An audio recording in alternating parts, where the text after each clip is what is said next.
Um, uh, I feel so much better. Not my cough going away. I can breathe right. Like everything feels like more like like balanced and everything. Because literally, I put on the gloss. My actual fucking MacBook glitched the hell out. Like just gave me a warning sign I've never seen before. I've never seen my Mac glitch like that before. That's actually pretty shocking.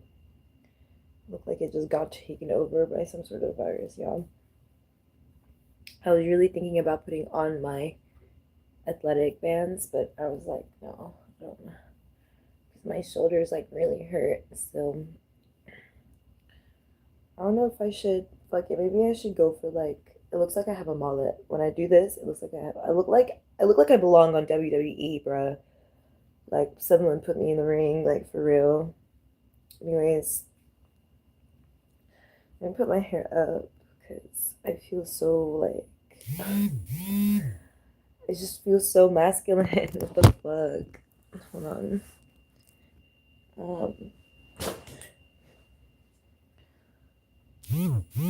Bruh, this is what I was afraid of when I was working out as a kid, and I was like, I don't want muscles. Da da da da. Da.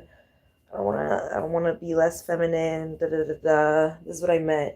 I always said like if I was gonna be like trans, that I would be a little twink boy, right? Knowing full well I'd be a full butch mask. You know what I mean? I'd be one of them. I would have been one of them that it'd be hard to tell whether or not I was actually born a girl. Like they'd be like if I ended up being like, oh yeah, and then I went like, oh yeah, I look like Zara. There it is. People want, yeah, Zara from Overwatch. Yep. That's how I feel like I look like. I look like Zara from Overwatch, which actually reminds me of my grandma. Like my grandma reminds me of Zara from Overwatch. It's almost my grandma's name. It's like Zara from, you know what I mean? What did she say? What's her tagline? Hold on. I'm about to say it for you guys. I'm about to show you guys what I fucking feel like. Hold on.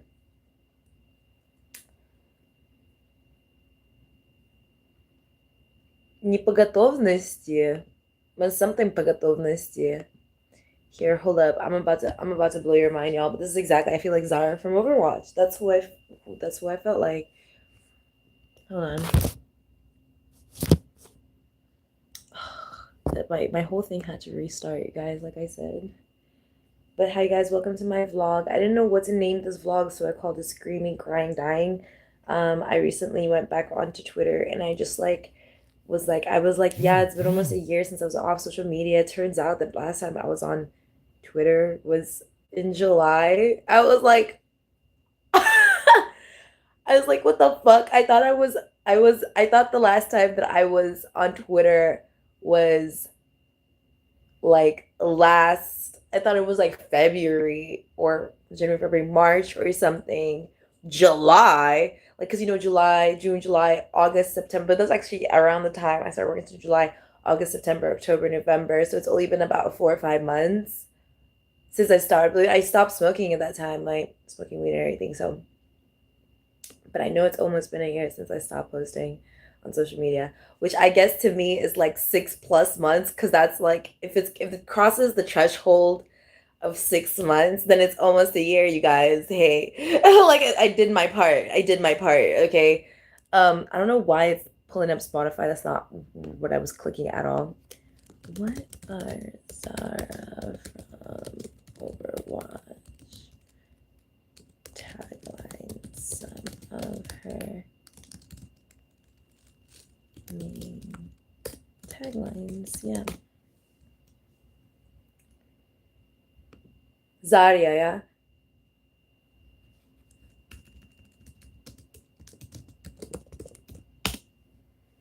Pissing me off.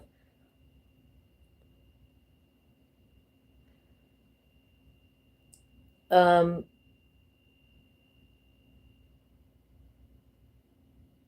ага, огонь по готовности. Ага.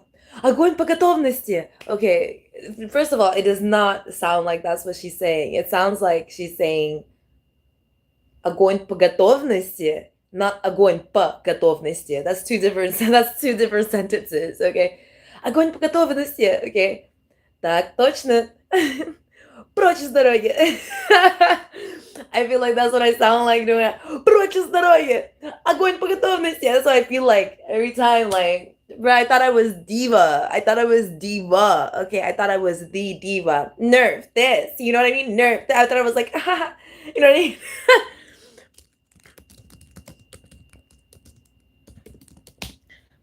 I thought I was diva, like, you know what I mean? Like, game on.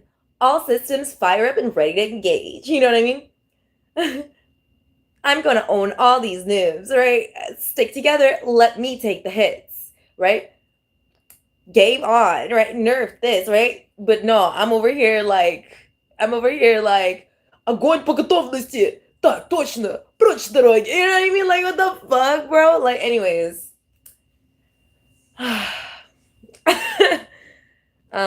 Yeah, I had to spill my guts on Twitter. I'm actually thinking of working out in a little bit. Hold on. This shit is lethal. It was hard for me. I had to fall asleep 4 times and wake up 4 times yesterday because of it. But basically, yeah. Let's find out what's going on, collective. This is inverse. Let's put this over. So, all right, another thing. This is my vlog, so we talk, we scream, we yell, all that jazz over here. We reflect, all of it, all of the above. So, I was talking about like okay, so I got a call from someone that's like just so like I'm just not vibing, not fucking with that person, and they're still trying to put on the act. They're still trying to put on a show, and I'm just not fucking with it. I'm not vibing with it. It's just not like now that it like in the past. In the past, I wouldn't like be on that energy with them, right? I wouldn't be on that energy with them like in the past because I wouldn't know because I didn't know any better. Now I know better. Like I feel like I know better about that kind of energy and I just don't fuck with it. I feel like it makes me look really bad because I don't, but I like that's something I'm used to. I'm used to looking bad because of whatever fucking reason whatsoever in the world. Like I'm just used to always looking bad to other people, but not particularly because of my decisions right away. Like usually people don't make me look bad right away because of my decisions. Like if I decide something, like it takes them a while to be like, wait a minute, what if I don't like how she looks doing that? And what if I don't like, and then later on they're like, oh dang, you know what I mean? Maybe she didn't make the right decision. And which is usually how it is. I usually do make the right decision in a situation when it comes to something like that, right? But in this situation, it's like it immediately makes me look bad, which is even more suspicious to me because it's happening so fast that I'm like, you know what? I really don't fuck with it, right? So there's some sort of journey that I'm on right now. There's some sort of journey that I'm on right now. There's some sort of journey that I'm on right now. The Ace of Wands is here. So it's like an adventure, you could say, passionate journey, adventure that I'm on as the Empress. Yes, this is true. I've started this new chapter in my life, and I'm actually really surprised that it's going the way that it is. Like I said in my last reading, I actually um I knew that they were gonna have to settle, not me. I knew that they were gonna have to settle for the case that they were trying to evict me for, and not me. So they actually caved in and settled. So like you know what I mean? So it's gonna take a whole lot for me to settle, honey. Yeah, it's gonna take a whole lot for me to settle. Okay, so so that's the truth, right? Um, they settled for not much. What'd you call it? And I ended up like so I have like 3 months and shit like that. But I'm just trying to figure it out. I'm just trying to put things together. I'm trying to put two and two together. I'm trying to put three and three together. I'm trying to put 4 times 4 together. You know, I'm trying to put things together. And there's a lot of anxiety coming from that person. Okay, so I'm hermit energy. I can feel their energy. Like I said, I'm not fucking with them. And it's like, why is the hermit coming out, right? Why is the hermit coming out? This is not how I look like to myself. I don't look shut in to myself, right? I don't look like I'm inside, not going through anything, not working anything, to myself. This is like an optic, right? This is an optic. That means somebody else is looking in. It's like if you're looking through a crystal glass, right? And you're looking through a crystal glass, and all of a sudden you see yourself in the crystal glass. You're gonna turn to see what the fuck's looking at you, right? That's the energy. Okay. Now I'm not looking through no crystal glass. It's kind of a security system, right? It's like if I'm like going on my computer and and suddenly a window pops up and I see, would you call it, through somebody else's perspective approaching me. I can see myself through somebody else's perspective. I'm like, shit, there's somebody here with me, right? So basically that's the energy, is that somebody is trying to look into me or trying to research me. Yeah, exactly. They don't know what I'm doing, how I'm doing, what it is that they don't know anything about me. They don't know anything about me. I said that twice. They don't know anything about me. They don't know anything of me, right? But they're trying to appeal somehow. Yeah, which means they have something to argue. Okay, they have something to argue, and that's none of my business. I'm not like, this is what I've been protecting myself from a while now. I've been trying to find the source of this energy, or that energy, of like every time, like for example, I would be like minding my business, and then I'll just like not even say my opinion in a situation, but be like, oh, I just don't think that's a good idea. And somebody would be like, oh, why are you arguing with me? Why are you arguing all the time? Like trying to bark at me, right? And it's like, what? I'm not even arguing with you. Like, I'm not arguing with you. You know what I mean? And then they go, yeah, you are. Yeah, you are arguing with me. You're arguing. It's like, oh, I'm like, I don't have to agree or disagree with you. Like, I don't have to. Like, that's not what I'm doing. I'm not trying to agree or disagree with you. Like, when was there anything that you proposed for me to agree or disagree on? I don't understand. Why does, yeah, it's because you don't understand. It's because you don't understand. Like, immediately, right? So I've been trying to figure out what the fuck the source of that chaotic ass fucking energy is. And it's that like they have something to argue because they want to propose something, because they want to appeal something. They want to appeal to something, they want to cause an appeal to something, they want to appeal to someone else. Or it's that same cuckaroo energy. I'm going to call it the cuckoo cuckaroo energy. Okay? It's called the cuckoo cuckaroo energy, okay? The cuckoo for Cocoa Puffs. Is that the cuckoo for Cocoa Puffs energy, the people who are talking about? The cuckoo for Cocoa Puffs? Because that's how you spell cuck, right? Yeah, cuckoo for Cocoa Puffs. That's the cuckoo for Cocoa Puffs energy. And yeah, the cuckoo for cuckaroo is really what it is. And and they want to appeal. I knew it. They want to appeal, they want to take, they want to cause, they want to steal, they want to be perceived as, they want to be perceived as something. So they're trying to come into the energy and, you know what I mean, swap a little, you know what I mean? I talked to this and so person, so I actually know that person. So me and Beyonce are super fucking close, right? They're trying to do that energy. Like, actually, like we talked last week. So you know, saying the taglines. So I actually wrote in the document. So I had a meeting last week. So I was in a Zoom meeting. So I was, you know what I mean? Judgments on them, like on that. Like, so I actually emailed them. So I actually sent them a couple proposals. So I actually don't understand why. You know what I mean? HR terms, throw in a couple words here and there.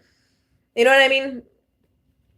Just saying whatever to appeal. They want to appeal somehow. They want to seem professional. They want to appeal somehow. They want to make something look good in an optic. They want to make something look viable, right? They want to be in. They want to have an in. They want to be a part of an in. They want to be part of it. They want to be a part of something.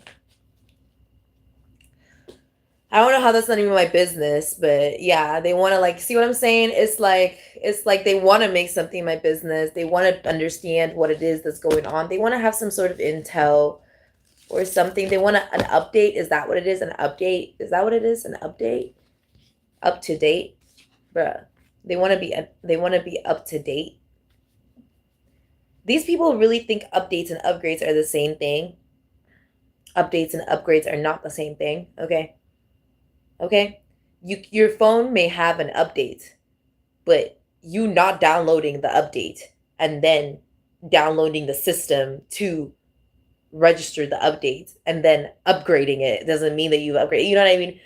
You may have the system update, but that doesn't mean that you've upgraded your system. That's different. You see what I'm talking about now?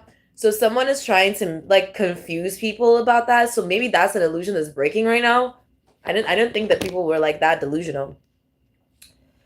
Six of Wands, Four of Wands. Yeah, this is some sort of delusion that's breaking at this time. It seems like people were kind of lost at the difference between an update and an upgrade. Okay. They may have thought that they were having upgrades by having someone update them, like a stalker, right? Like for example, yes, sire. Did you know that the new fashion trend is the new orange, new black? Yeah, that's not from 2015 or anything like that. That's the information that we're getting. This is the updated information that we're getting. I'm the person that you need. I'm the upgrade. I'm the upgrade. Like that energy, right? That's what they were doing. Yep, that's what they were doing. That's what they were doing. It was they were trying to like follow trends. Didn't we talk about this fucking weeks ago? I talked about this weeks ago. They were trying to act like they were up to date, like they had some sort of like up to date, and that made them the upgrade, the something like that. They wanted to act like they were a part of like, I don't know, because it's definitely not the collective they're looking at. Let me be clear. It's not the collective that they're looking at. They're not trying to be a part of the collective, okay? They don't know what the collective is. They don't know what the collective is. They don't really care about like consciousness or high vibrational consciousness or Christ consciousness or high vibrational understandings of things or anything like that. It's more so like they're in this energy of like, let's say for example, if I tell people, oh right, guys, by let's say by a certain date, da da da da, let's say by August 15 last month, I said, or I last year, this year, right? If I said by August 15 this year, I'm gonna be shot, right? I'm gonna be shot in the head by da da da da da da person, right? And everybody's like, oh no, no, no, no, no, oh my gosh, like that's not gonna happen, no, no, no, no. And nobody texts me, nobody calls me, nobody checks up on me, nothing like that, da da da da da da da. Assume that I've been shot in the head. That's it. I'm not going to contact you. I'm not going to email you. I'm not going to talk to you. No, because assume that I've been shot in the head. If you contact me after that day and it's like, oh, hey, how are you doing? Dead. I'm dead. I'm dead. You're not there for me. That's it. I'm dead. Consider me dead, bitch. Consider me dead. It's one of those situations when I was running around like, just because my head dodged the bullet, oh my gosh, I didn't die. Doesn't mean I'm not dead to you. I'm dead to you, bitch. I'm dead to you, bitch. I'm dead. That's it. This is the same situation where I was telling people, yeah, I'm gonna end up homeless, da, da, da, da, da, if I don't, pay my bill or if I don't get to this court situation. And then miraculously, the court gives me 3 more months and pays all my bills. Like, oh, okay. If that's the case, I'm getting the fuck out of here while I can. I'm skedaddling. I'm skedaddling while I can, honey. I'm out. You remember that one? And boom, boom, boom, boom. Yeah. Boom, boom, boom, boom, boom. That's me right now. Yeah. I'm out. I'm out. You know what I mean? That's what's going on right now. So for them to call me on some like, oh, I have I don't care. I'm dead. I'm gone. I'm homeless. I don't have a house. I don't have a place to stay for me to take upon that employment opportunity. Okay? I don't have that. I don't have that. Sorry. It's not with me. I don't got it. It's paid off. It's done. It's donezo's. All right? Sorry. Card locked. Wallet closed. That's it. That's it. These people want to act like, you know what I mean, waiting for me not to answer the phone. And when I answer, this is my private time, then they want to act like, no, that's crazy. That's craziness. If a family member of mine tells me that they have cancer and they only have 2 weeks to live, I'm not gonna be spending all the cash money in Dubai waiting for the inheritance and then coming back 2 weeks later to the apartment expecting me to get some inheritance from the family member 2 weeks later, only to see them alive and be like, oh, I actually really cared about you. I'm not gonna. That's not me. That's just not me. What the fuck? Oh my gosh, what? You're alive? I really was trying to call you. I was trying to make sure that you were okay. I was trying to, no, I'm not doing that. The fuck? That's why they're locked up like that. That's why they all up in their head, don't know where to go, how to do it, where to contact. Yeah, because they don't know what the fuck. They don't know where the fuck. They don't know how the fuck. They don't understand anything about me. They don't know anything about me. The fuck? They don't know anything about how you work right next to me, talk to me, seen how I live, how I do my shit, how I work, and you still don't know shit about me. That's your loser loss. Okay, that's your loser loss, and this is what this is what it was. See what I'm saying? So the Princess of Swords and the energy is like they thought that they could, they had their memory fucking manipulated is what it is. Their memory proved them wrong. Their memory fucked them over. Something about their memory, you know what I mean? Fucked them up. I don't know. Also, they were trying to fuck the guy I was fucking. So I really don't fuck with them. Like, that's it. You know what I mean? I don't give a shit how fucking poor I see someone else. If I'm fucking them, I clearly see them enough to not want you to fuck them. You know what I'm talking about? Like, I don't really care. Like, I don't care. But the moment that like, and then that's what it is. It's like their memory clearly didn't serve them correctly, is what I'm saying. Yeah. Because like there's no way that you see me being like, you see, I'm in front of you. I'm saying, did you fuck her? Right? And she's trying to act like she didn't see it. She didn't see it. Bitch, I know you saw what the fuck happened. And the fact that you try to pretend like that didn't happen so that you can act like your memory didn't serve you correctly so that you can go ahead and try and actually fuck the guy, right? After you knew that I already found out and that he was actually doing all this between trying to play games, and you try to act like that didn't happen so you can keep fucking him. Now I really know. Like now I really know there's no way. There's no way. There's no way I'm letting either of y'all like slide. Like I'm not letting either of y'all slide. What kind of fucking game are you playing? What the fuck did you think? Like, you saw me say what the fuck I said. You saw it correctly, right? You saw me say it. You saw exactly what happened correctly. You knew what was up. You knew what was up before you thought you didn't know. Or you try to play yourself into thinking you didn't know what the fuck was really up. Right? And this is the type of situation where I'm like, all right then.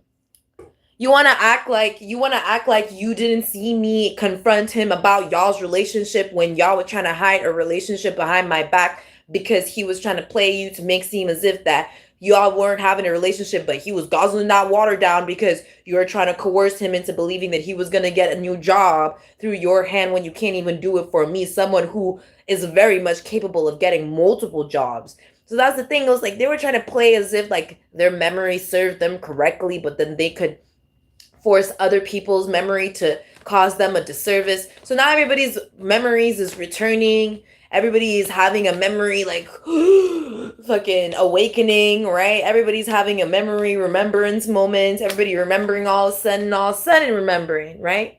Everybody all of a sudden remembering everything as they're supposed to remember everything. The funny fact about today is that today I was so lost and confused about getting groceries because usually I would normally get groceries from there if ever I needed to get groceries, but I don't need corn this week. I need corn next week. So for some reason I'm thinking about like when to get corn and stuff like that. Just to come like think about like, okay, do I need it this week? Okay, I don't have to go today to get it. I can get it next week. But then I thought, okay, well, I can just buy it from the store then. I'm not really obligated to go there to get my corn, right? I could get my corn anywhere, right? Cited. But then the reality of the situation of what was going on is that they were trying to pull me in, trying to confuse my dates, trying to cause my schedule, route, routine, and memories to cause me a disservice. They were trying to make my memories, which I'm finding out the schedule, routine, and all that is that interconnected with memories. It's like this. Apparently, somehow in our consciousness and in our mental sphere, this is also helping me with alchemy a little bit. Not alchemy, but this is also something. I was also watching Jacksepticeye play what is it called again? The last stranding, the last death stranding, just death standing, right? Man, if I hear this for the past 12 plus hours, right? 12, 13, 15 hours or so, he's comparing it to Metal Gear Solid over and over and over and over and over. I mean, I almost lost my fucking top. How many times I turned to the screen and he's comparing it to Metal Gear Solid. And I'm like, bruh, not only do I not really care or know what Metal Gear Solid is, but he's also complaining that something is missing from the game or something feels like it's missing from the game while he keeps comparing it. You know, comparison is a thief of joy. While he's comparing, I mean, this guy would say it's like anything. At some point, I started laughing. I was like, bro, he can say it's like Evangelion, bro. If it's like Evangelion. It's like I just start like saying shit. I was like Nier Automata, like you know what I mean. It's like all these games like fucking Gundam. You just start saying shit. And then like he doesn't even know what you call it, what it's like, because it's not like any other game that ever exists. It's just like Death Stranding. It is Death Stranding. It's a unique game. That's it. He says it contradicts himself while I was watching it too. I was like, oh my gosh, what's going on with him? He wasn't like this before, right? But he was like so contradictory of himself. And maybe it's just something I'm noticing as an adult or something. But like, I'm like, what the hell? Like he's so. And then at some point, there's this super crazy scene that occurs, right? And it's like dancing during the end of it, and I'm like, it's breaking so much weird tension, and it's really putting things into perspective. It's really what is it called again? It's what is the word for it? It's very modern day juxtapositioning, right? Modern day juxtaposition, like Hiroshima, right? I forget how to say his name, right? He, I forget how to say his name, but the maker of Death Standing, right? The Stranding or something like that, right? Um, I'm so sorry. Let me see what it is again.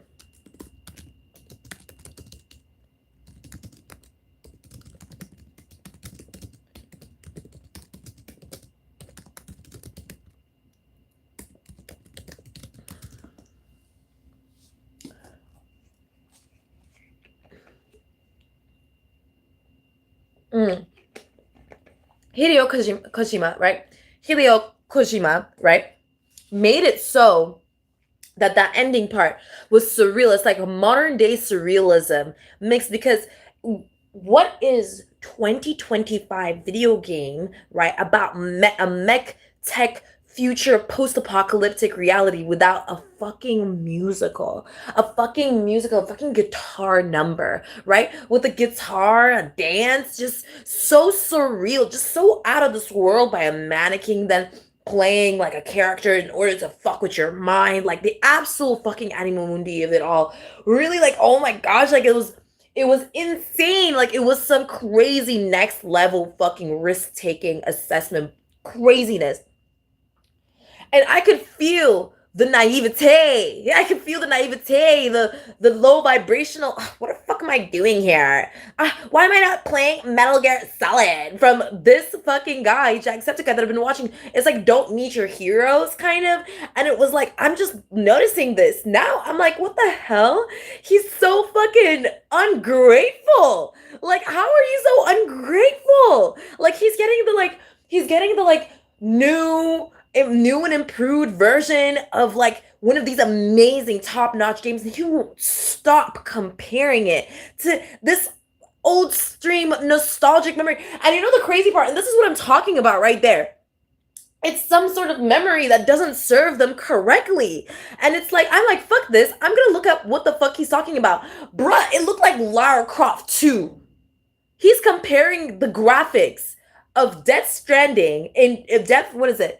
Yeah, Death Stranding 2 on the beach, right? By Kojima Productions in 2025. That's just been released, or like 2024 technically, just been released, compared to like compared to a fucking Lara Croft. Let me see.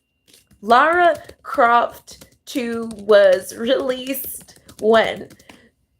To a fucking, and he's comparing it with, I shit you not, 1997 to 2005's graphics, because he believes that his memory serves him. He's like, oh, the beach there was so much cooler. Bruh, Metal Gear Solid and Metal Gear 3 were produced when? Oh my gosh, I'm not even fucking playing with you. 1998 to early 2005, bro. I'm so done. I'm done. I'm done. Anyways, they can't get over some sort of like nostalgia. This is what it is. They have this like weird like quality heightening thing about nostalgia in the past. Like, I don't know what it is, but it's like, for me personally, this is why I really love grunge. Okay, grunge really heightens the explanation of what really went down in the 2000s, right? When you look at the 2000s, right, kids rule era, too cool for school era, you know what I mean? The era of kids rule, you drool energy, you know what I mean? Girls were like cool kids only generation, the cool kids only generation, right? When it came to the cool kids only generation, we were the ones that understood that the 2000s were no fucking joke. It was dirty, it was grimy, it was ugly, it wasn't kind. It wasn't thoughtful, it wasn't generous, it wasn't anything that was supposed to happen. Honestly, it was hell. And we accepted it. We accepted this. We took it with a grain of salt, and we faced our, you know what I mean, inner demons, and we faced who we were, and we, you know what I mean, we made fun of, all the shit that we were. Remember when people used to cut themselves on fucking Tumblr and then post about how depressed they are with poetry? Now that is a classic. You know what I mean? That was us. That was us. We're still not dead, even though we want to be, right? Classic, right? The Sims simulating girlies that never could do the makeup or the art or the paintings or the anything good enough. The ones that we would play it for 2 weeks and then forget about it for 5 years and then come back, right? That was us. Like, we were the too cool for school kids. We were too cool for school kids because all the seniors hated us and all the juniors disrespected us. Like, that was us. And so it's like some sort of memory is not serving them correctly, right? They're not remembering how they bullied us, how they disrespected us, how they were being just awful to us. It's like they had this highlight fantasy of a reality back in the day, like Jack's forgetting like what really went down. Like, he needs to go back when he used to play those video games and remember how he was really stuck there contemplating what the fuck was gonna happen next in his life, and if he had any dreams or ambitions in the future, right? What the fuck was really going on where he was stuck in his cottage? Like, why do I remember this more than he does right now? What the fuck? Like, you know what I mean? Like, what kind of scary ass, and I haven't seen him in years. Like, last time I watched Jacksepticeye was maybe 2018, 2019, maybe, if that. You know what I mean? And don't get me started, last time I watched PewDiePie was like right before he got married. As soon as he got married, I thought, let me respect this man and his marriage. Well, he started reading reading literature, making his book club. I was like, man, he's really changing his life around. And then he got a kid. I saw it on Instagram. I was like, holy crap. Now the kid's like big and ish like that, like this, like, oh my gosh. Like, what a guy, what a girl, let's go. Like, yeah, like, it's real life. Real life. Okay? So, like, some sort of memory is not serving them correctly or something like that. Some sort of memory isn't serving them correctly, or yeah, like I'm saying, like, I'm so shook because he kept on mentioning Metal Gear Solid like motherfucker, but it's literally saying 2004, 2005, like, like, I knew it. Lara Croft graphics, when I wasn't fucking kidding, right? 1997, Lara Croft 2. See what I'm saying? And it was released September 3rd, 1998. You see what I'm talking about? And I would have been. Now, I'm a huge fan of Lara Croft, right? I'm a huge fan of Lara Croft. But I would never sit here and be like, oh, yeah, Nier Automata, one that was produced in 2018, 2019, right? Maybe 2017.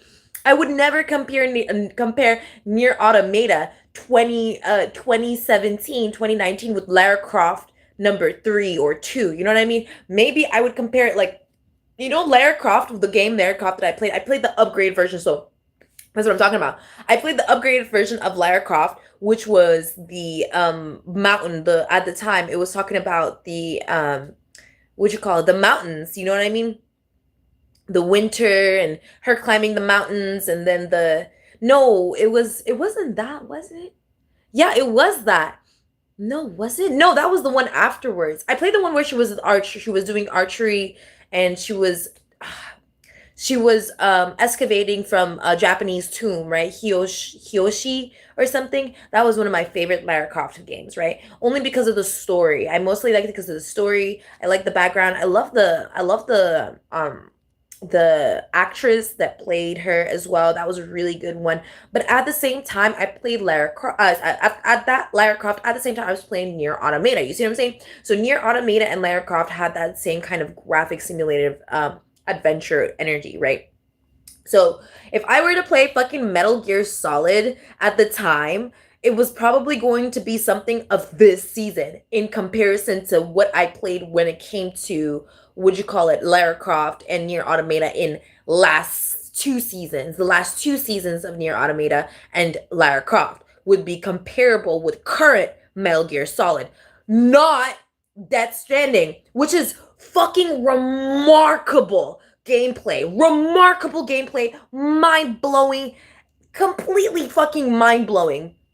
When I tell you that this video game like is blowing my mind, low key, it's like even like, for example, when Jack was like, oh, how do they think of these little things in the game to like do, like, oh my gosh, it's called active, real-time active interactive gameplay upgrade system or system logging.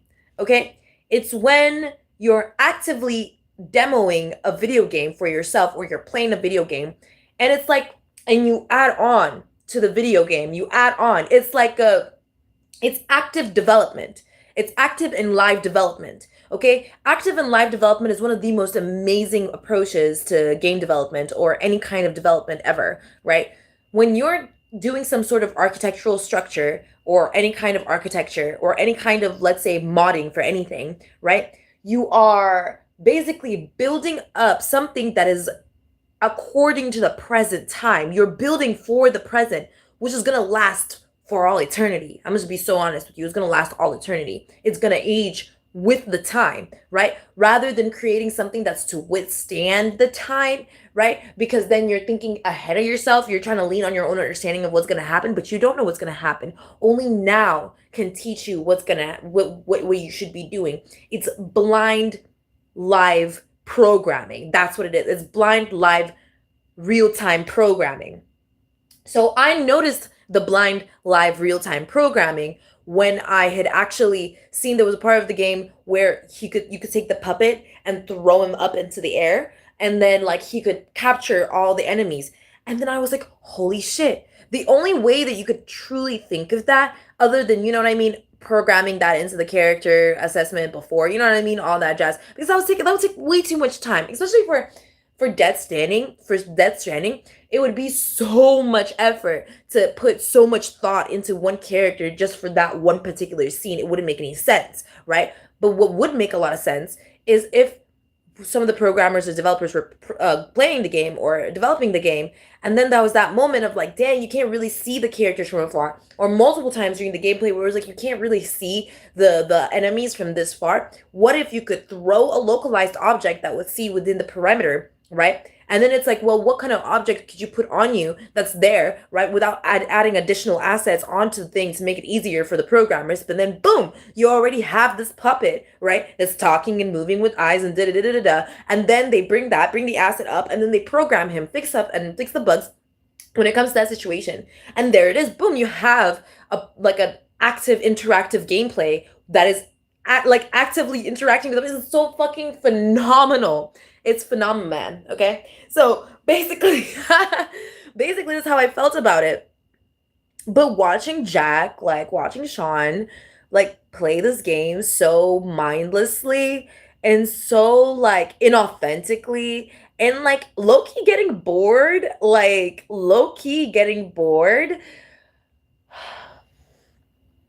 and then also like also like kind of trying to get to the gameplay, which I understand, right? It's fun or whatever, but it felt like exactly what I was talking about before. It felt like that greed. I talked about it on Twitter. It felt like a greed or lust for hoarding, or lust and greed for hoarding or something like that, and it's just having like that high, or it's like that drive or something to like make up for something that's like missing in the timeline or something like that, that's for them and it's just not real, or I don't know. I don't know. But really what it is them trying to come is whatever they've thought the whatever gratitude is trying to make up for the ingratitude. Make up for the ingratitude. And when that dance thingy came up, I was so shocked. I was not really shocked as much as I was like gleed, right? I was like finally something that really breaks the boundaries here. You could really tell that this was like out of the box for Hideo. For Hideo, especially with the guitar, it only makes sense that you know what I mean. Especially how cringy everybody else, because everybody is so serious, like the president, right? Like everything was so serious, and so like you could tell like Jack was really feeding into the seriousness of it, which was very Edge Lord 3000. This is what I was talking about. Very Edge Lord 3000, Mr. President. Da da da da da da da da da da da. So serious, right? Which is actually the real boring part about it all because it's like, okay, here's another story with another evil fucking character and then like with all the like, aha, I was the one that was in control of it. Aha, no, I was in the control. I could tell that Hideo really saw this and was like, you know what's gonna be really funny? What's gonna be really good if we just put this and this and this and this in the game? And I'm sure it was like so out of the box. Like, are you sure? Are you sure? Yes, go for it. Oh shit, it hit so good. I thought that was the end of the game. I thought that was the end, and that was when I was like, "Oh, there's a more," and then that's the reaction. That's what you. That's the reaction you want from a video game. You want people to be like, "Holy crap, there's more!" And then, right, I can tell there's only about 30 minutes or an hour left of how much I'm gonna be watching, or maybe 2 hours left of how much I'm gonna be watching, and I can already tell I'm gonna miss it. I want a three. I want a three. I want a four. I want a five. I want a six. I want to keep going. I want to see what Hideo has to come out with next. Oh my gosh. Yeah, this is it. This is the hairstyle. I want to see what Hideo comes out with next. You know what I mean? I want to see what happens. I want to see what happens. I want to see what's going on for real, for real, for real, for real. Because I don't know. I don't know what is going on. I'm still so confused. I know for a fact that, like, I know the fact that, like, Lou's character is, like, you know what I mean? Like Lou's character is a lot like Sam's character. Lou's character is a lot like Sam's character. And then with tomorrow energy, like tomorrow. And like I actually didn't appreciate when Jack was joking around saying like there were a couple jokes that weren't as funny as I like he thought that they might have landed. Like I don't know, he was like tomorrow or today. There's actually people named today and tomorrow. So I didn't appreciate that. It just showed like a big like lack of culture, which is not his fault. Like it's not like, here we go again, trying to, you know what I mean, with a, you know what I mean, a YouTuber with a lot of influence, da, da, da, da, da, trying to teach him and stuff like that. I'm sorry, you guys, I didn't know with the apology videos and drama. No, we're not doing that anymore. If you want to fail actively, that's fine. Make your mistakes, learn your lessons. At this point, I learned that. You know what I mean? So, um, but there were certain things I didn't appreciate. Yeah, cycle complete. King of Swords, Three of Pentacles, Three of Cups is coming out here. There's unconditional love. So, with the unconditional love cards coming through, let's see what's going on here. So who are we talking about when it comes to that unconditional love? Is that Princess of Swords in reverse person? Is it the person whose memory isn't serving them? What's that about? Who are we talking about? Yeah. Yeah. It's the person whose memory isn't serving them, yeah, with the what'd you call it? King of Pentacles, and the what'd you call it? Five of Cups. Yeah, basically it's someone whose memory isn't serving them correctly. Yeah, crazy bitch. Gross wannabe seductress. I knew it. Oh, my hands are so dry. Hold on one second, you guys.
Sorry, I actually had to use a bathroom. So I had to like what do you call it? Do my hands and also do my face. Yeah. Okay. So I'm back. Apparently 3 little sips of that and my kidneys are like, get it out. Get it out. Whenever I drink whenever I drink water, my body is like, oh, let's savor it. Let's just keep it. And I'm like, what? I haven't gone in the bathroom in ages. That's a whole day I haven't gone in the bathroom. Takes 3 sips of fucking the most toxic, what you call it, power drink or fucking like, you know what I mean? And my body's like, oh hell no, get it out, get it out, immediately. That's actually super funny. Okay, well, nice to know that my body is actually that's how my body works. Because I was wondering because like if I eat good food, because I was watching um Tetsuya. Is it Tetsuya? Um, I was watching Tetsuya or no, let me remember her name.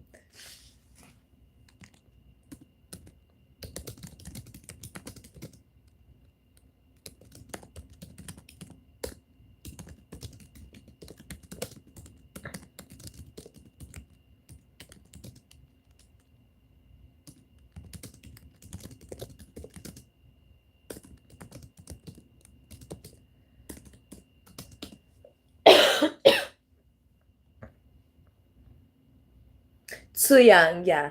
So I was watching Tsuyang and I was thinking, man, how is it like oh her picture is super cute. I actually really wanted to see how that picture looked like up close and it's super cute. I actually really like it. She's so pretty. Bro, she's so pretty. I love her so much. Yeah, sorry. I look at her, she's so pretty. Oh my gosh, she's so dreamy. Um, but I was watching Soo-young and I was thinking, dang, like, how is she able to eat all this food and she just digests it so quickly? It's like it all just comes out of her. Like I know how that is, but my body doesn't do the same thing. Comparison to the cheap thief of joy, right? But I'm mostly fascinated by how her body is able to digest so much, right? And why, right? So then I ended up trying more so instead of like why my body doesn't do the same.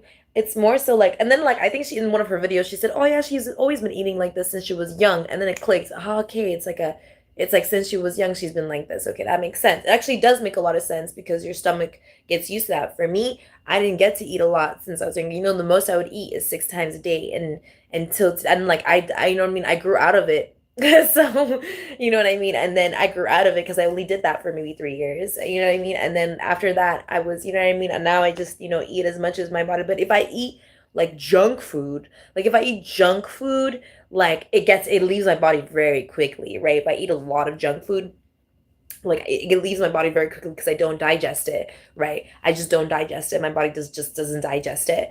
But if I eat like really healthy food, my body really contains it. My body really likes it because I actually complained, not complained, but actually kind of like was what is it called again?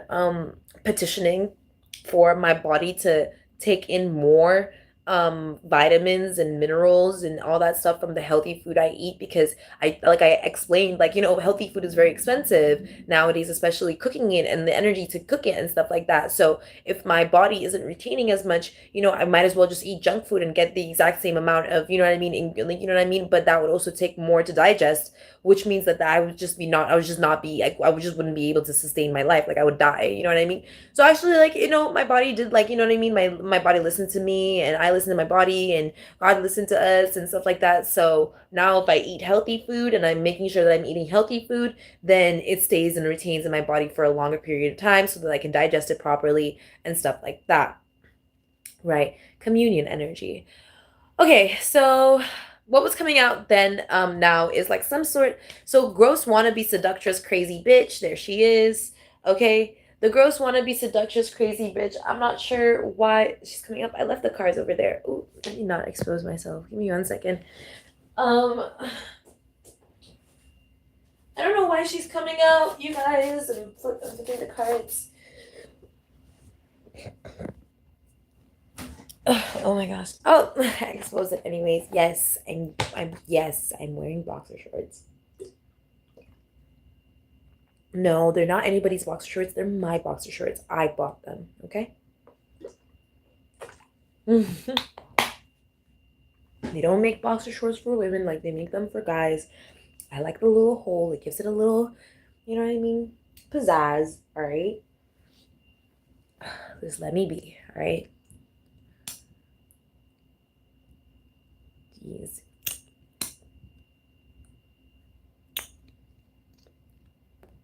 So,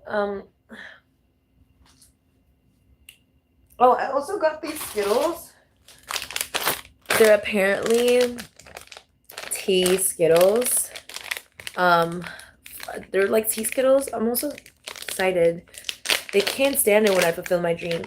They're tea Skittles, apparently, and I've been having like one at a time for a while now because I had a lot of sweets and my teeth are all messed up because of it. I mean, they're gonna heal and be stronger and better, but these ones taste really cool. One tasted like leche, which I usually don't like leche, but this one tasted really nice. That's it. That's the leche one. What color was it? It was like one of these ones. Yeah. Usually I don't like leche, but the Japanese sweets make for leche, really good ones. Oh, there my cat goes to try to disturb me, even though she knows I don't like it when she comes to touch my food or my stuff or my bed. She knows this, but the energy and the entity that wants to attract the beast energy to me, that crazy bitch and the girls want to be seductress, won't leave me alone. You see what I mean? Every time. So then we have this pink one too. It shouldn't be like sakura flavored or anything like that. It's supposed to be like tea. So leche tea is actually really curious. I wonder if Japan has leche tea, because if that's how the leche tea tastes like, it's supposed to be incredible. Different flavors of leche in Japan must be incredible. You know, this is the first time I'm thinking about how leche would taste like in Japan. Like, leche in Africa doesn't taste that good. I don't like it. Like, I don't like leche in Nigeria. I don't think I've had fresh leche in Nigeria, but leche juice in Nigeria is nasty. Leche in America too is not that better. But I wonder if leche in Japan is entirely different. I've never tasted it. I would love to try it. This is a pink one. That one. Also, they're right. If you... So that's like peach. And it doesn't taste like tea, but it's the perfect artificial flavor for it. So recently, I got this Prism cotton candy, as well as strawberries and cream. It tastes like strawberry ice cream and cream ice cream. It is disgusting, okay? Which people think that like realism is everything, but it was uncanny. That's what it was. Hideo Kojima, right? That's how you say his name, right? Hideo Kojima was able to break through the uncanny valley. He was able to break the uncanniness by leaning even more towards the uncanniness. He like expressed the uncanniness of the human being. And this was what I was like, um I also noticed this in Doom, where Sean was just being extremely like judgmental. Like, so in the end, where that dance scene happened, right? And it was, oh my gosh, it was spectacular. That's what it is, you know, spectacular, spectacular. And I've been mentioning Moulin Rouge a lot lately, but that's the energy. It's giving Moulin Rouge. And you know, Moulin Rouge is fucking legendary. There's nothing like it. But we've been trying to recreate Moulin Rouge energy since Moulin Rouge came out. There's nothing like it, nothing to express the absolute insanity that is Moulin Rouge. You know what I mean? It's like, so good. It's so good. Well, they're just so good. And so it's Shakespearean levels of fucking genius, okay? And so Hideo Kojima got there. He was able to give that breakthrough for that kind of like that step towards legendary breakthrough of uncanniness and mastery of uncanniness. You know what I mean? Whereas when Jack was watching, he was like, I don't know if this is like for the like, you know what I mean, for the thingy. I don't know if this is like how it's like, you know, if it matches like the style and the aesthetic. And no, no, no, no, no. And I literally had to scream at the TV like life imitates, I'm sorry, art imitates life, and life is like realer, is stranger than fiction. I was like, life is stranger than fiction.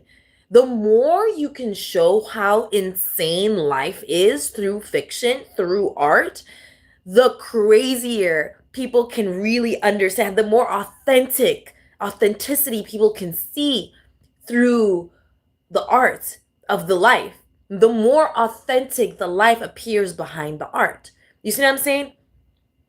And so that's really the reality of the situation in this. It's like, have you ever seen anyone and why people get famous after, you know, making such huge leaps in their life? Like that girl, like that person who was like wearing that like polka dotted green outfit. I would never forget that outfit. And her and their titties were like just so perfect upon that beautiful skirt that they wore that was just so matchy. It was so it was such a perfect, like, I don't know what they're talking about.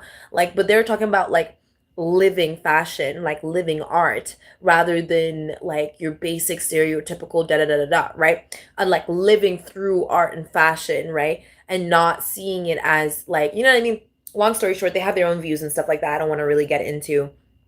But basically, it's like that person, why does that person capture so much of the collective's consciousness? Why does that person capture so much of the idea of what we're talking about here? And it's about the expression. It's about the expression of of the familiarity of authenticity. How insane life really is, right? How nonsensical, whimsical, how much of a creative explosion it really is. Anyways, they weren't wrong about this, by the way. It like matches exactly, right? If you see it. Look at that. Oh, shoot. Look at that. It like matches exactly. Look at that. Oh my gosh. I want to go to Japan where the advertising is exactly as it's seen.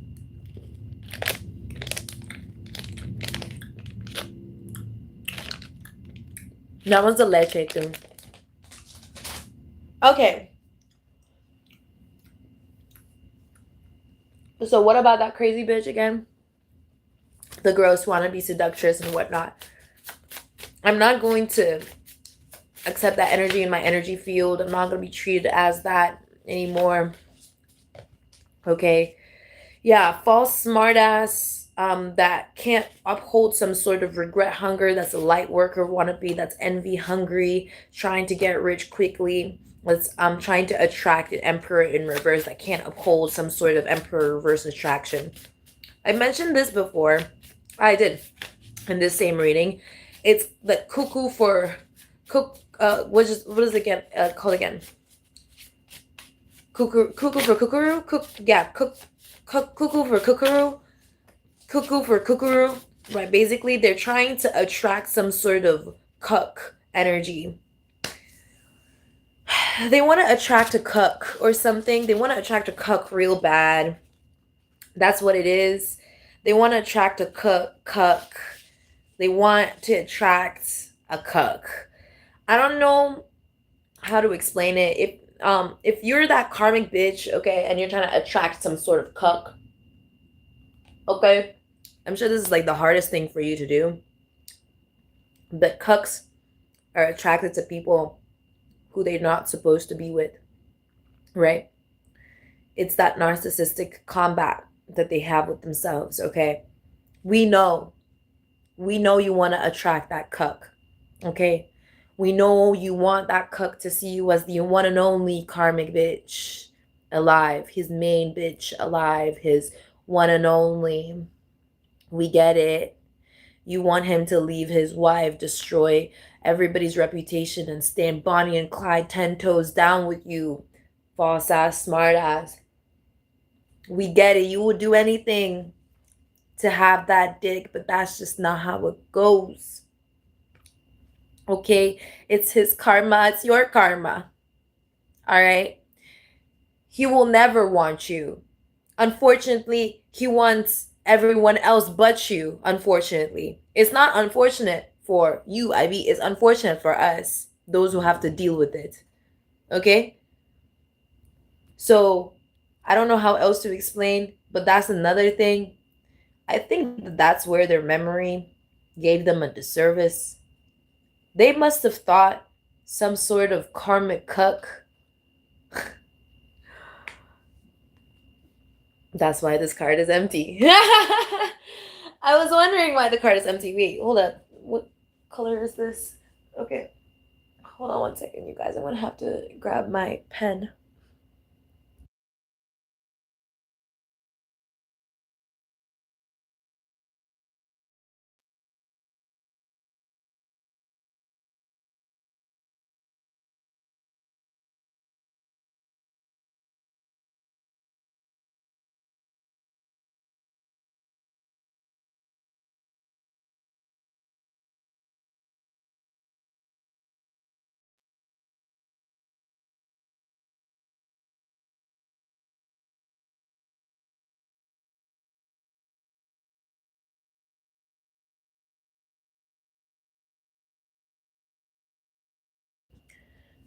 So I actually didn't go far because I found a pen that was very similar.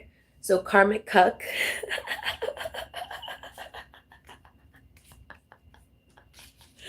I feel like a psycho.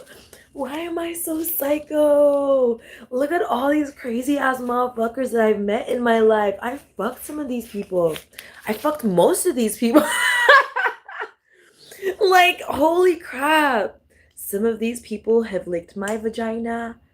I've licked some of their vaginas. I came out of some of their vaginas. You know, some of them have put their penises in my vagina. Some of them don't even have real penises. And it ended up in my vagina somehow. Shit is wild. This fucking reality is crazy, man. I'm the Empress. How is this happening? I don't know. I don't get it. I don't understand. I mean, God must be like removing like the weirdo actress.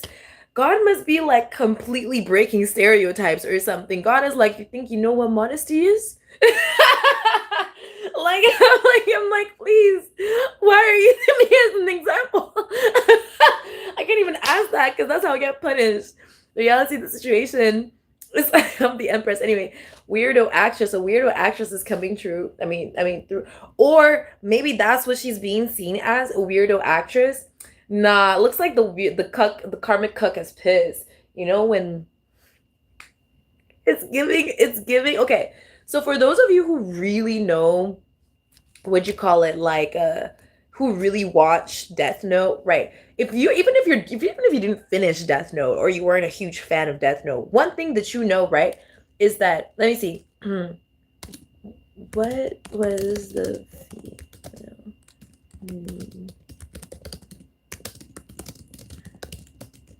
one thing that you do know about Death Note once you do watch it is Misa Amane. You know what I mean? Misa Amane is a popular model, actress, supporter of Kira, who later becomes the second Kira after acquiring her own Death Note. Right? That's what it is, right? If you know about Misa Akane, right? That's what I'm talking about. That's her energy. Except for it's more like wannabe Miso Akane, which is even worse because it's giving big on the yandere aspect of it all. Misa Amane, right? Misa Amane genuinely liked Kira, right? She liked Kira. She liked him. She wanted to be with him, right? She was all like la-di-da about him, right? I'm pretty sure, right? Let me see. Did Misa show any affection for Kira? Was it not one-sided? So yes, exactly. Deep, genuine affection for Kira, like Igami, yeah, exactly. But her love was largely one-sided. Yeah, immediately after learning he was Kira, her love was based on gratitude and idealization. Kira had killed the criminal who murdered her parents, so she saw him as a savior, right? Calling him my light, literally and symbolistically, right? Sacrificed half her lifespan twice to gain Shinigami eyes for him. Yeah, Light never reciprocated her romantic feelings. He used Misa as a pawn. Da-da-da-da-da. And it's so ironic because after I broke up with the ex-lover, I literally said, I don't fuck with pawns. Right? I don't fuck with pawns. I don't fuck with pawns. The reality of the situation is that he wanted to use that girl who called me as a pawn, the one who acted like she didn't know what was going on because he sought to seek advantage over her and the situation in order to like get some sort of greed out of it or less out of it. But I'm the Empress. You can't play this game with me. Like, what the fuck are you doing? All right? Why can't you just be normal? What the fuck? Anyways, like, why? I can't even get my fuck buddy to just be a fuck buddy, bro. This shit is crazy, man. This is crazy, man. He wasn't even that neat, bro. So, anyways, he sought out to take advantage of her for some reason and whatever, but she really wanted to play that part like Misa Akane. She wanted to show deep affection to him, right? Forever, whatever symbolistic meaning that she had over it, trying to play like she was gonna be every day. I was like, my life is a fucking movie, bro. So, like, she was trying to act like, I swear, where are the cameras? Deadass, where are the cameras, bro? You can't stop playing with me. What kind of Truman shit is this? So, anyways, yeah, exactly. Empress in reverse, boring hoe. You see what I'm saying? That was her whole personality. That was her whole personality. That was it. The only thing that she could supply to him was this pawn ship. But me knowing this is not La La Land and this is not fucking Death Note and this is not, you know what I mean? This isn't a fucking movie or whatever. I know the laws of karma. And the laws of karma state that if you use somebody else as a pawn, then they will inevitably, then you will be used as a pawn. You use somebody as a pawn and someone will use you as a pawn. It doesn't have to be the same person. It could be anything. It could be you that uses you as a pawn. You're going to be like Spider-Man, like, what the fuck? You know what I mean? Well, since when did I have a doppelganger? You're going to be, there's a lot of crazy shit that happens when you break karmic laws. You see what I'm saying? So one thing I wasn't going to do is stick by his side while he learned some sort of crazy ass karmic lesson from using somebody as a pawn and then becoming a pawn himself, right? One thing I wasn't going to do is do that, right? And I think this is where it was that, like, I don't know. But basically, yeah. Evil cults hellbound in reverse, yeah. So it looks like not hellbound in reverse, pimp only in their imagination where they are. You see what I mean? They're a cuck. They're manifesting. They're manifesting being a real cuck. And I had to come through with like warning them, like saying, you know what you are? I was like, you know what you are? And you're probably not even gonna read this shit. So good, don't read it. Be that. Like everywhere. I was like, be that then. Because this is where they never want to pay attention at. I'm like, psychologically, I can tell that you are turning to become a fucking cuck. Like you look like the type of person that wants to see the people that you love get fucked by someone else. I just want to make it clear. You might think you're getting away with what you're doing, but God will make you fall in love. And when God makes you fall in love, God will also make that person that you fall in love with fuck someone else right in front of you. Excuse my language, have sex with someone else right in front of you. That is where you're leading your direction of life towards. Like, don't think that this is because because you think that I think that. No, it's not about that. It's about what you're doing and how it's orienting your life's manifestation and where it's going in life. So obviously they didn't read any of that because they're not gonna take me fucking seriously, right? Because right? So we're just gonna have to sit here and, like I said, I was just eating my popcorn. Like, I guess this is just how we gotta do it. So Bonnie and Clyde syndrome, because that crazy bitch has a Bonnie and Clyde syndrome, right? Just like Misa Akane, she really thinks that she's going to create some sort of dynamic with Kira, right? Where she can become the second Kira. She can be just like him and they can be bonded together for life, right? But we all know the cringe that has to do with that, right? So weirdo beef hungry in reverse. So they can't uphold some sort of weirdo beef hungry anymore. They can't project some sort of hell binding towards me because it looks like the person who was a pimp only in their imagination wasn't even binded to that. They weren't even binded to that. Yeah. I'm just checking. But they weren't really binded to that, it seems. I unbinded them, it seems. Pride hungry. Yeah, clout cutter. So it looks like they weren't binded thanks to me. But they wanted to be a part of some sort of weirdo conglomerate. Exactly. Because they were all trying to get rich easy. Yeah, they were all trying to get rich easy. Yeah, can't get in the ring energy. Speaking of which, right? Devil wanna be in reverse. Actually, it's in reverse, right? Can't get in the ring. Emperor wanna be. Ghost Rider wanna be in reverse. I'll tell you what that means, okay? They're the type of person that thought that just like my parent would do, and this is something that I prepared for my whole life, is when you get there, just say this and that and that and that. It's like someone who needs someone to do that, and then someone who does do that, but like, you know what I mean? What is it called again?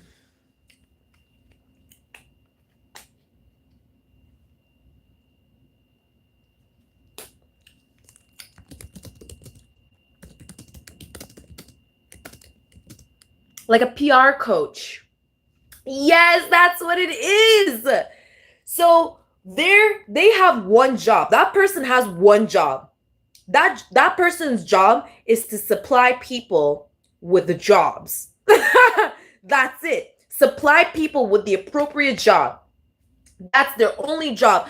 Bring people to the employers. Bring people to their employers, okay? Bring the don't take the employers and bring them to your people. Bring your people to the employers that you have connections with. That's their only job. Bring your people to the employers you have connections with. They are a wannabe PR coach. You know what a wannabe PR coach is? Someone who is trying to mold people to have a public character, public persona on the behalf of them because they want to be the face. They want to be the face of the company. So because they want to be the face of the company, but that's not their fucking job. They have nothing to do with PR. So public relations, right?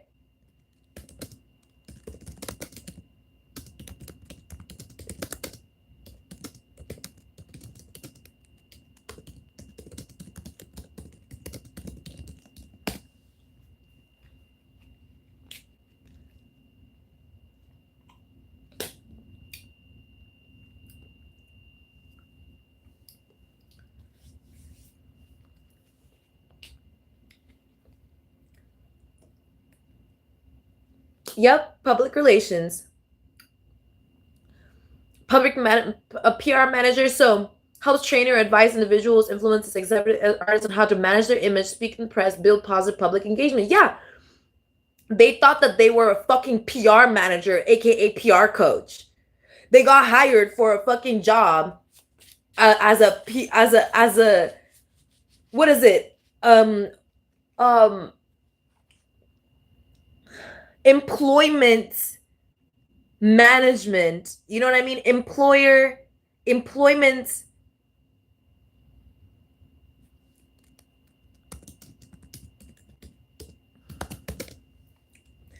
An employment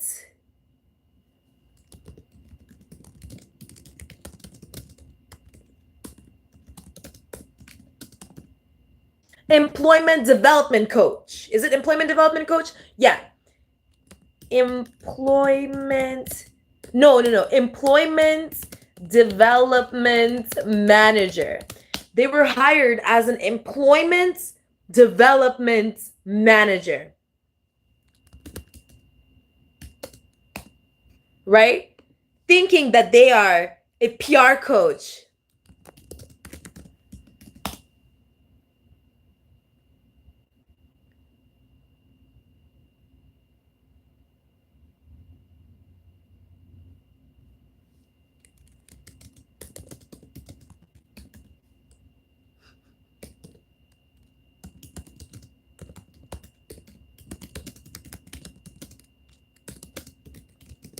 Here, I'll make ChatGPT say it. So, an employment development manager's job is question mark. So we have to. Here, let me make sure.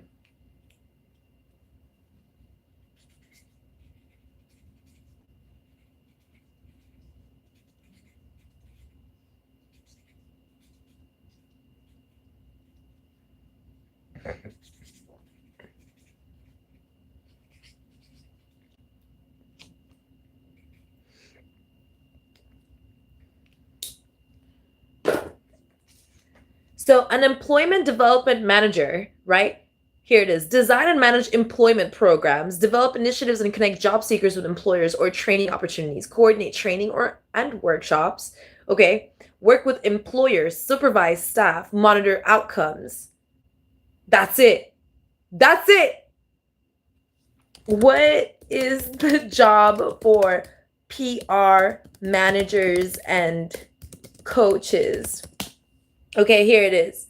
So you have employment development managers, and this is what's really getting to me. Okay, this is what's getting to me. So employment development managers design and manage employment programs, coordinate trainings and workshops, work with employers, supervise staff, and monitor outcomes. Right,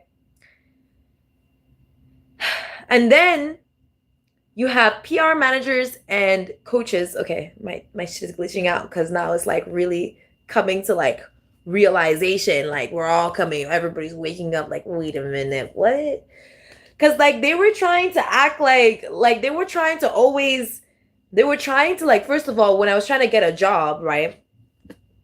Like you're supposed to bring your employer to me, like, or bring me to, what is the job again, right? Design and manage employment programs. So develop initiatives to connect job seekers with employers or training opportunities. So give me a training opportunity, right? So that I can take initiative, right, with an employer, or coordinate a workshop, right?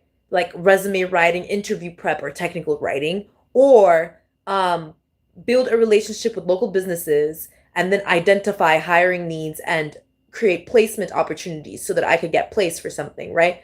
Or maybe even manage employment counselors or career advisors or outreach teams, right? So that I could then get a job, track data like job placement rates, training completion, and retention to improve program success, right? Did they do any of that?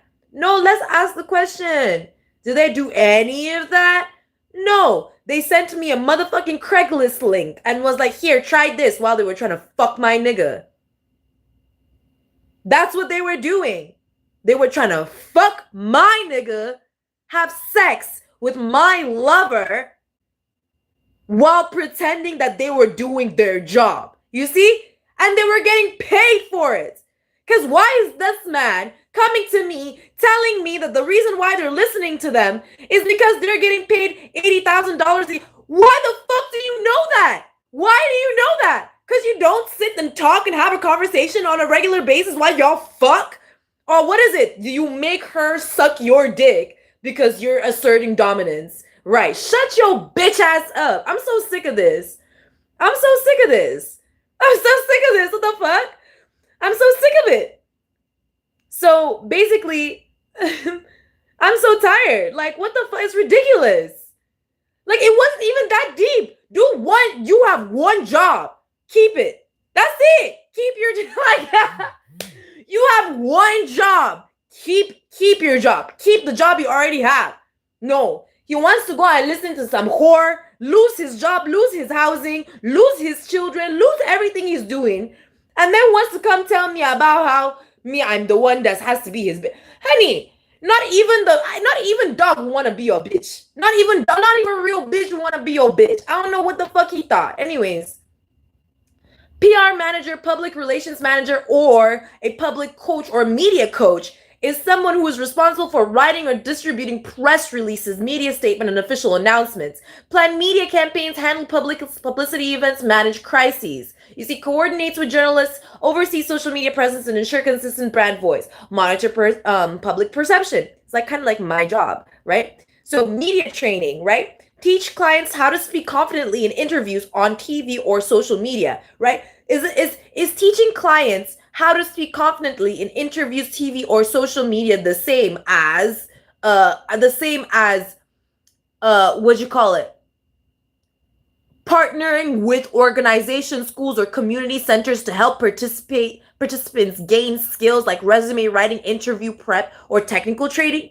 Is that the same thing? Or are those two different sentences that I just said? Okay, can you guys spot the difference between partner with organizations, schools, or community centers to help participants gain skills like resume writing, interview prep, or technical training, and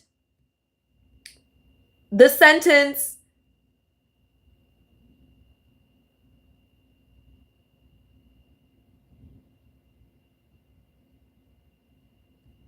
where the fuck is it? I just said it.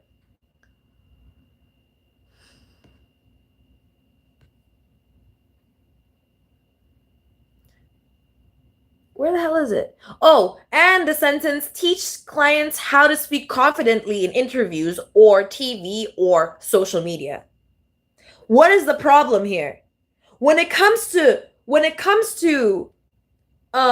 employment development, the main thing is partnering with organizations to train future employees on their resume writing skills, resume and interview preparation, preparing for their interviews through their resumes and technical training, right? AKA their skills.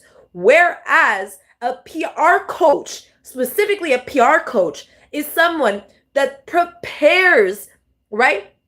It's actually not prepares, but teaches their clients, right? So it's their clients how to speak confidently in interviews, right? This is not a Hollywood fucking movie where we're all gonna fucking present ourselves with suits and ties to employers being like, yeah, so the reason why I think Guatemala, like, we're not here to fucking do a fucking, what is it called again, Mrs. America fucking speech. We're here to present our skills and our values during interviews to show what it is that we're capable of so that we can reach the heights and the conclusions of what it is that we can do for the company. Done. And period. We're not here to supply our public image to, like, literally present ourselves and our social profile and our public relations profile with a public court of opinion through, like, public interviews like we're famous or some shit. What the fuck? Bro, they were on some high horse crazy shit. They were on some high horse crazy shit. That shit was blowing my mind. That shit was straight up blowing my mind. It really was. It really was blowing my top. It really was blowing my mind. Okay?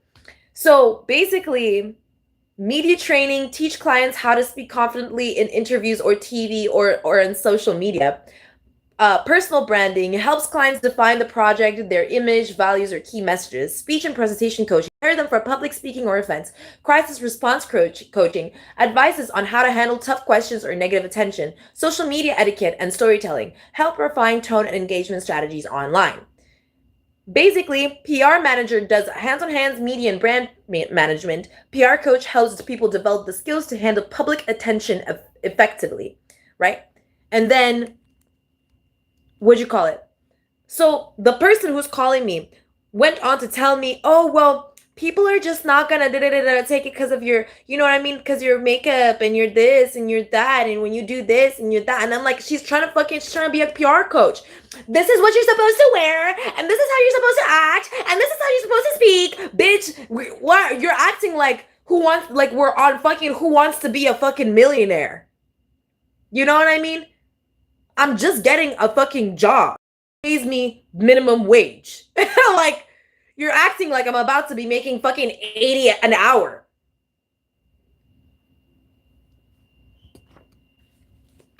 Fucking crazy. Crazy bitch for real. Yeah, like, you know, I'm just trying to prepare you for Shut your bitch ass up. Shut up. I'm so sick of it. Yeah, exactly. Now they're being seen as a fucking burden. They don't know how to do their fucking jobs. That's it. Why are you calling me while I'm in the shower, bitch? You're not even gonna send me a text. They didn't even send me a text. I'm like, hello? I'm like, I'm busy right now. What the fuck? Who is this? On some, who is this? I'm like, I was literally, that was the first thing I said. Who is this?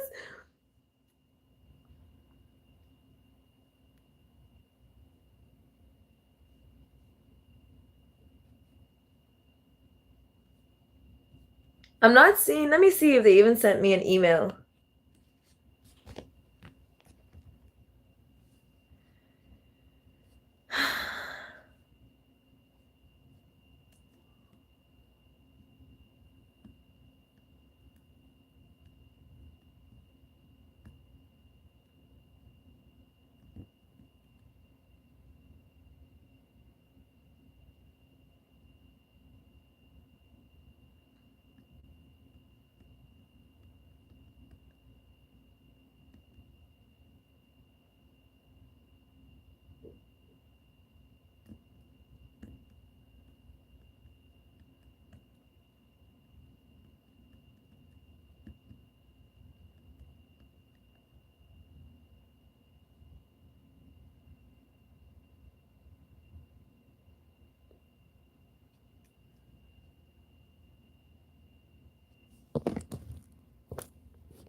Sorry, I have a whole other thing to deal with that I've been dealing with for like fucking 2 months, bruh.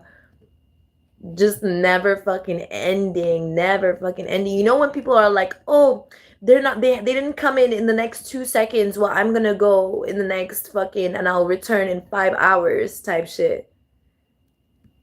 And then like 5 hours later, they're like, oh, if they don't come in the next 2 minutes, then I'll meet them in the next fucking 4 days. Just over and over and over and over again. Like, bruh, this shit is irritating as all fucks. Oh, there we go. Have been closed. Please his assistance. Okay, then we got this. Oh, finally, let's go. Okay, that's good. Oh shit, Florence and the Machine? When is that? Hold on. May, June, in May.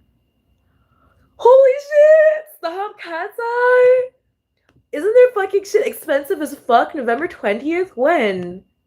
Zed too? Oh fuck, Zed. I haven't seen Zed in forever. Playboy Cardi. How do they know this? How do they know? Oh, is that just my gosh, fucking stupid fucking phone. I'll never be able to go to a concert with this fucking phone, bro. Okay, well that's done. Yep, there's no email from them. Yeah, she really thought I was gonna be calling back or some shit like that. Hell nah.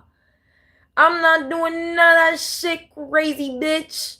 I'm not doing none of that shit. Fuck you and your mama, bitch. That's crazy as shit. Anyways, let me see when this fucking thing is. That shit is so fucking insane.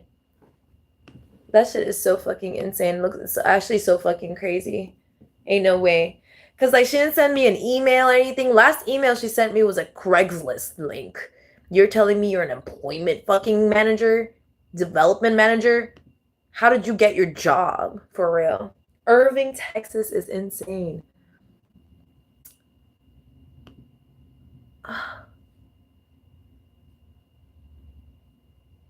What do you mean? What do you mean? This isn't fair, bro.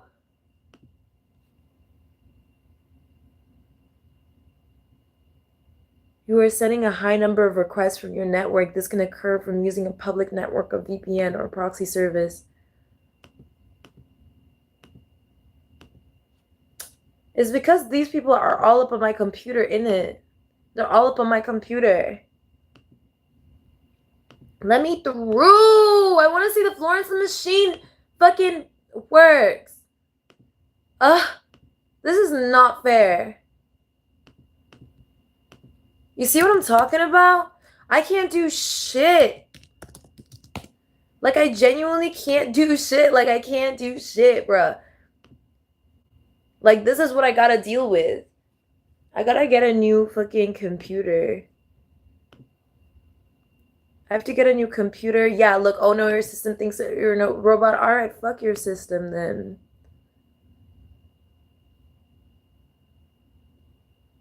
I genuinely can't do shit, bruh. Anyways. I'm thinking, get out. Holy God. You see?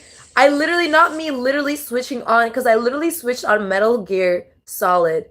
He had the full game on here. And the water quality is so shit. Look at the fucking water quality for the water. The water, I still haven't watched the full thing though.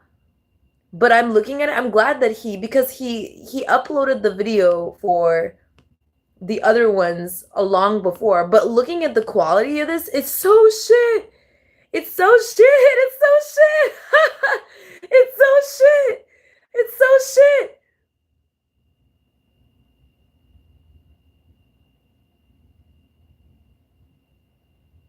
It's so shit. It's so shit. It's so shit. The quality is so shit. Look, someone commented, absolutely love the fact that Jack fell into the same hole twice immediately after saying it's around here where my memory of the area gets really spotty. You see what I'm talking about now? This is what I'm saying, bro. I always know what the fuck is going on. I know what the fuck is going on, bro. I always know what the fuck is going on. I always know what the fuck is going on.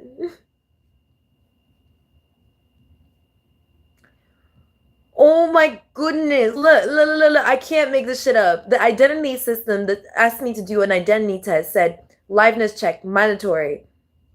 Photo ID, identity accepted, mandatory. I already.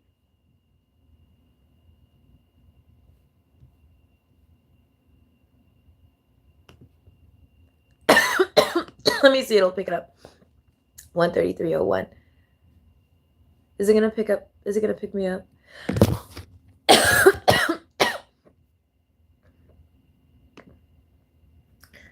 You know what? Fuck it. We'll do it on my phone.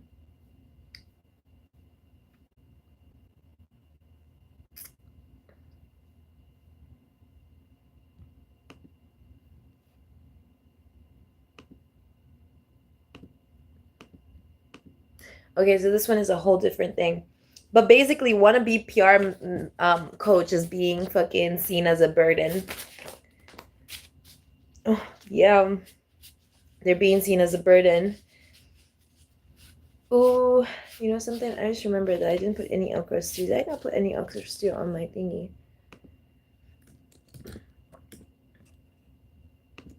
Let me make sure I do that because that's actually really important. I don't know how I didn't do that. A la carte. Let me see this real quick. French, ivy, okra. Oh my gosh, bro. Impossible. Impossible, bro. Impossible. Ain't no way. Should I remove the rest? I already removed the rest. Oh, really? What you mean? Okay, that's fine with me. If the pricing seems high for you, it's high for you. It's okay. That's fine with me, honey. That's okay with me. I literally have 79 others that I have to consider. Let me make sure. Zobo panna-cotta. Hold on one second, y'all. Cause entree, jollof rice. Let me check all my entrees real quick. Why do I have Dora Woods? I don't know how to make Dora Woods. Dora Woods is not my specialty, oh. Please, people will hear African and think Dora Woods. I don't even know how Dora Woods got so fucking popular. Especially over, yeah, dang, I don't really have it. That's crazy, bro. That's crazy. There's no way.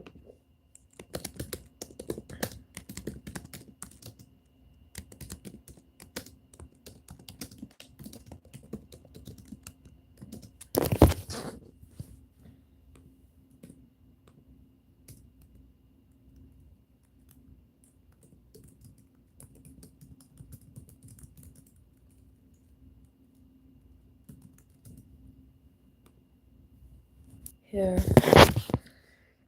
That was wild. Anyway, boring hoe in reverse. They can't uphold whatever boring hoe energy it is. Crazy, yeah, crazy nigga in reverse. They can't uphold some sort of crazy niggadry. Spouse wanna be in reverse. Um, 10 plus people in reverse. Yeah, weirdo actress in reverse. They can't uphold whatever that is. Okay? I see him. Period. Pranayama gari. So shebi. Okay, assorted fish, catfish, tilapia. Assorted meat, tripe, cow skin, bell pepper, onion, crayfish powder, seasoning cubes. Perfect. Shebi, this is what we call Nigeria, Middle East. Jamaica, Ethiopian. Give me 1 second, y'all. This is super important. I don't know about you guys, but this is super important to me. Ethiopia and the Lebanese. I'm a West African. I guess they'll have West Africa on there. Yeah, there we go. Let's go West Africa. Andre, let's go. I can't believe I didn't put this in. Craziness. Absolute craziness. Ain't no way. Tashebi. She also put pounded yam in there. Pounded yam is hard though, but I'll do it anyways if it's for my people. But I'll have to make it separately. I also have to get pounded yam material. Yeah, and the old apartment that I used to live in that used to help me with pounded yam because I can't be cooking here. Kia is not good it's not good vibes to cook. I want to cook inside my home, somewhere where it's good to cook. I be good to make things now, cook and clean. Here is not good to clean anything. Anything you clean is dirty. Everything you clean is dirty here. Anyways, let's keep going, you guys. Let's see what's going on. So yeah, my ancestors pulling through at me. So if you saw that whole sequence of events, that was really me and my ancestors really having a conversation for work. So yeah, this is the Emperor energy coming through. Emperor energy is coming through. Frequency. This is like, how do I explain the whimsical energy of the Emperor? It's kind of like assertion, action, intention at the same time, inertia. That should perfectly explain it. Like the alpha, the omega, the beginning and the end. He is the inertia. Yeah, that's the word. Jesus Christ is the inertia. Yeah. Ooh. Is that it? Did I get it? What? No. You see, this is what I'm starting to get irritated with this. Etymology. Ha. Exactly. You see what I'm talking about? Let me show you guys something. Let me show you guys something. Look at how it played. Look, when I said Jesus Christ is the inertia, you know the first thing that they gave me? Look at the first thing that they gave me. Idle, inactive, sluggish. Since when does inertia mean inactive and sluggish? Since when? I said you better give me etymology. It said true, real, study of discourse about, the study of true meaning of words. Can you imagine? You see what I'm saying? You see the game they're playing with me?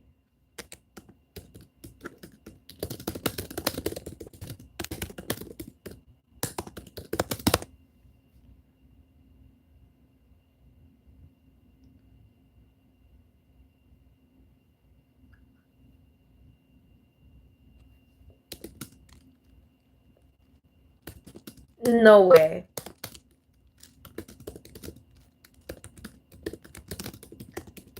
Here. I'm about to fucking break this shit. No, not it thinking. Not it thinking. Not it thinking. Not it thinking. It has to think.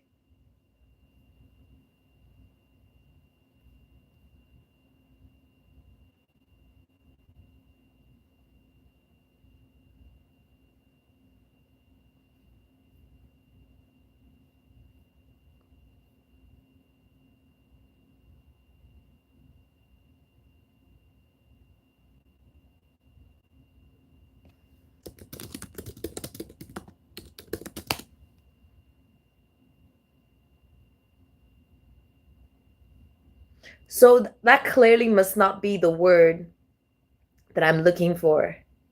Because I'm looking at innate as the word. So let me look at it. Innate etymology. I apologize, Lord Jesus. I don't know what the hell was going on, but maybe that's where it is. Inborn, natural, within, natural. That's what I was looking at. Innate, innatus, energy produced within, existing from birth or by nature. Innate. That's what I was looking for when it came to inertia.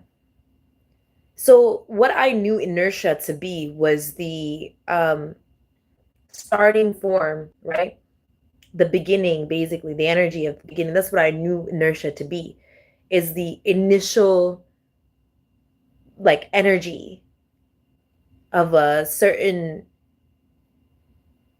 action, right? So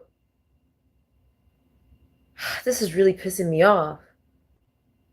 That's what it was to me. Like, when you say the inertia of an object, this is really getting to me.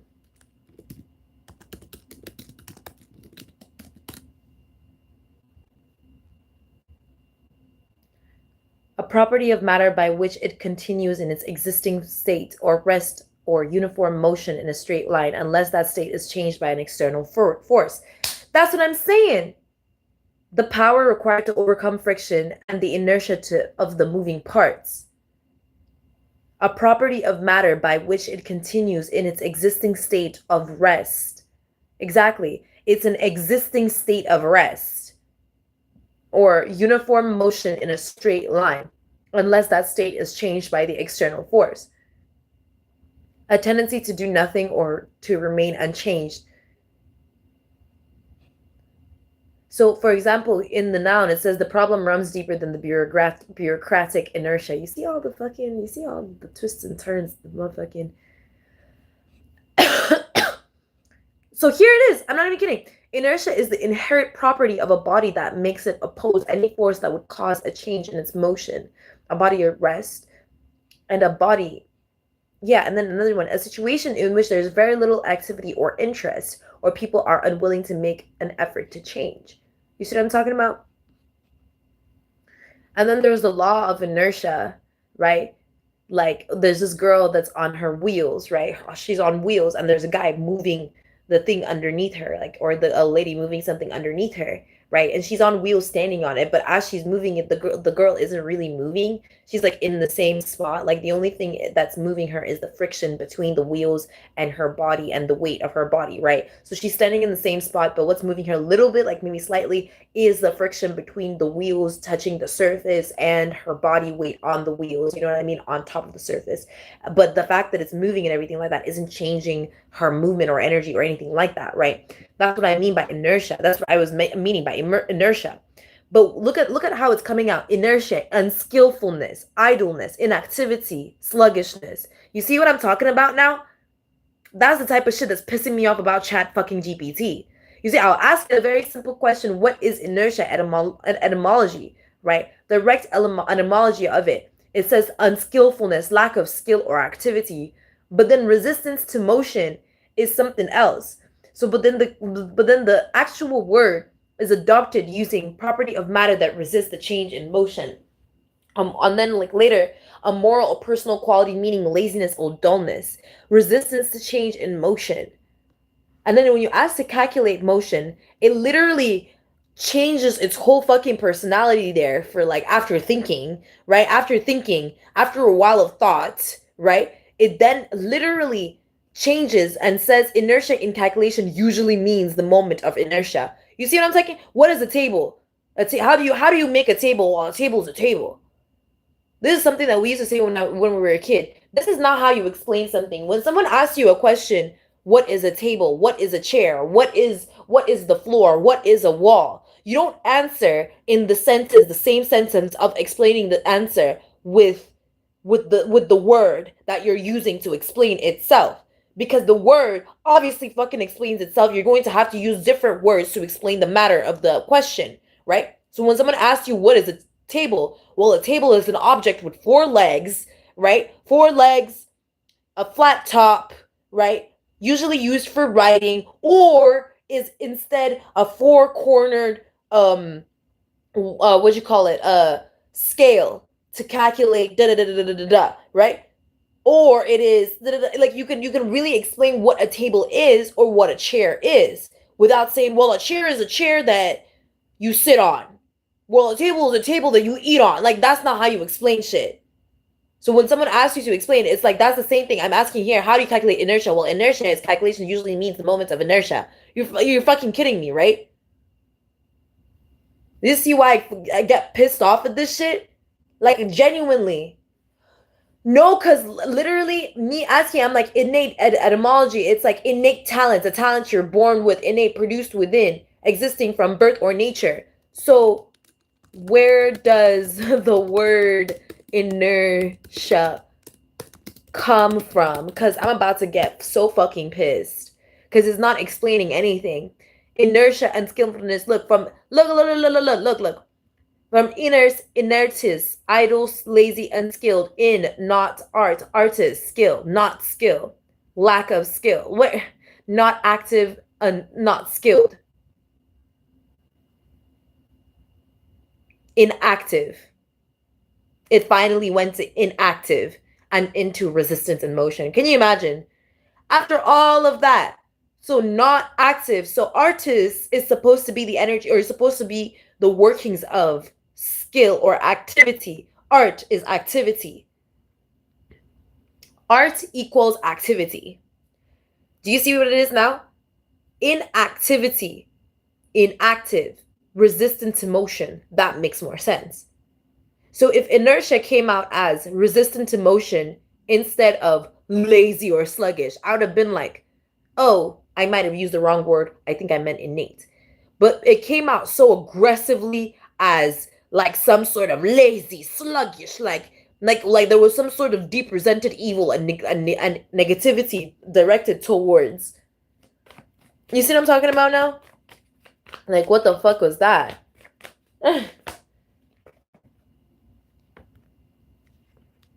Yeah. It was like coming across one of the things that people would literally project onto Jesus to like stop people from being. That's another thing. Yeah. So, yeah, I figured it out. So basically, it was like, because somebody, like for me personally, I had to speak on it on Twitter.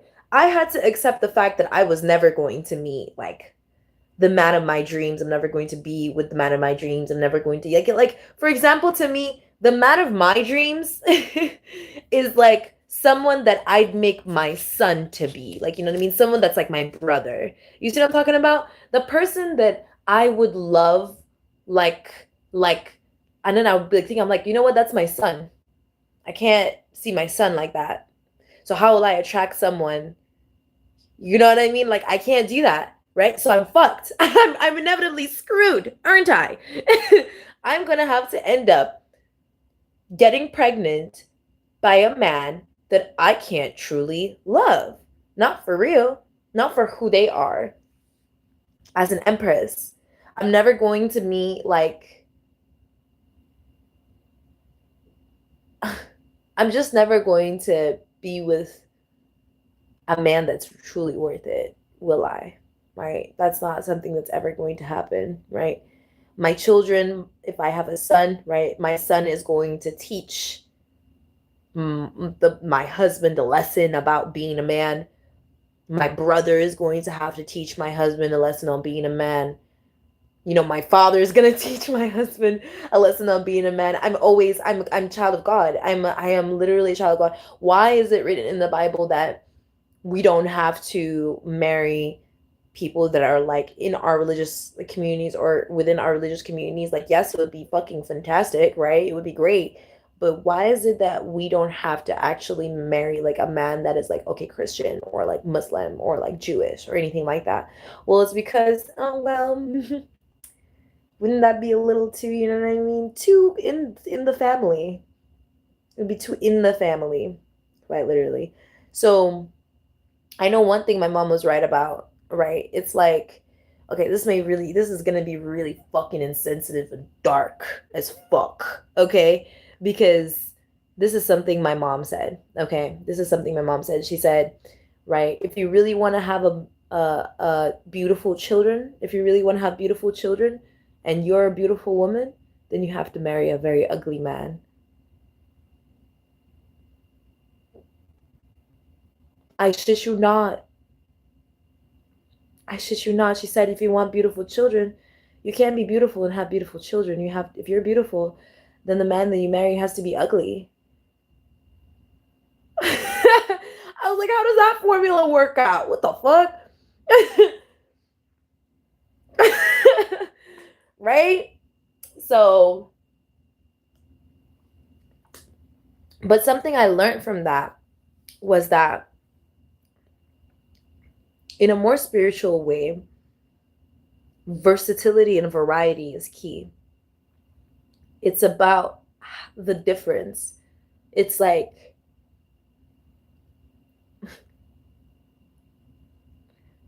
this is so wild because now it's just showing like being married to the difference.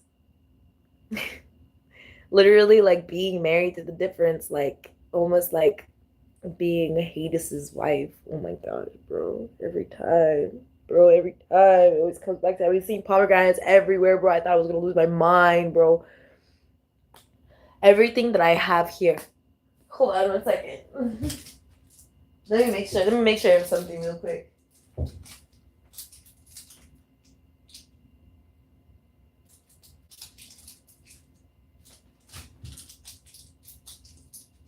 Give me a second. Give me a second. I'm almost done.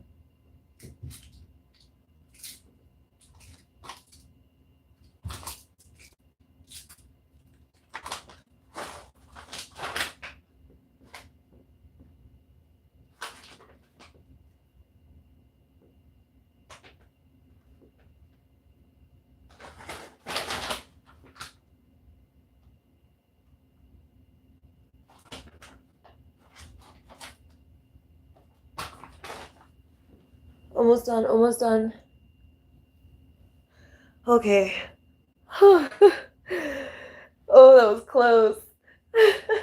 I've been avoiding everything pomegranate flavored, pomegranate taste. This is strawberry sherbet, right? Yeah. Okay. I can have everything but pomegranate, y'all. Which one was that one? Kiwi, passion fruit, and what? Even leche. Oh, thank God. Even leche is fine as long as I don't have a pomegranate. Yeah. But there it is. 9 of Wands energy.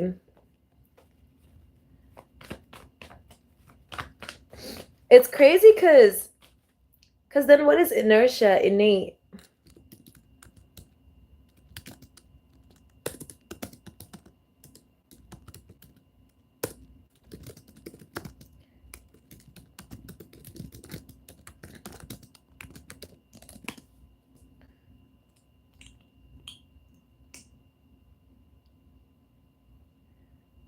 It's like vitality, I guess. Yeah.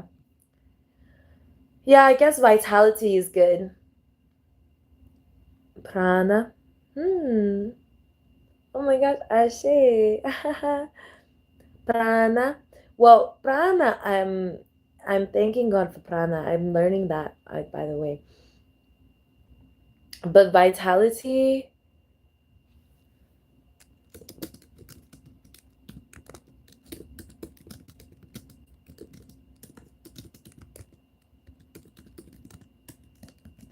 you could say he's the yin, I guess, right? Yin or yang. Okay, so none of those.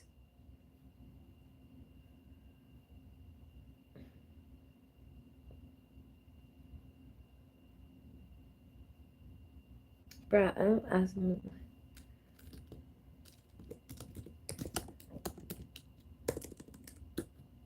So is it yin or yang? Let me see. The best way to explain it is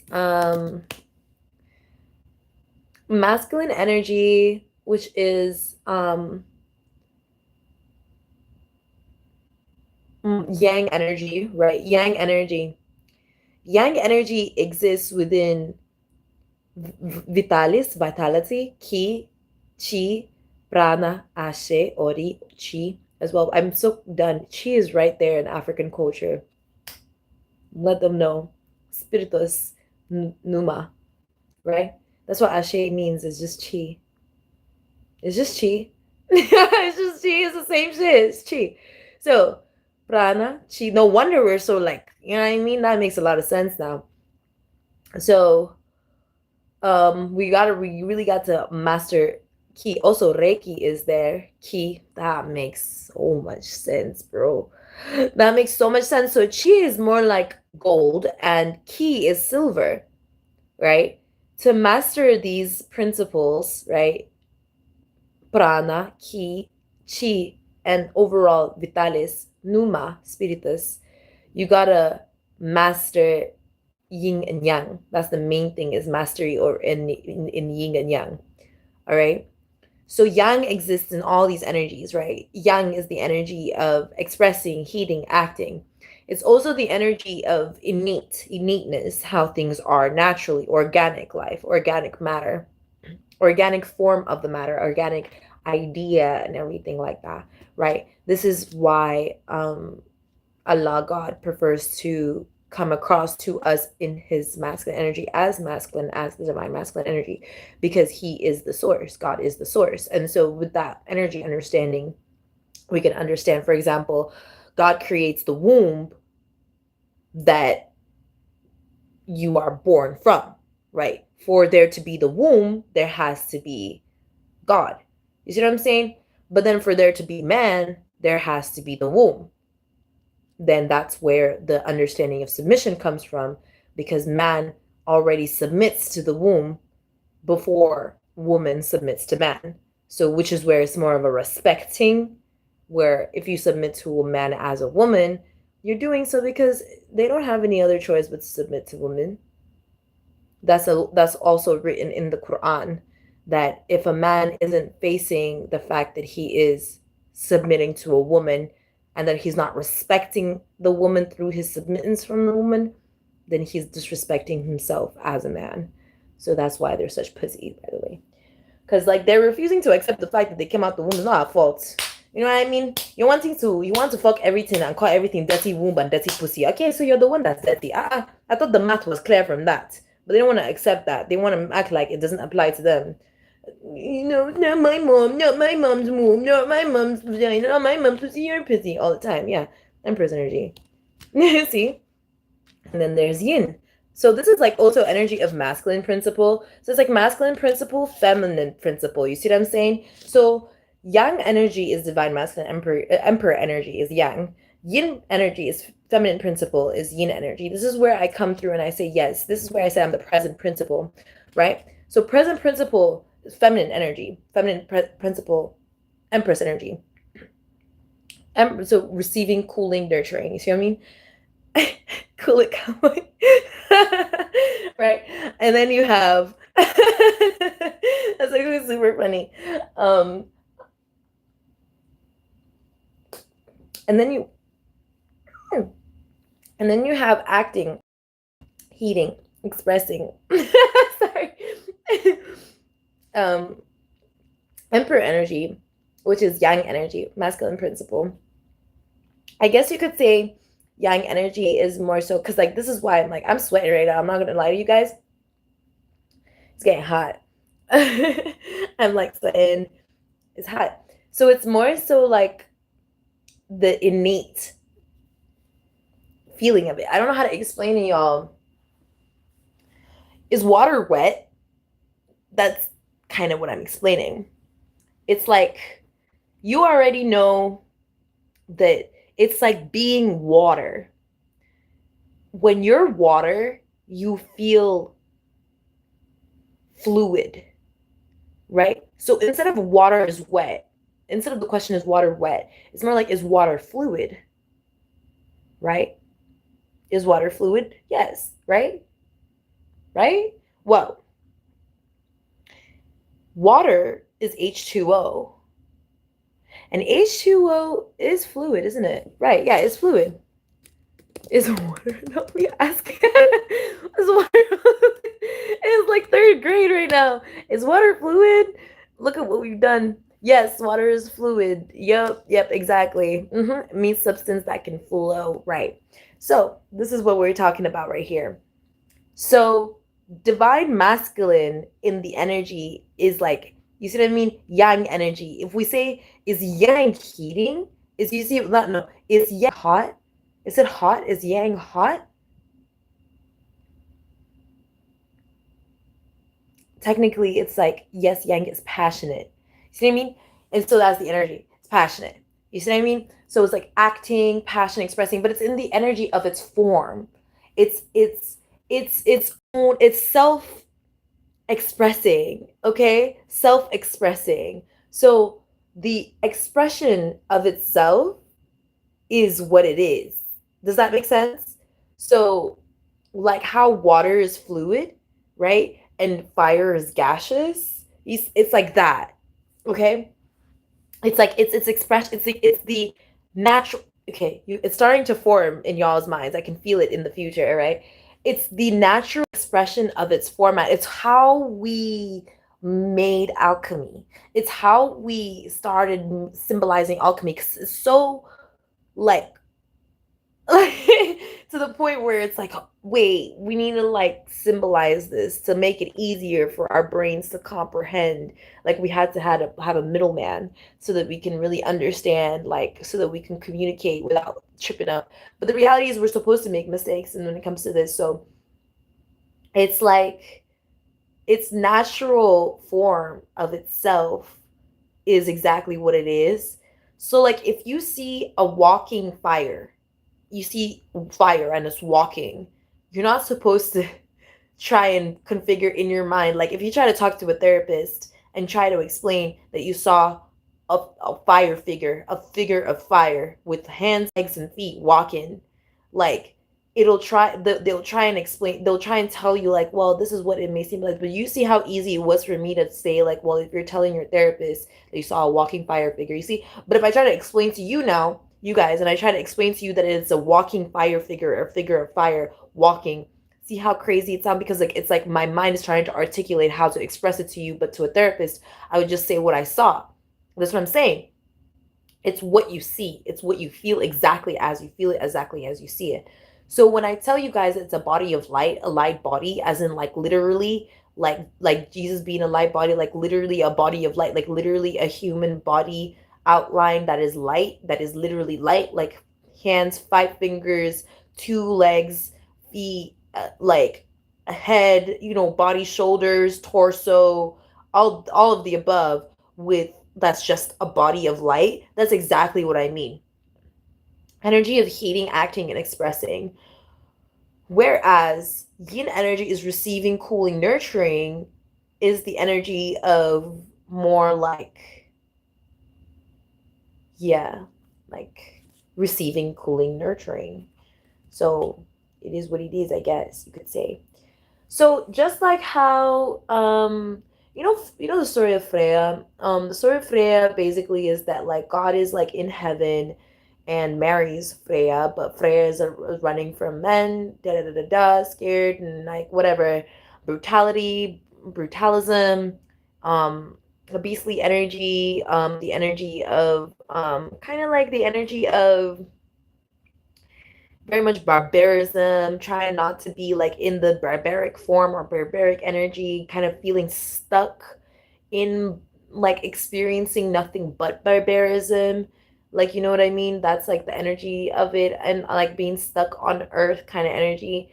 That's like very close relating to like feminine principle energy. Like, whereas everything in heaven and and you know what I mean, in kingdom and all that is light and everything is light.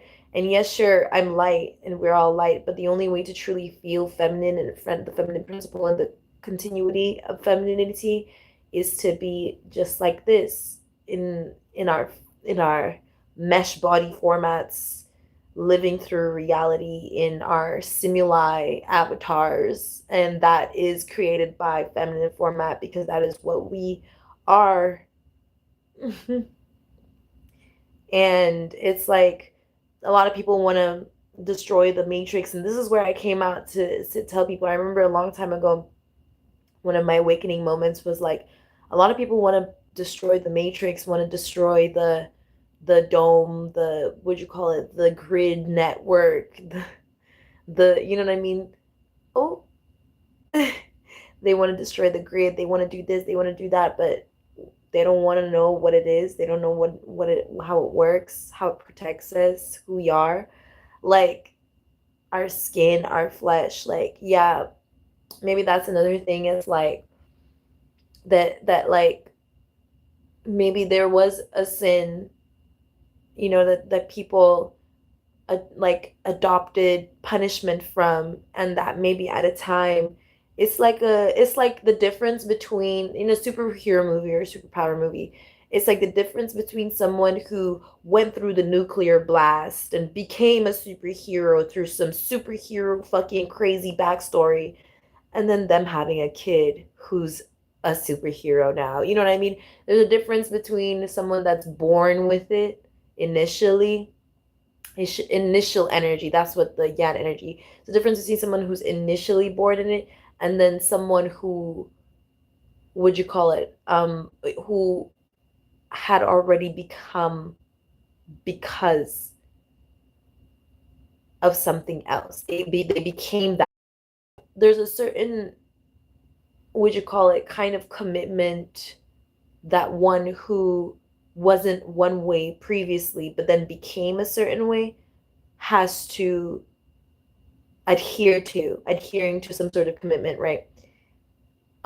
Whereas the person who was already initially that way has not that commitment to adhere to, but the options of other things that they can commit to from that being. Like there's other things, whereas someone seeing past the adherence to that commitment isn't really able to bring themselves a variable of expressions, right? Like a superhero that initially became a superhero can only go so far with their superhero abilities. Like they can only learn so much. They're stuck learning that. Maybe they get like interested in upgrades and like doing all this and updates and da da da da. But then it's like the Flash. It's like there's a difference between someone who was born the Flash and someone who became the Flash. So Barry became the Flash after the supernatural event, da da da da da da da, right? And so now he's like going through all these things, all these crazy aspects of life, right? But now let's say Barry has a kid. I'm pretty sure that there was later on Barry has a kid, and now that kid grows up to become young Flash or something like that, right? Now the kid has all these other extra abilities, you know what I mean? All these extra other things that they can do and all these like extra opportunities, and they don't have to worry about adhering to, is this really who I am and how am I going to do this, and because they've always been that way, right? That's like the ultimate difference between yin and yang. See, with yin energy, it's like we had to adhere, even though it would make it seem like, even though it makes it seem like because we have the womb. See, God doesn't have to do that, right? God is not he's not a man. He's not just a man or something like that. No, man, masculine energy, doesn't have to adhere to anything, right? Which is how God is, right? Which is why he is a preference there. You see what I'm talking about? In order to recreate this in adherence to a specific compromise, right? Like a woman bleeding through her, you know what I mean, vagina, right? People forget. I don't know why people forget that we have to go through that, right? We have to fucking accept that we go through that. That is a whole experience. We feel just like you, but for some reason now we have to accept the fact that, you know what I mean, that we're not, that we're different, that we got this strange ability and that everybody else can have it, but we have to accept that we have it. You know what I mean? Men don't have to accept it. You know what I mean? Our children don't have to accept it. It's kind of something we have to accept. So it's like the yang energy is the initial initializing energy. It's the one that already is captivating. It has all the everythings and all the varieties of all these different gifts and all these different things that they can do with what is, and all these just, it's just like, you know what I mean? It's like being born with a superpower. Whereas the yin energy is like being created by that superpower. Being, what is it called again? It's like being modified by that superpower. So remember when I was telling you guys about like active modification or active development? That is what God would be doing with the feminine principle, with the yin energy, with my energy. Active development and modeling. So whatever God chooses to do in the world with reality, or however he chooses to, you know what I mean, modify or do whatever it is, he uses literally my frequency. He just like fucking fucks around with my energy and my presence. And I fully allow it because it is what it is. I am literally his forever. So like I said, it's an adherence to what it is. And so that's why, and people would like, that's why there's people mad at me and shit like that, because they see like this like submissive like quality about me, and like this kind of like okay, like whatever energy about me, but they don't understand like my liberation with it, and like they don't understand my acceptance through it, and also my power. There's also a lot of like pride and arrogance that they attack me with, and so on and so forth. But I don't really give a fuck. Like I said, I don't fuck with pawns. I'm not a pawn. Like that's the reality of the situation. So um yeah, but it has to do with,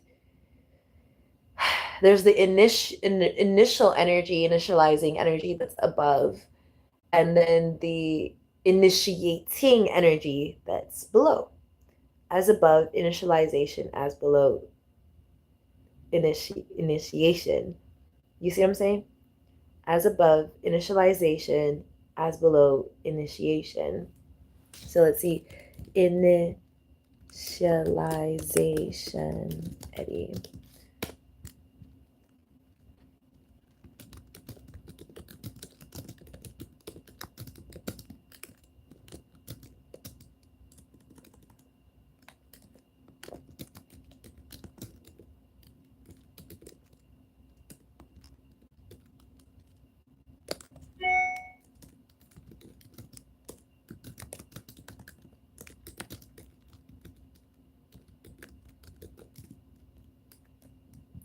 So yeah, literally, initium, the beginning, right? Beginning, the process of bringing something into its beginning state. Exactly.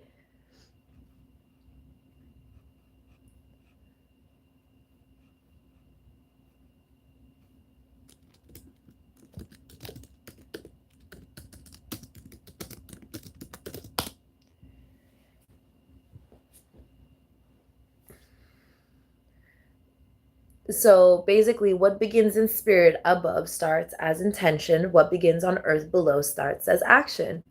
Initialization, thought; initiation, deed. So yeah. So you see what I'm saying? As above, initialization.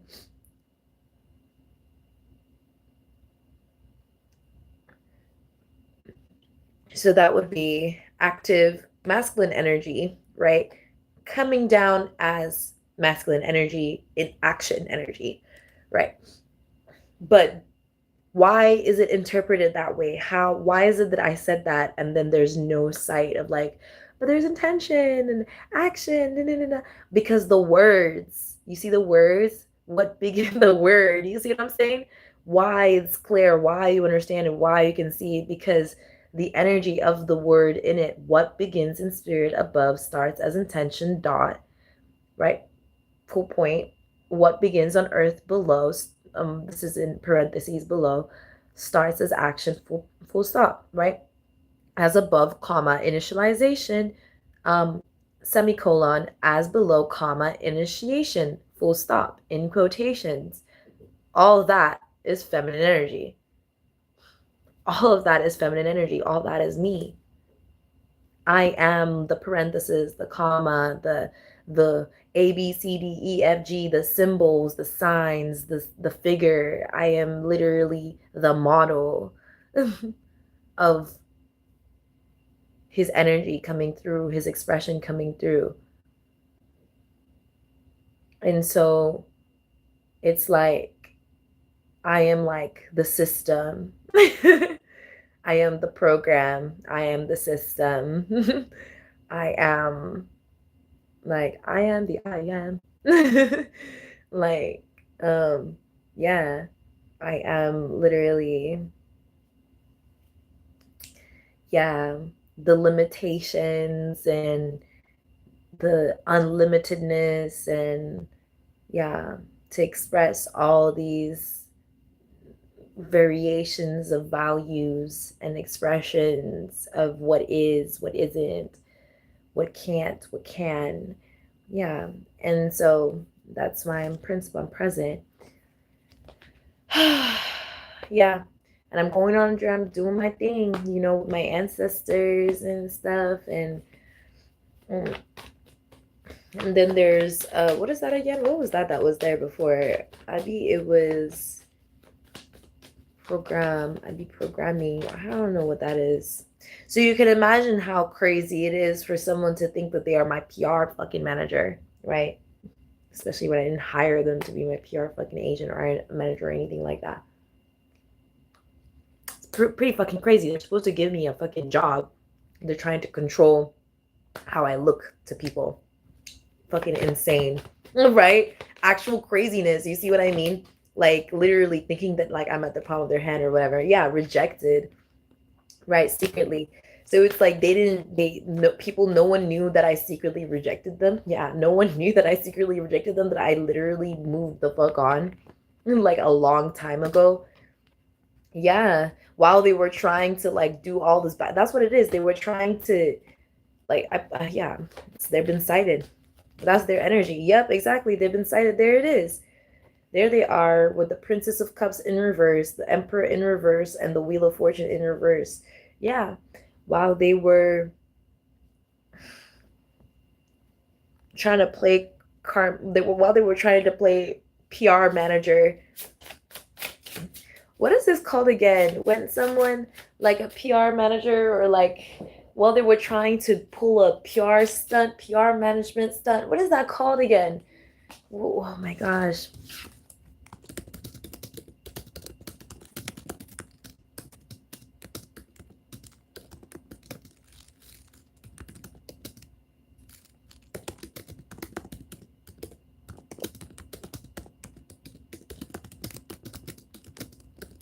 Like a PR stunt situation. What is it called again? It's gonna pop up. Hold on one second. Publicity stunt relationship showmans. There it is. They were trying to fomance. Yeah, fomance. Basically, they were trying to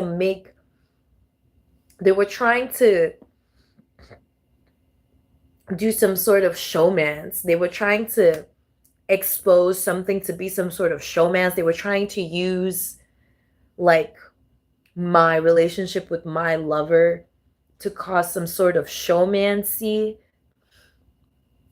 romance. What does it mean, necromancy? I'm telling you, necromancy is just another word for necrophilia. I know it is. I know it is. They want to act like it's some sort of dark magic nonsense going there, but it's mancy that is there. I be mancy is with romance. And so necromancy is having sex with dead creatures. That's what it means, and that's it. I am over it. I know what it means now. I'm tired of it. Because I always had a feeling about it. But it's necromancy. I be is just trying to have sex with dead things. I be trying to have sex with ghosts. I be same thing, same difference. It's the same difference. I be now we gotta really look into whether like the Holy Ghost is alive. We knew that. We know the Holy Ghost is alive. The Holy Ghost is alive, right? So I be there are some ghosts that are dead, some spirits that are dead, and some spirits that are alive. And it seems like we understand this now. So now we can move forward. This is something that we're really starting to understand now. Exactly. Now I'm really understanding. Because me, I was really trying to pick up on the frequencies because I was really confused about it. I was like, there are some things that are like, exactly, there are some spirits that are alive and some spirits that are dead. Talk. Shebi, and you see, the thing is that the spirits of the dead cannot be walking amongst the living. That's crazy. The spirits of the dead cannot be walking amongst the living unless there's some sort of portal that is open that confuses the frequencies. I mean, that's a long story. I'm leaving it with God. But Shebi, this is what it was. That's them. That's their energy. They wanted to create some sort of performance of romance when it came to me and my lover at the time, and to control like the optics of the situation. They probably knew this or something like that. They had that energy. It was so much fucking bullshit, bro. It's over. It's over. I'm glad I broke up with them. It's really over. Like, that was a lot of drama. That's why they were causing so many issues with me. They were lying to me, doing so much shit with me, like just doing the most with me, like acting all crazy with me, like it's just like craziness, acting crazy, craziness, on some craziness, yeah. And the whole time, it was like whatever aspects of innocence that I saw them to be, that was what it was. It was like they thought that I saw them in innocence, as if like they would never do this to me. That wasn't me, bitch. That wasn't me, nigga. That wasn't me. That was their fuck ass. They were projecting as if that they wouldn't get hurt by a fuck nigga. Right? That the crazy part about it is that he was the one not hurting me the way that he was hurting her. But I never fucking looked into it that way. I never saw it that way. I didn't give a fuck, bro. I didn't even know they were fucking with each other until recently. You see what I'm saying? But the truth is, that's why. Because when I realized, I was like, all right, well, you're out of my fucking life like that. Like, you're fucking insane, right? Like, that's it. Like, that's it. Yeah, you thought you were gonna bring me some sort of fucking tumultuity into my life. Fuck you and your fucking side bitch, nigga. Like, crazy. Like, that's the reality of the situation. Like, you're lucky I kept my mouth shut. Period. You lucky that I kept my mouth shut. Like, that's the reality of the situation. Yeah. So now they're really starting to see that they were the ones that was fucked over. Ain't nobody give a fuck about them. I don't know what the fuck they thought. Crazy bitch, that they were used as a pawn, whatever the fuck it is. That they thought they had a plan. That's another thing. They had a plan. That's what it is. They thought that they had some sort of plan. There it is. What did we say?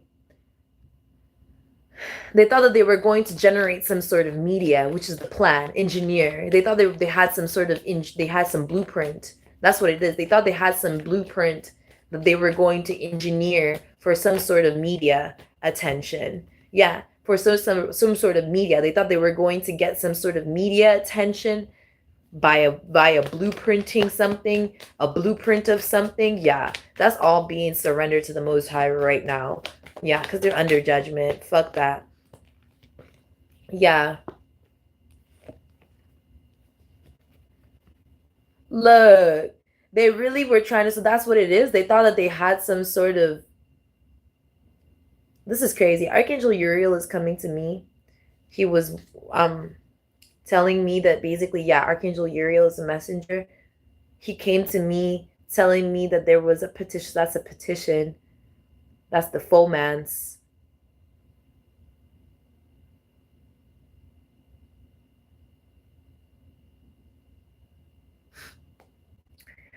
So they tried to make it seem like, okay, so here's what it is. So they tried to make it seem like our relationship wasn't real or something. Like I said, like I was talking to him and I was like, are you fucking her? Right? Are you fucking her? Like, are you in a relationship with her? And he's like, no, no, no, no, right?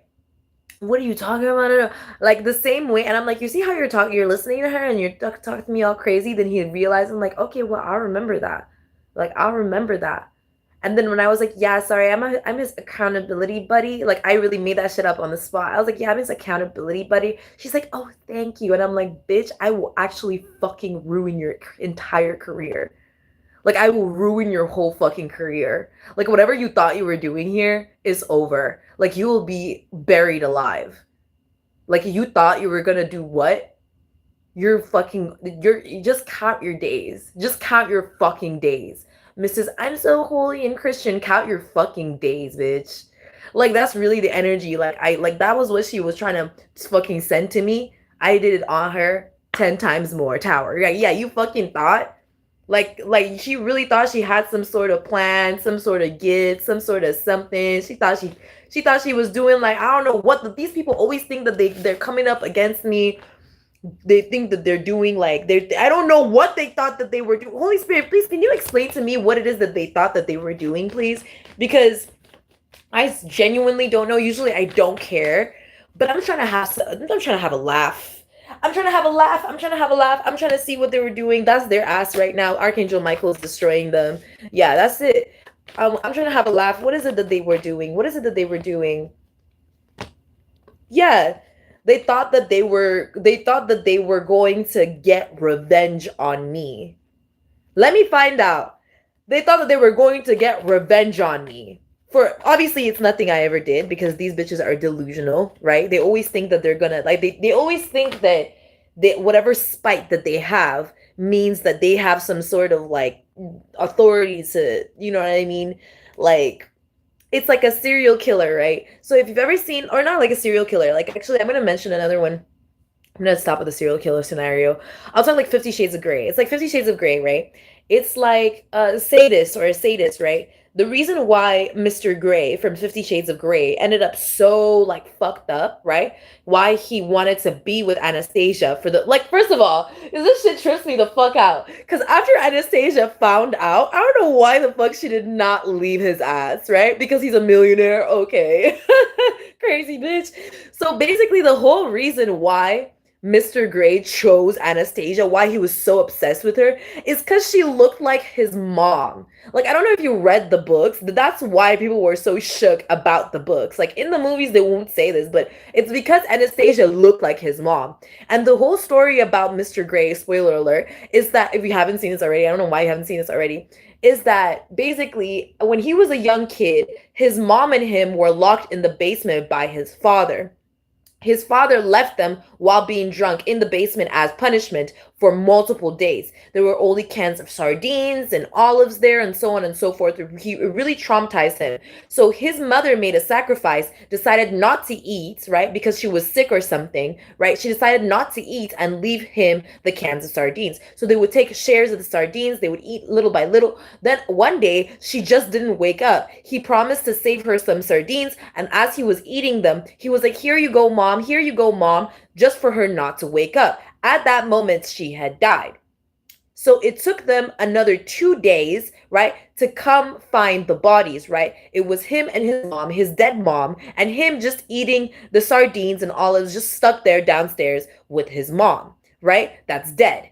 And so ever since that day, he's been like completely deterred from speaking to women, talking to anyone, speaking to anyone, trusting anyone. He was just not feeling it. He was just not a very social kid growing up. At some point, he started getting sexual feelings and stuff like that, but he couldn't see any other women. But then he felt like this kind of sensation of familiarity when it came to like people, or specifically people that were like completely opposite to his, like he would feel like feeling sexually for like women, obviously, but he wouldn't call anyone his girlfriend or sign any contract with women that were like anything other than looking like his mom. Let me explain this part. So two sides of the book, right? So he used to make PR stunts with women that didn't look like his mom, right? So he would have public relationships with women that were like blonde, skinny, tall, and all this shit, right? Just like the perfect image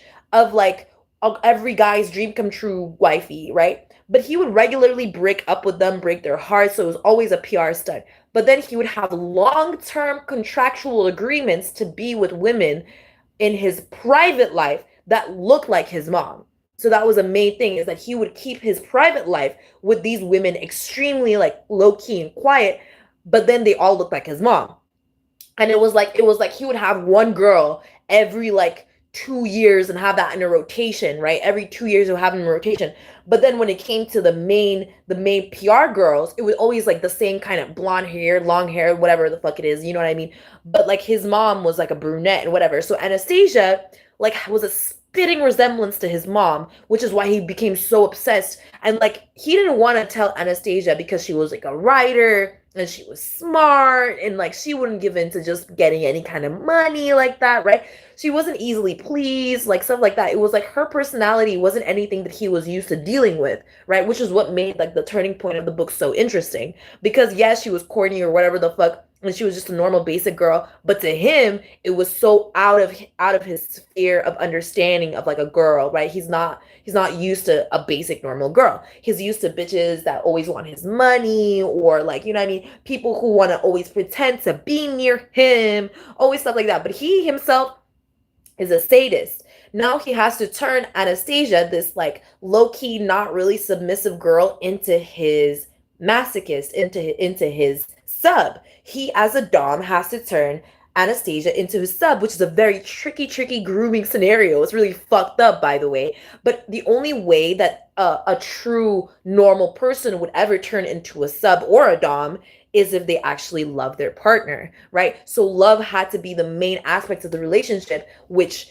um Mr. Gray did not want like at all, right? So he didn't understand the whole principle of love in the scenario, right? He's like, but what do I do if I love her, she loves me, then the contract is over, right? But the only way that Anastasia would agree to the contract is if she actually loved him. So that was the conundrum, that was the dilemma, so on and so forth. Read the rest of the book yourself, right?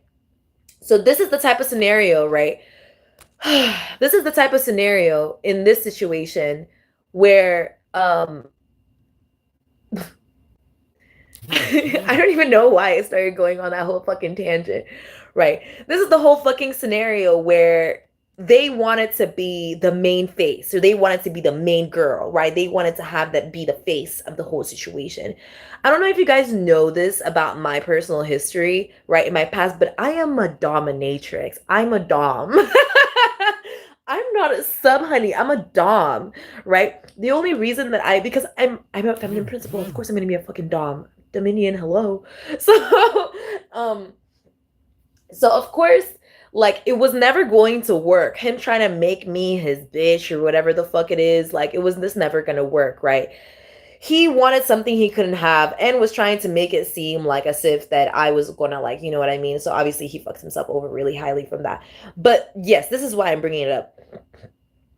There's always some sort of revenge plot that they feel like they have, right? Because that they feel like they've been done wrong in a specific situation or scenario, whatever it is, right?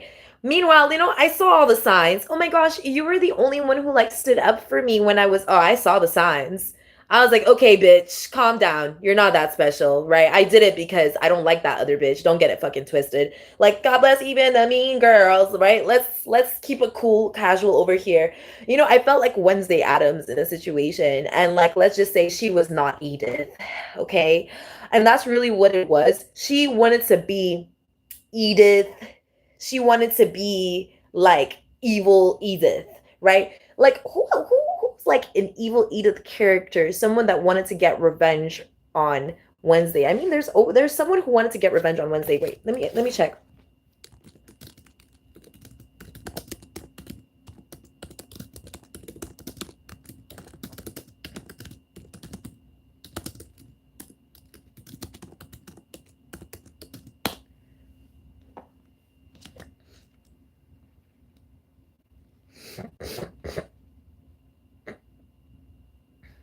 Slurp, right? Isaac Knight, also known as Slurp. Yeah, Slurp.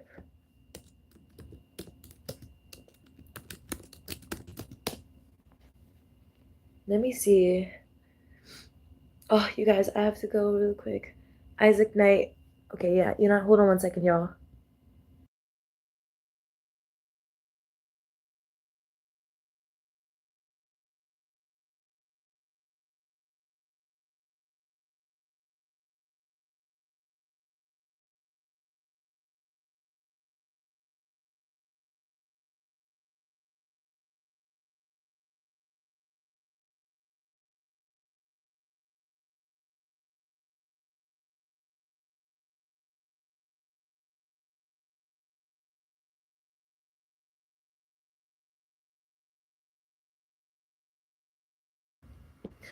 Yeah, Slurp. But basically in Wednesday in season 2, Pugsley was the one that brought Isaac Knight, but was there anyone else? Because I feel like he wanted to have revenge on the Adams family. It's not like he wanted to have revenge on Wednesday himself.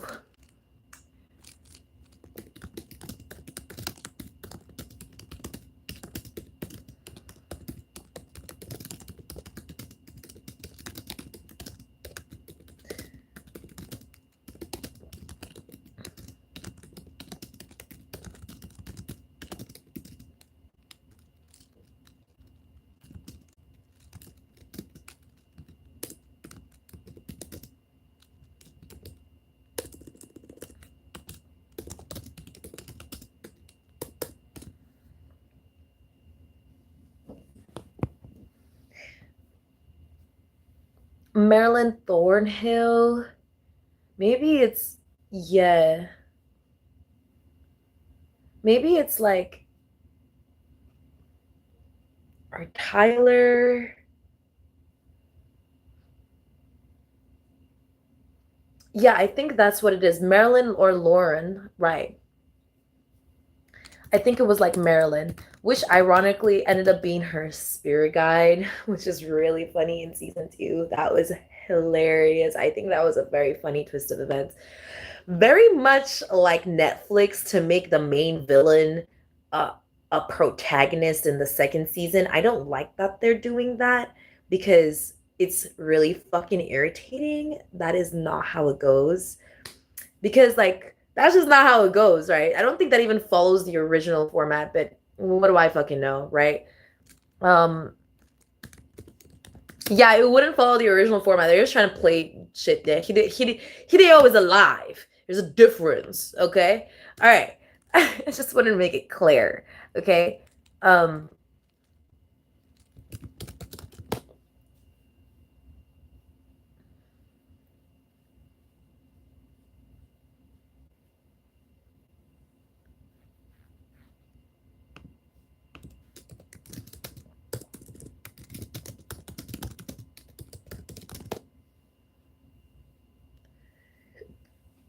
Okay.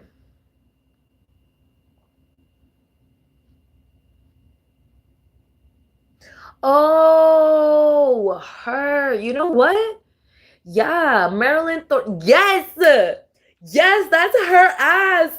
She was a Marilyn Thornhill character. That's her, the employment development manager that's trying to, yeah, that's her ass, bro. Hi, everyone. I just want everybody to have such a good day. Da, da, da, da. But actually, she's a crazy bitch as fuck. That's what I'm saying. That's what I'm saying. That's what I'm talking about, bruh. Yes, yes. Marilyn Thorne and Lauren Gates. That's the energy.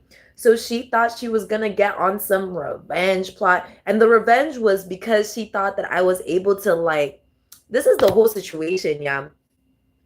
The whole PR trying to PR gatekeep in a situation, public relations gatekeep in this whole situation is to act like, for example, for me, for a very long time, I've dealt with public relations, right? Public relations is actually one of my main things that I've actually mastered from a very young age, right? From outfits to know what to say, how to act, what to do, how to present yourself, where to present yourself, when to present yourself, all of the above, from all that stuff, without manipulating the public, without anything like that, right? There's a reason why I was able to get both 20,000 followers in 2 days and also get no followers whatsoever in this channel for like ever, right? There's a reason why, like, I remember buying followers at a specific age. I remember when I was 13, that was the first time I ever bought followers. So like through bots and stuff like that. Then really understanding the categories of bots and everything like that, right? That was when I really understood, like, okay, I don't really want to do that, right? I want to be able to grow organic or have organic growth within my public relations or my public image, right? And then that's when I also started experimenting with my public image and understanding how to, like, you know what I mean, going from emo and like diverse variable groups, Tumblr, Twitter, all the above, right? Really understanding social media relations, right? Social media relations, right? I definitely took a step back from like MTV and stuff like that when I was, I don't know, very young. Like I didn't really have that energy, especially since MTV wasn't really huge in my country. It was more so like if you had MTV, you were big baller shit. If you had MTV, you were big baller. Anybody heard about TLC? No. We were watching DSTV, Al NBC One, Al NBC Two, Al Jazeera. We had public relations when it came to like propaganda, media manipulation. We understood what it was when it came to historical evidence, media manipulation, the understanding of public characterisms, and if you don't know this already, but the way you talk about Putin as a Russian is very important. So that also has a lot to do with public relations and PR calculations, right? So understanding the architectural structure of like the media and the public is super important, right? Especially being a narcissist daughter, right? Being a daughter of a narcissist, public relation is everything. The way that you communicate with people, you have to be a public relations media specialist, okay? You have to be, because everything that you do comes back to you and your family, right? And if you ever give out that your family or anyone in your family is a narcissist, or anyone that is, in your family is giving out some sort of experiment that they're working in the government and stuff like that, you are automatically fucking blacklisted and no one will ever fucking trust you because they're your family members. It doesn't matter what you do within the family. It doesn't matter how your family treats you. If you backstab your family, aka that's the way that it backstab, right? If you backstab, aka that way, your family, even though they've subjugated you to criminology and a criminology lifeline and bloodline like that, then you aren't going to be trusted according to public media, right? Because that is the whole optic of it. But that's why I stood up against it. I stood up against it because to show that there are people who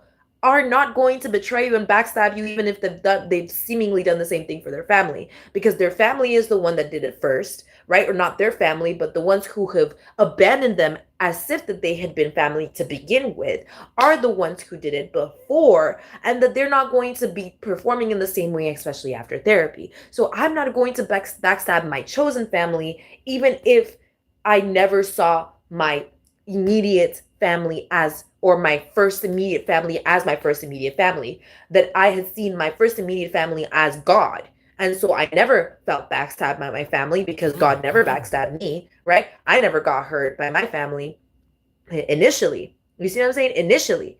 So I was never initiated into a backstabbing karmic cycle. You see what I'm saying? And that's the importance of it, is that kind of understanding of like having that higher awareness, right? So I guess that's just not what it is. That especially if you study business finance, and business law, a lot of that does have to do with public relations, because a lot of it has to do with networking, which is something that they can't handle. Maybe it's something that they lied about as well. Maybe they lied about going to like university for public relations or something. Maybe that's what it is. Maybe that's what I can do. Hmm. Maybe they lied about going to university for public relations. I feel like that's what it is. So that's what it is. Nine of Cups energy is performance. So they were trying to control the performance, control the optic, or the relationship, or the relations, or the like the interactions, the public interactions of who they would call that, who they were trying to make performers under them. So yeah, their best performers. That's what they were saying. Also, they came to me like, oh yeah, why would I ever for my best performer? Oh, don't say I said that. I'm like, you're so fucking false. I look at her like, you're so fucking fake. I'm gonna throw up. Right? Like, I'm like that. Like, she's like, this is exactly, you guys know that if I act something out exactly, I'm not exaggerating. This is exactly what it was. I'm not exaggerating. Oh yeah, I'm just so thankful and grateful, I just wanted to say, like, I would never let, my best performers act like that, Oh my gosh, don't tell anybody I said that. Bitch, get the fuck out of my face. Like, look at this. You think I'm gonna believe that? I'm like, weirdo actors at energy. That's crazy as hell. She really thought I was gonna buy that shit. She really thought, oh my god, my best performance. Bitch, shut the fuck up. Like, actually crazy. Yeah, no, she really thought I was gonna. She's not protected. The ancestors flew the fuck. Okay. The ancestors flew the fuck away from her. You see how that spit came out? That's how the ancestors. That was an expression. You understand now? That was the expression. Just the same way, like the ancestors done spit on her grave, like for real. Mm-mm. Mm-mm. She's not protected. And also the person who she was trying to sleep with, that she was also projecting all that fucking, he's gonna sleep with me, he's gonna cheat on her, and he's gonna cheat on him, and he's gonna cheat on all his bitches, and he's gonna cheat on, and he's gonna sleep with me. The person that is not protecting her is not protecting her. Because now he's extra pissed too. Because now he knows how he was being seen by her. Yeah, he's seeing what it was that she was keeping as a secret. Exactly. He's now turning into some devilish ass motherfucker now because he's realizing he really destroyed his chances. Yeah, he's being let go. He's being left in the past. That's it. He really destroyed his chances. All because he done let some bitch make him into a pawn. Even though he could have, you know what I mean? Like, I'm not the type of person. Look at me, y'all. Look at me. If you know my history, if you know my past, you know I'm not the type of person to kill your fantasy. Like, I'm not gonna kill your fantasy. I'm not gonna king shame you. I'm not gonna kill your fantasy. Think of me however you fucking please, however you want, whatever fucking keeps your boat afloat, as long as you get to shore. Okay? As long as you get to shore, I don't care how you keep that boat afloat. All right? As long as it's not killing children, eating them, or destroying people's lives, I don't give a fuck. Why would I get whatever floats your fucking boat as long as you get to shore? You know what I'm saying? I'm not the type of person to kill your fantasy. Think whatever the fuck you want. That's the truth. You see what I'm saying? I'm not gonna. Sometimes I'll even play a part. I'm like, all right, you want me to play Mia Khalifa? All right. Astaghfirullah. You know what I mean? I'll thank God. Like I'll do whatever God asks of me, okay? And I really mean astaghfirullah. Don't get me twisted. You know what I mean? Like exactly. Like you want me to what do you want? You want me to play, you know what I mean? Like what is it you want me to do? Like, you know what I mean? I am a woman after all. And so they really like they're realizing that whatever fucking like whatever fantasy that they were living that was letting their boat stay afloat is now they're now seeing that their boat is sinking and they're panicking. Yeah, now they're seeing their boat sinking and they're panicking. They're not going to reach the shore, especially not now, not with that attitude, right? No one is trying to upkeep their fucking fantasy for them. Yeah, Archangel Michael stepping in, blocking them. The fact that Archangel Michael is blocking them, Archangel Michael then found the whore energy, right? Yeah, exactly. He then found her and is clarifying. Yeah, exactly. He's like clarifying. Yeah, he's clarifying that they were trying to take away the investments, right? He's really bringing it up. He's like making it very clear that they are not, that they were trying to act as a public relations, like would you that they were trying to pull some PR stunt as an employment development manager. Like that was not their job. I remember when I was saying this a couple of days back, I was like, that is not their fucking job, bro. Like this is what's making me want to smoke right now. Like I'm trying my best not to fucking smoke right now. I haven't smoked in a very long time. I don't know why I would smoke now. I haven't smoked in a while. Maybe I should just get a little sticker. Hold on 1 second, y'all. Let me get a little sticker. I'll just feel better after it. Give me a second.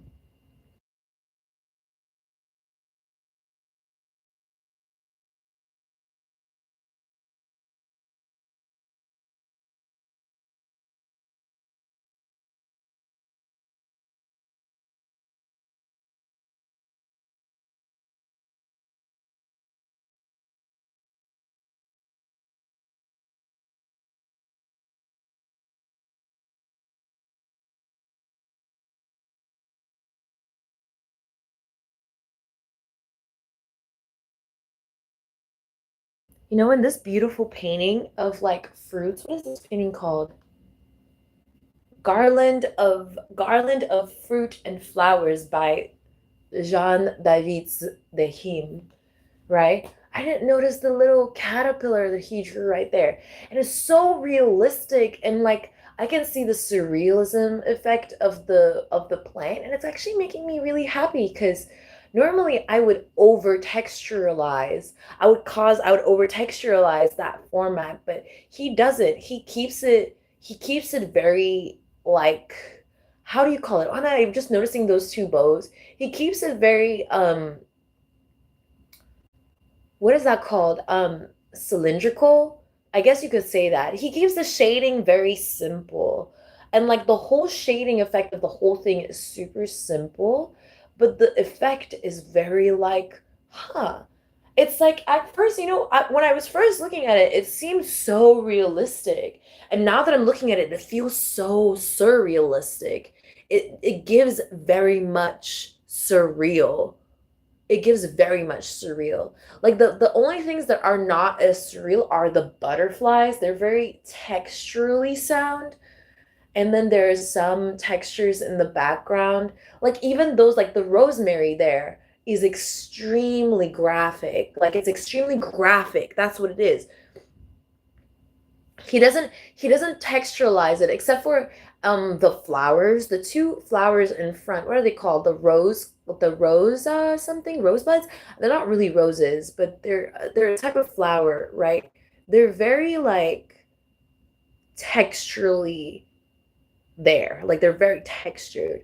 But the peaches the small peaches and the plums and the I think those are the peyotes or the apples peyotes, whatever those are. Even the grapes and the leaves and the stems, yeah, all of that. Oh my gosh, all of those are super graphic. The wheat is also super graphic. Um, like it looks like bran. The one flower over there, it looks like a poppy flower as well. Not like the poppy, like the red poppy, but like the rose poppy flowers. I don't know what those are called. Like I said, I know what they are, but I don't know what they're called. They're very common. Um, yeah, but would you call it? Yeah, and then I see little bell flowers there. And then I have my favorite, what do you call it, forget-me-nots over there, or hanging bellflowers, the white ones on the vines. See, the vines that he draws are very graphic. And then there's a white, like I'm just seeing this for the first time. Like I'm the one who chose it to be here, but like I'm just seeing this for the first time. Very beautiful artwork. Very beautiful. Yeah.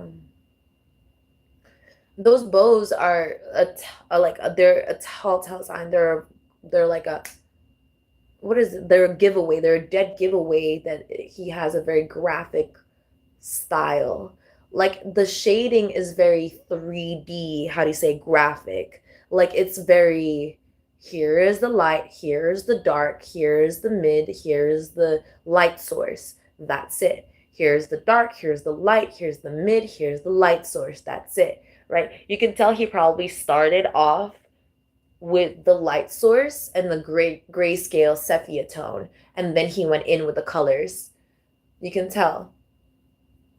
You can tell that some of them though, like exactly, you can tell. Look at it. I can tell. So look, it's like some of them have like for example, there is like dark gray and then dark. It's like it's not even colors, it's just dark and gray and then dark. And then over there, maybe a bit more reddish and greenish hue. So he starts with like a gray, dark gray brown. A sepia. He starts with a sepia background, like most traditional old artists would, right? He starts with a sepia background. He starts with the value, and then once he's done with the value, he adds hints of light and texture, and then he goes over it with color, and then he basically, yeah, that's it. And then he puts over it because some of those peaches are very flat. They're very flat toned, which is how they're supposed to be because they're right in the middle. Wow. Very beautiful painting. I mean, I loved it as soon as I saw it. And you know what I mean? I always, you know what I mean? I am quite an art fucking, I fucking love art ever since I was a kid. I mean, yeah, I'm also picturing myself draw it. So he probably is like,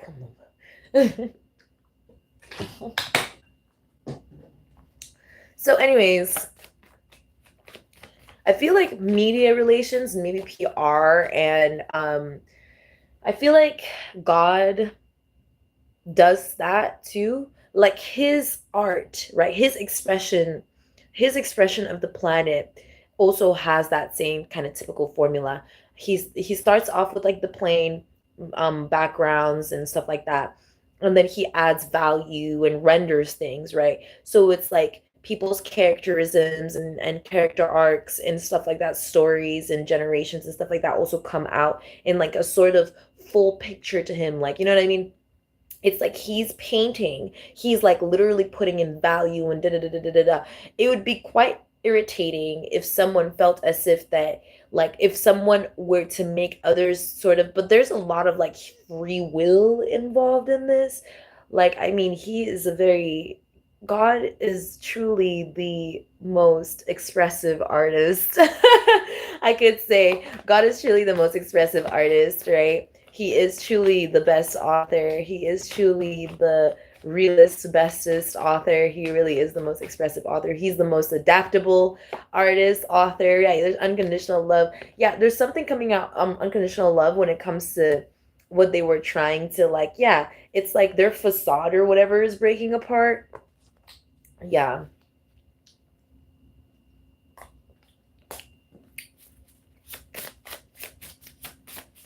I remember this. It's like someone is remembering that they asked them one time, like, did you email her? And I was like, and then they were like, oh no, I didn't email her actually. And like, I bet they're like, I'm sure that they're asking them again, like, did you email her? Like, which is the thing is, I only really respond to emails. Like, if you're gonna, you know what I mean? Like, it's like, what are you doing? Like, I feel like that's what they're going, like, what are you doing for real?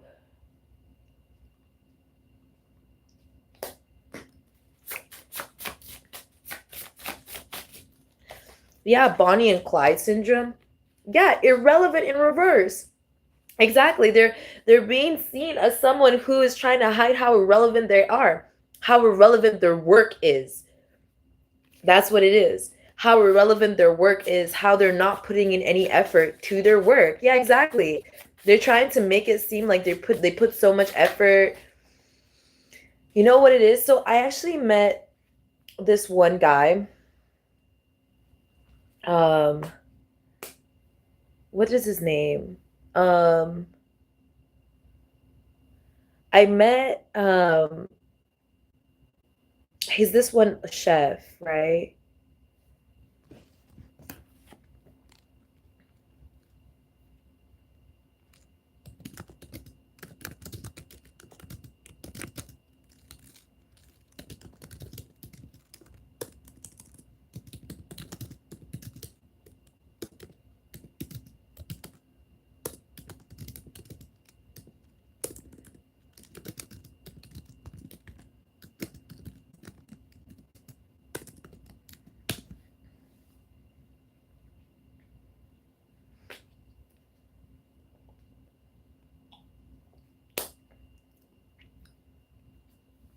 Tyler Florence. Right. Here. So I met Tyler Florence and I cooked with him, right?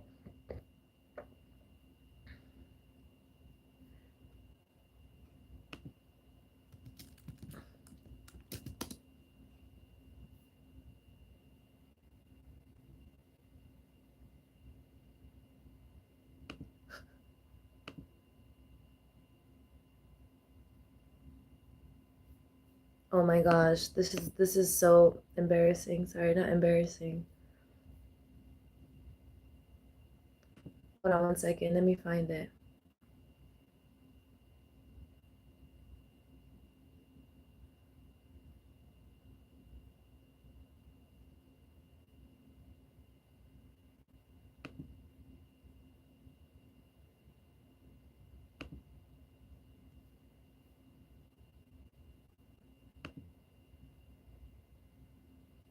Was I even there?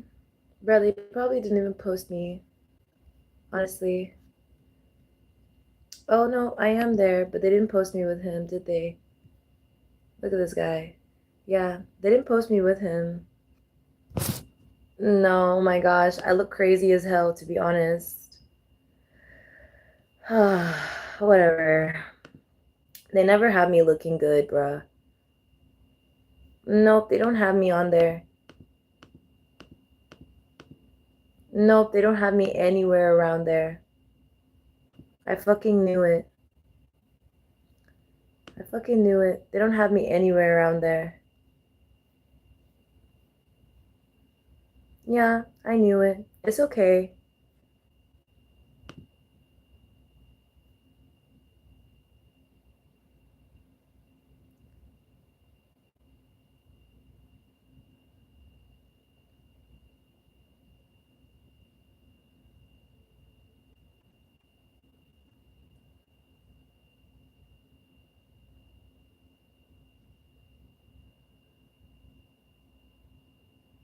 Did you know that in 2023, more than 13% of U.S. households experienced food insecurity? Fighting food insecurity is especially important for the restaurant industry, one built fundamentally to feed and nourish local communities. With its reach of more than 148,000 locations worldwide, Toast is uniquely positioned to help fight this issue and enable restaurants to do the same. Restaurants are the heart of our communities, and they are where we go for nourishment of every single kind. And this program is about celebrating and supporting those restaurants that are doing work. We can't wait to celebrate 15 incredible restaurants who are leading the way. Send this to your friends, send this to your neighbors, and apply today and join the fight against hunger with hospitality.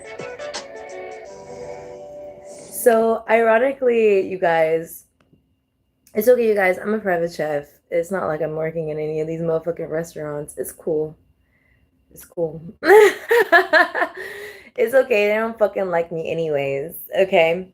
So basically, they thought that they were going to be Mrs. PR. Yeah, weirdo actress. There they are with some crazy nigga spouse wannabe. There they are. They thought they were doing something special. They thought this was new. This is not okay. Let me tell. So Tyler Florence, Nick Jonas, right? Okay, this is like I can be like, wait, what celebrities have you met in your lifetime? Tyler Florence, Nick Jonas. I've met D'banj. You guys don't know D'banj, but he's a very popular Nigerian artist. Okay, he's like super super famous. He's like Wizkid famous. You know Wizkid, yeah. Everybody knows fucking Wizkid now, but he's like Wizkid famous. So like I've taken and I actually worked in a restaurant when I first met D'banj, so I knew that it was my destiny, right? As well as like I was applying for restaurants and stuff like that when I first met, like I was trying to go back to Starbucks and stuff like that, right? Actually, yeah. I was trying to apply for barista positions in New York when I first met what'd you call it, Nick Jonas and shit like that, right? These are not the first times that I've met celebrities like, sorry, I don't like saying shit like that because it's just it's not real. It's not like I'm sitting down having dinner with them. You know what I mean? It's like, okay, if we were fucking, that would have been different. I would have mentioned that, right? Probably not, but I would have mentioned that. But we're not. It's not what's going on. I met them for a couple seconds passing by, or we were in a what you call it, in like a, you know what I mean? It's like meeting Adam Sandler in California. It's like, or Florida. Like, you're not gonna be like, oh my gosh, I met Adam Sandler. Oh right. I also met what's his face. We also passed by, what is his name? That guy with a let me. What I'm gonna have to look him up.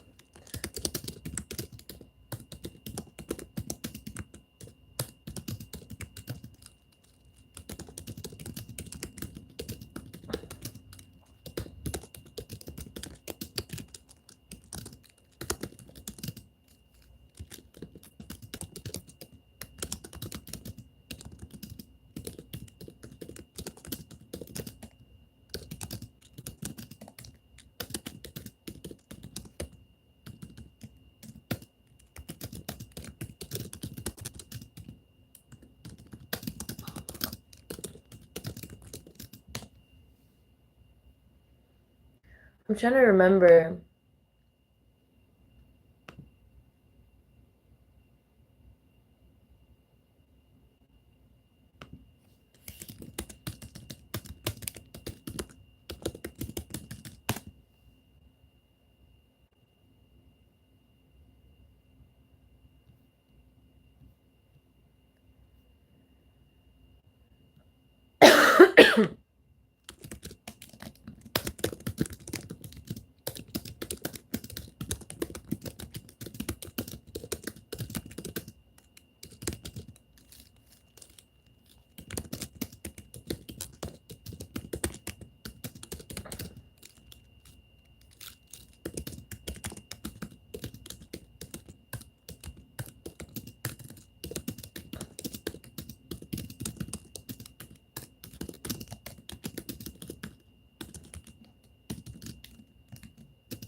I'm trying to find it. Hold on. Whole system is glitching. Yes, Eric Andre. I also passed by Eric Andre. Right. So Eric Andre, Tyler Florence, DeBonge, Nick Jonas. Yeah, who killed Hannibal? That's just too funny. Yeah.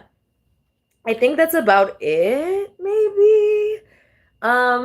There's also been a bunch of other celebrities. Like I've known upcoming celebrities, like actually, like oh my gosh, not me, Efe. Like Efe actually is an upcoming artist in Nigeria, or she's still upcoming. Like I can't wait till she hits Hollywood, because she's been upcoming for a minute now, and I think she's just like really shy. She's like really learning, but she's getting there. She's gonna get there soon. I know she is. She's gonna be like a full-blown star.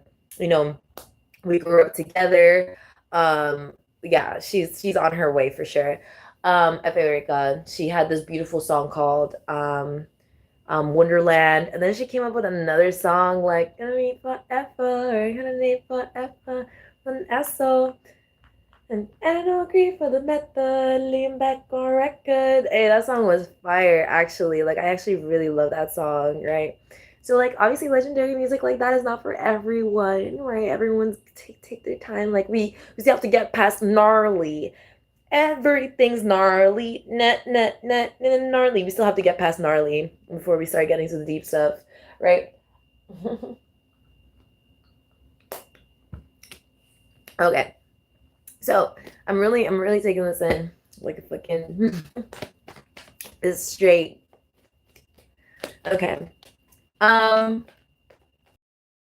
So they were trying to hide their reputation or something like that. I don't really give a fuck. Like I said, this is not really any of my business. But they were trying to hide their reputation for being a non-factor. Like they were a non-factor. That they were trying to hide their reputation of being a non-factor in people's lives. So it's the same way of like people trying to weasel their way into other people's lives, like one of these like neighbors type shit. Like you give them the opportunity to be there, and then they refuse that so that they can try and weasel their way in because they're so fucking like focused on trying to be that. And then like it doesn't work out for them, right? Anyways, that's the energy. Yeah, false ad neighbors. They're not real neighbors, right? Wife wannabe in reverse. They can't uphold trying to be a wife wannabe or something like that. Yeah, with the Emperor in reverse energy, can't get in the ring energy. And it's like something that the media sees through really easily. Yeah, that they're a career sabotager or a devil wannabe, pride hungry, right? So now we're a little bit closer to what the devil energy here is. It's more like a PR agent. So everything here is about public relations, it seems. Everything here seems to be about public relations.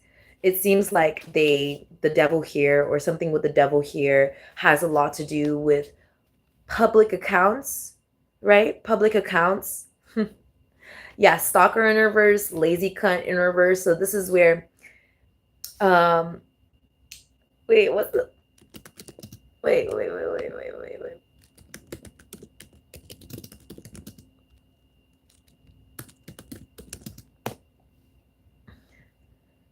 As I recall, you know, you try to show off.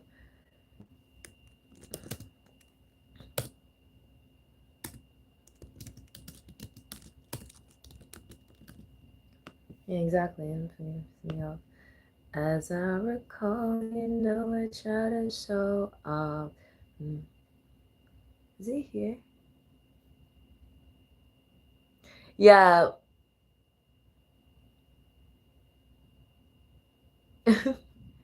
And the weather so breezy, man. Why can't life always be this easy? She in the mirror dancing so sleazy. I get a call like, "Where are you, Yeezy?" And I try to hit you with the oh wop the oh whoppy, right? Till I got flashed by the paparazzi. Dang, these niggas got me. I hate these niggas more than the Nazi. And he stood on that. He stood on that. He was like, I'm gonna show you how much I can't stand the paparazzi. Look at this Nazi music video. Yeah, but see how we still don't like the paparazzi? Period. Period. Still mad at the paparazzi. Yeah, see what I'm saying? Try hard solution, false antidote, clingy whore. You see? This is the thing. This is the thing. Like, this is the thing. This is what I'm saying. So they're being seen as a clingy whore by the emperor in reverse, right? They're being seen, see, try hard solution, trying to act like a paparazzi type shit, right? So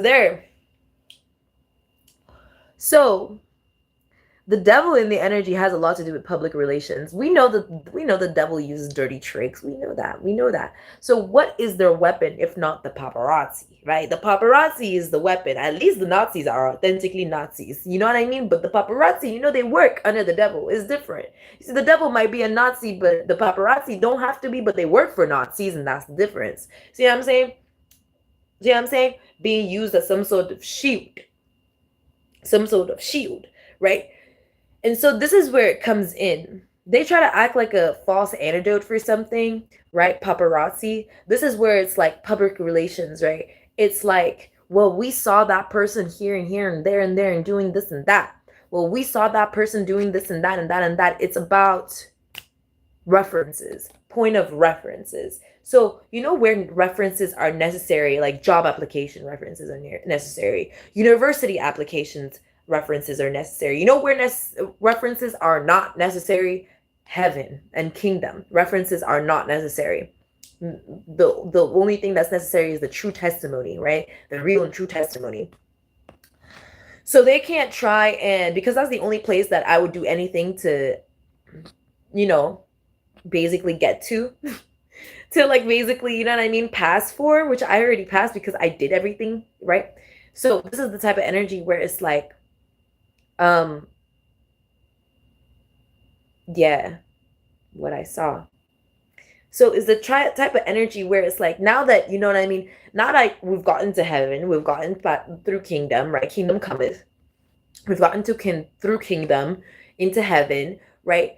Well, we still have to uphold our living here, right? We still have to uphold our living here until due time, right? Until due time, we have to uphold our living here, right, Lord Jesus? Right, God? We got to uphold our lifestyle here. We still got to live till that day. You see what I'm saying? We still got to live till that day. You see what I'm saying? That's the energy. It's like, we still got to do something. We still got to live to that day. We still have to endure. We still have to hold on. We still have to stay strong. We still have to, and that's the energy that they're not prepared for. It's like what God is going to do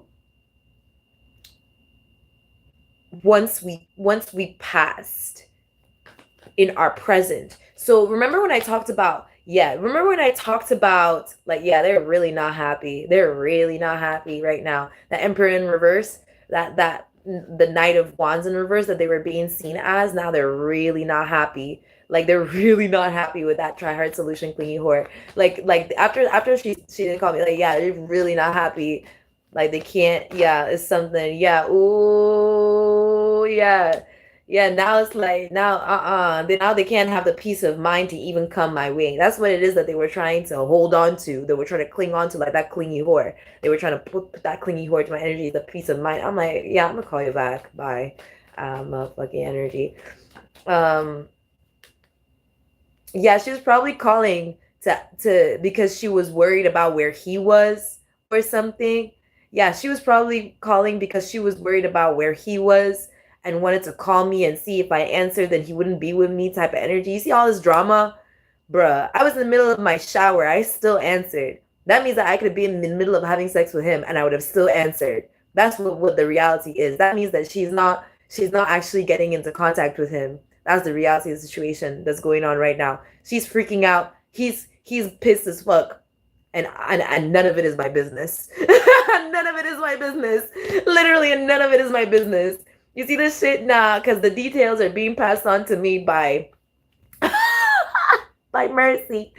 By the mercy of God. No, literally, by the mercy of God, I'm receiving all this information right now. So I can't reject the information, but I can reject them through the information regardless. See?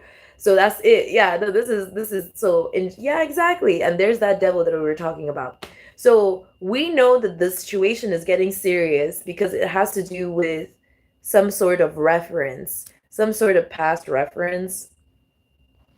So they're trying to get in touch with some sort of past reference of me when I was like in my Princess of Wands energy. So my Princess of Wands energy stopped when I was around 17. So when I was around 17, obviously, you know, when you're turning 18, right? So I was just about to turn 18, right? See what I'm saying? So my point of reference when it came to that, it was like whatever happened between it was 17 and 18 for me was a lot of like grace period for me, because a lot of what I was doing, I couldn't really like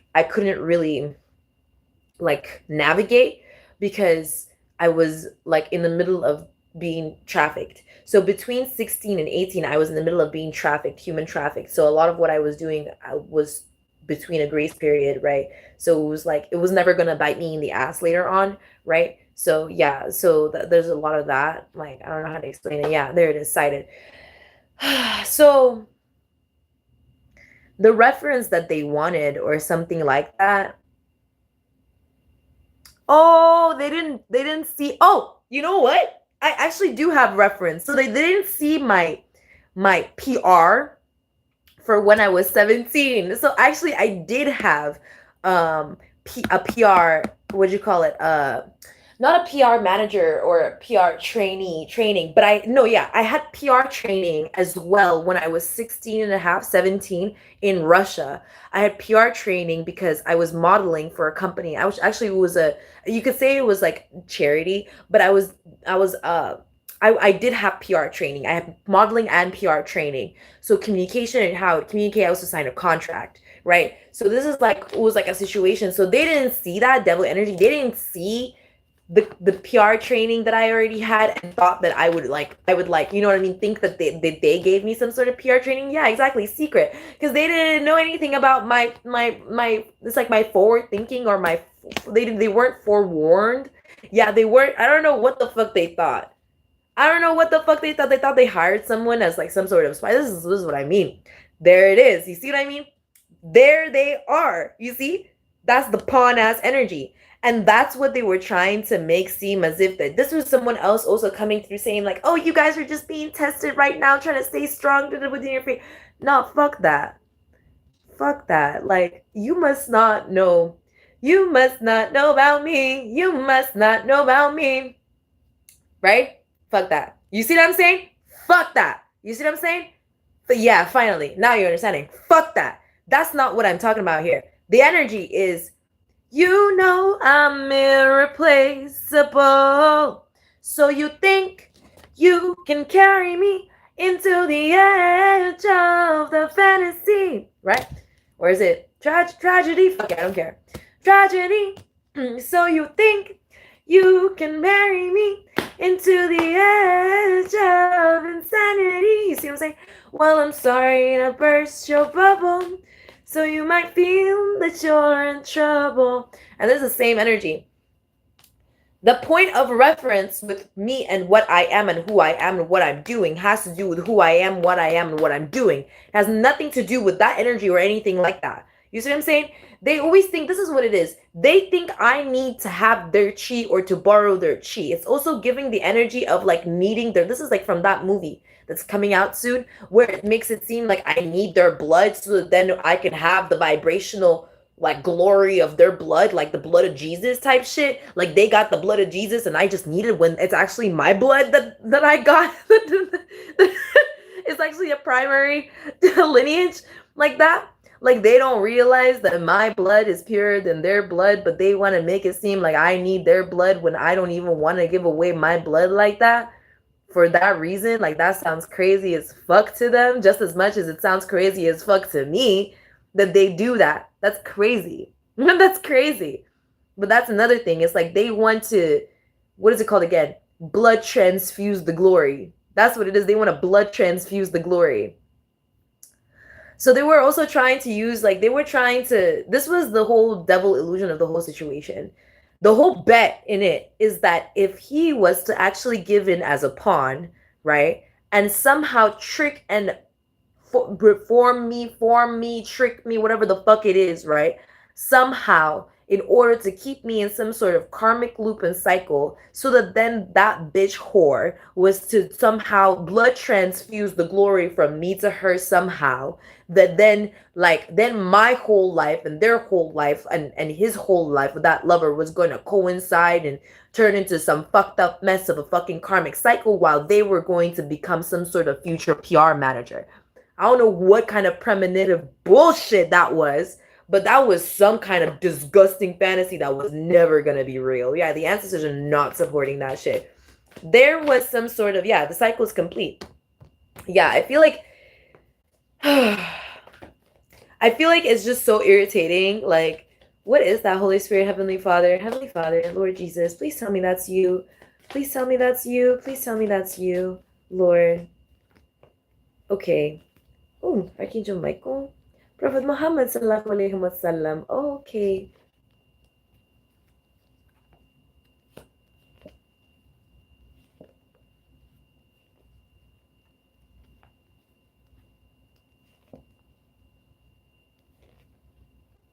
Yeah.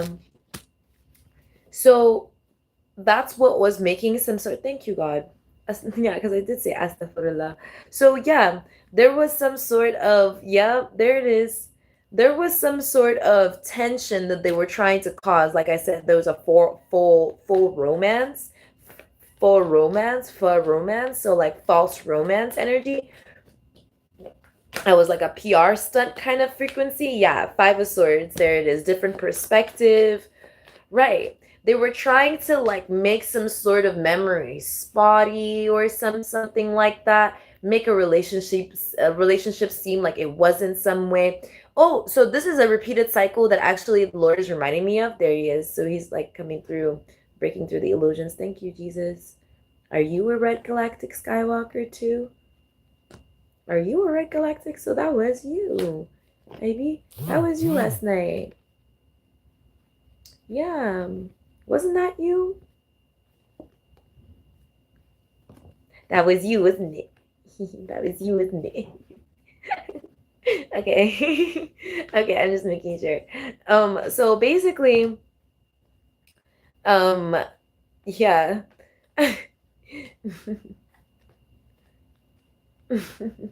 So anyways, I'm sorry, I was going through a little bit because yeah, like, oh my gosh, this is so cool. I'm so excited. I'm seeing so many things now. I feel like I was colorblind before. You know what I mean? I feel like I was colorblind and everything is becoming so much more vibrant, like in a spiritual sense. Everything is becoming more and more vibrant. Whew. So basically, so that's why Devil's coming through as innocent as well. For some reason, because it thought that it was gonna fool me to making me believe as if I don't know what it thought. I don't know what it thought. Jesus was about to come in and do whatever the fuck, you know what I mean? Do whatever it is that devil thought the fuck that it was gonna be, trying to make seem as if they were doing. Excited. Oh, okay. So basically,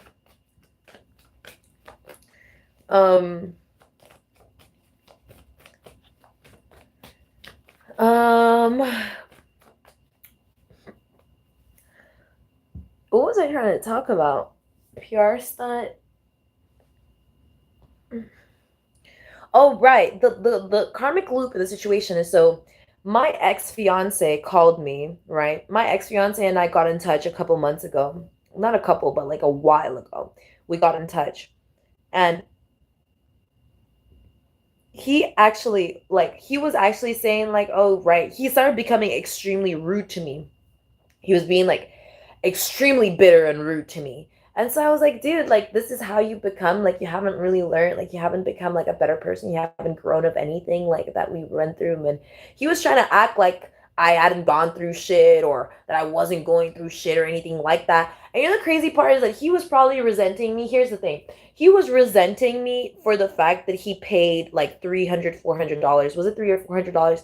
Maybe up to $500 for my laptop, my former laptop, which was a Dell laptop that broke after a month, right? I told him that all he had to do, like if he really wanted to fix up my computer, was to pay $150 for it and it would be fine, right? If he wanted to fix my computer, that's all he would have to do. But he wanted to act like he was more wiser, smarter than me, even though I told him I have a business degree, even though I told him I can do financial management. In fact, I told him that he could trust me with finances, and this is something that I'm comfortable with doing.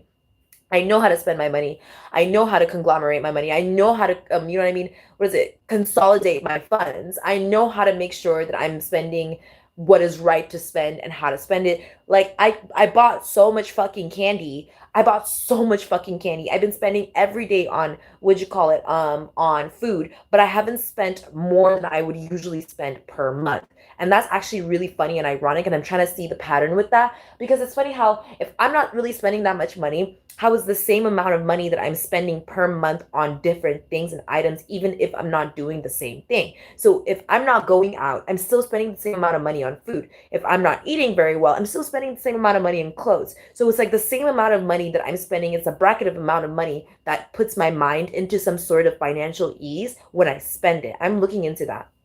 So it's like financial health, right? So do I want to be spending that amount of money? Yeah, I don't mind that at all. But do I want to spend that percentage of money? Absolutely not. I don't like that. I don't like how much percentage of money I am spending compared to how much I'm making, and so on and so forth when it comes to my financial health. It's also super important for me to maintain that financial bracket because then it's like then I can be able to see appropriately how much people are really making, and also not, instead of comparing myself to it, see how the financial health of the overall United States and the Constitution and the country is, so that I can be able to see what it actually is, the average compared to the national average. Because we all know how it is, just like in Nigeria, if you guys didn't know.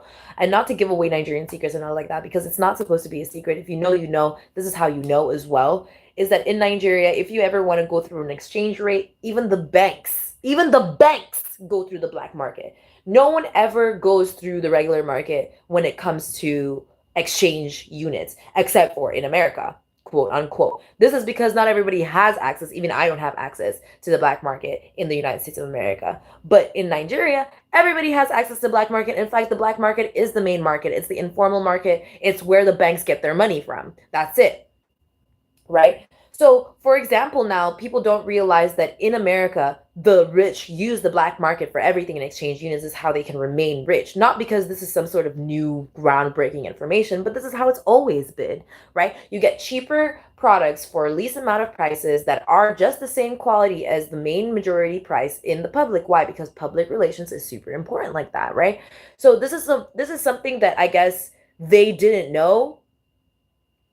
This is also why you study business. You see what I'm talking about now? They didn't know this. They didn't know this.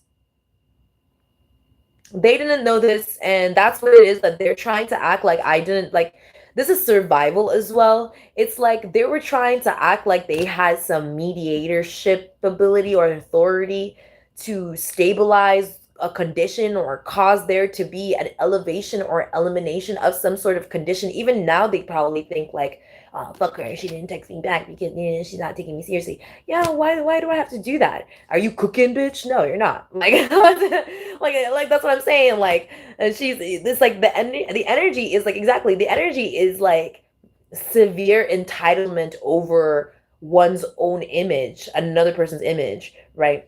And so it's like that energy as well. So why I mentioned my ex is that me and my ex like got in touch like a long time ago, right? This was the last time I talked to him. I'm never talking to him again, right? Because he was being extremely rude, so much more rude than I remember him being. And he was so bitter. And then at some point I was like, yeah, but like, you asked me to marry you. Do you remember? He was like, no, I never did that. I never did that. I never asked that. I'm like, are you serious? Like, you don't remember? He's like, no, I never did that. I would never say that. I would never do that. And I'm like, yeah, because you're treating me like some sort of fucking common whore when you actually paid for our apartment for a month plus while we were together during COVID time. And after I cooked for you, right after I cooked for you, you ate my food and asked me to marry you. And I was like, are you serious? And he said, yes. He said that he was serious. He was so serious that if I was to say yes, that we would get married and that he would be my fiance. And I was like, officially, like, for real? Like, because you think if you're joking with this, that's not going to be so funny for me and you shouldn't be joking about that. And he's like, no, I'm very serious. And so I was like, okay, let's fucking do it then. Let's get married since you're so fucking serious. I called his fucking bluff, I guess. And I thought the whole time that he knew that I was super fucking serious, and just to come find out that he was acting like that never fucking happened. He literally fucking forgot about it. He literally acted like he forgot about it. So I literally, we're talking and I'm like, you don't remember? And then I was like, no, I'm like, you don't remember? He's like, okay, when did I say that? When did I? I'm like, I was making you a burger. I was like, remember that burger that you said that you wouldn't fucking stop talking about for fucking half a year after that happened? After we were technically fucking engaged, right? Which is why I was staying with your ass. Like, literally. And so he was just like, oh my gosh, yeah, like, oh, I remember saying something. I'm like, yeah, how do you just forget that? And so, like, yeah, I'm glad I broke up with him. Like, I'm so glad I broke up with him. I'm so glad that God guided me to break up with his dumb fuck of an ass. I'm so glad that I never really got married to him, that I never ever engaged with him after all, that it was long distance, that I'm glad I never really cheated on him, right? Sometimes I think about what would have happened if I just cheated on him. Like, I feel like that's so important now, because maybe that's a lesson I never learned. I never learned what happens after you cheat on someone or something. I've never cheated on anyone. I break up with them. Like, I break up with them, but maybe that's the lesson. Maybe that's what it is that I was supposed to learn, is to, like, sleep with someone else instead. Like, I don't know what it is. I don't know, bro. I don't know. It's like I never, like, it's like from what I'm getting, the message from God that I'm getting is like, I never did anything wrong. Like, I remained truly innocent all through. Like, I never faltered. I never failed within what it was that I was supposed to do. Like, I truly stayed innocent. Like, I can say it more confidently because it's like, even the things where it would seem as if that I was being led astray, or, you know, even cam girling and stuff like that. Like, you know what I mean? Even like the people like who think like they were like, oh, well, they did this, they did that. I was like, well, I never did that.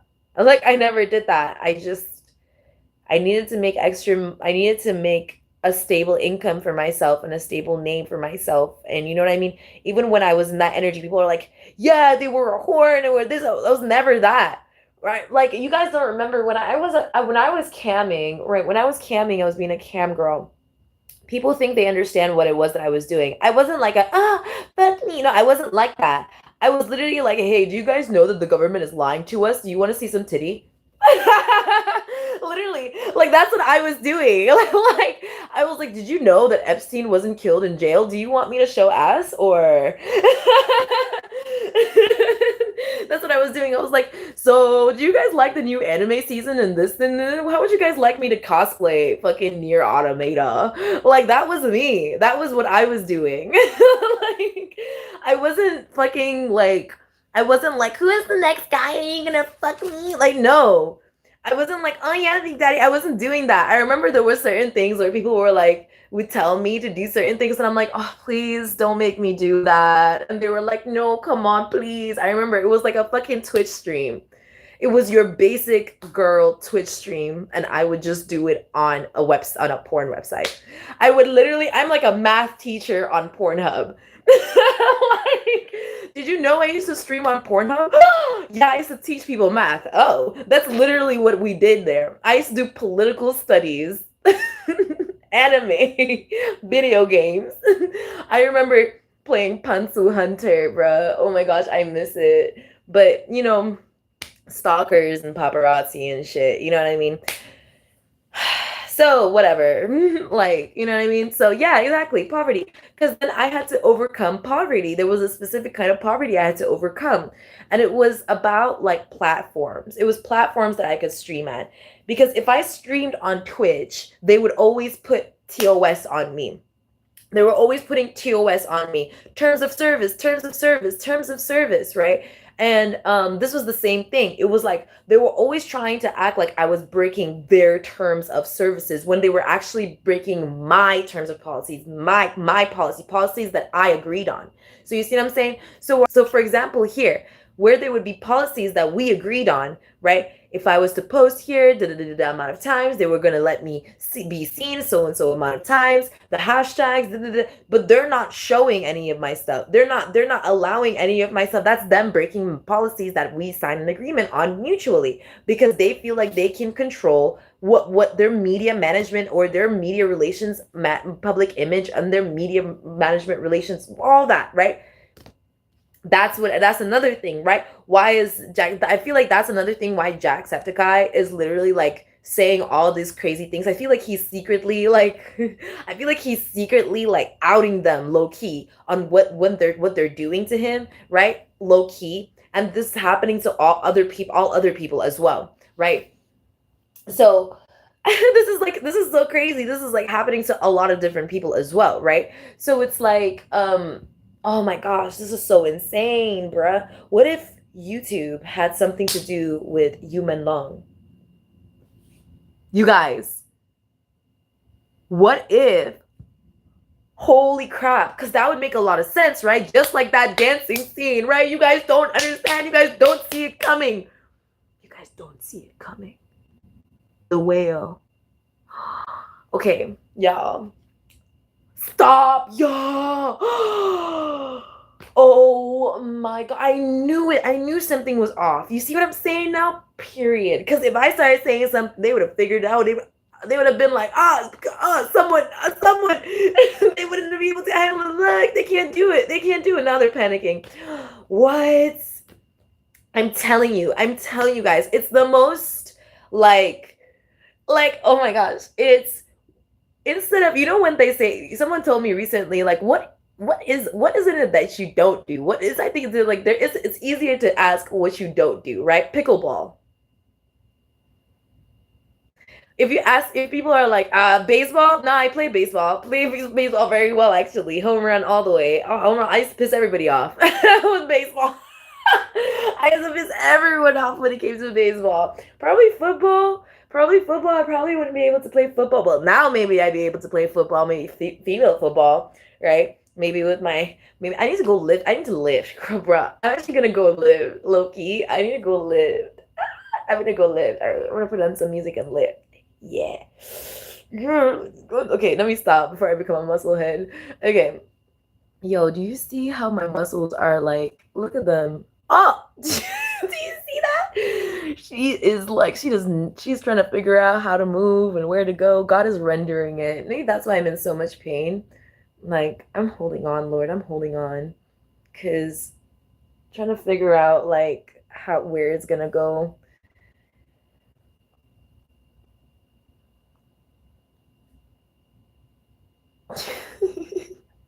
So anyways, yeah, so this is like some sort of like publicity platform, public platforming. So it's like some sort of poverty when it comes to public platform. There's this public platform, right? And I really miss it. I just forgot the name. And it's like, and I could stream on there. Oh, and it was so good. And I miss it so much. And I was doing really well. And then it suddenly disappeared from my browser and my memory. I don't remember.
Is it this one?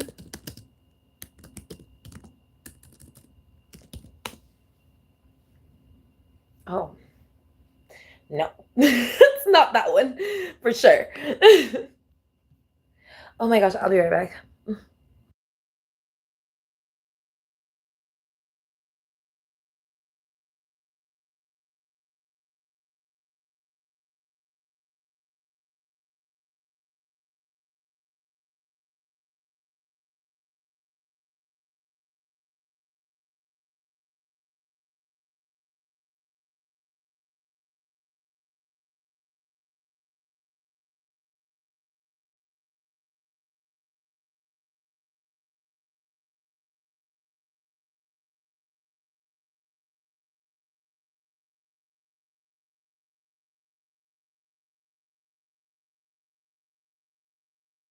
Y'all, I take like 3 sips of water. I take a little bit of this, and my body's like, get it out, like literally. And I'm like, oh, I have to go. Okay. Mm,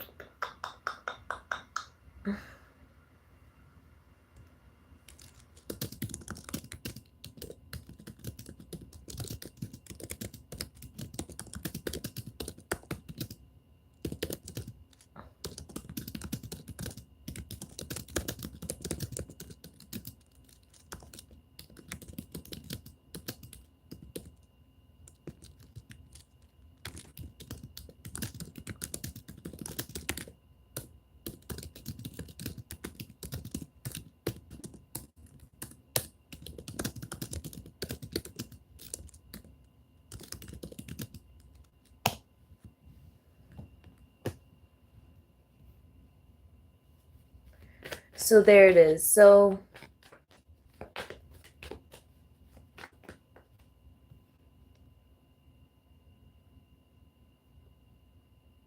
no.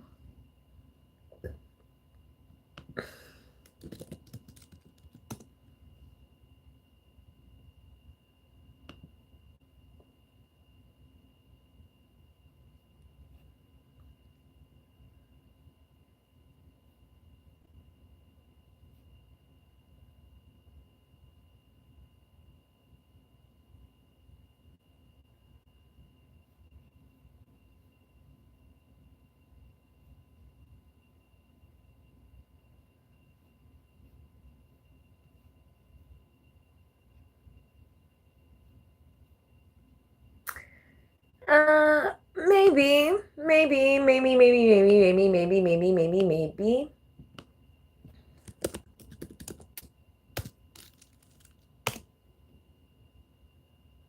Ooh. Yeah, there they are. They've been sighted. Oh, they've been heard. Now they've been heard. Yup. I caught him. Caught him. Caught him. Caught him. Caught him. Caught him. Yup, I caught him. That's them right there. I knew it.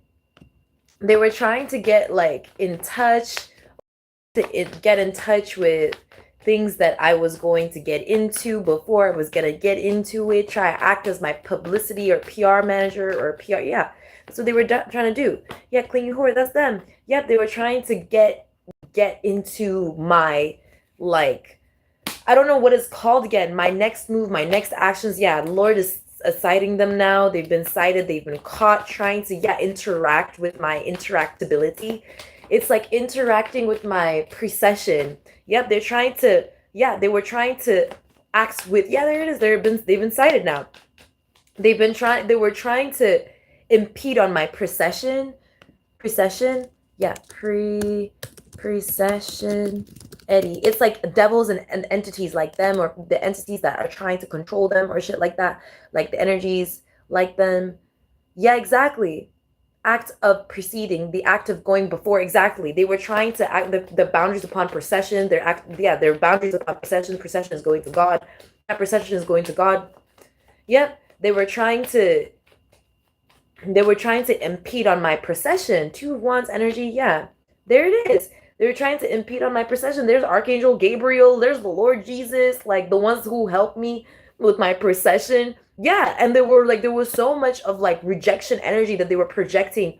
Yeah, exactly. They've been sighted now. Yep, they've been sighted now. Finally, I'm out of the anxiety as timeline energy.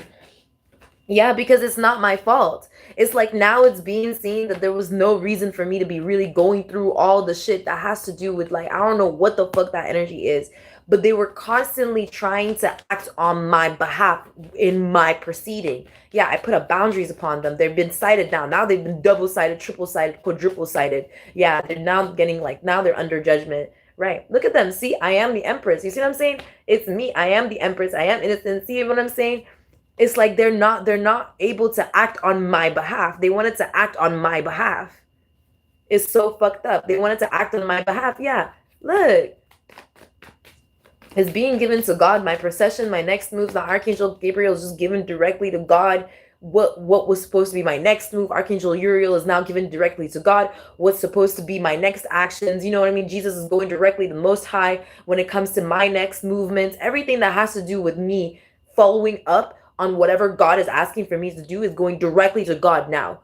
Before, usually, like, yeah, usually there's a whole process here, right? When it comes to me and my free will, but my free will and everything like that, my soul's already been given to God, has already been given, it's already there, right? So now they're being cited, trying to come at me. They're being cited, trying to take over what God was instructing for me and what how my guides were guiding me and how everybody was guiding me and my angels and my ancestors were guiding me. Yeah, exactly. See what I'm saying?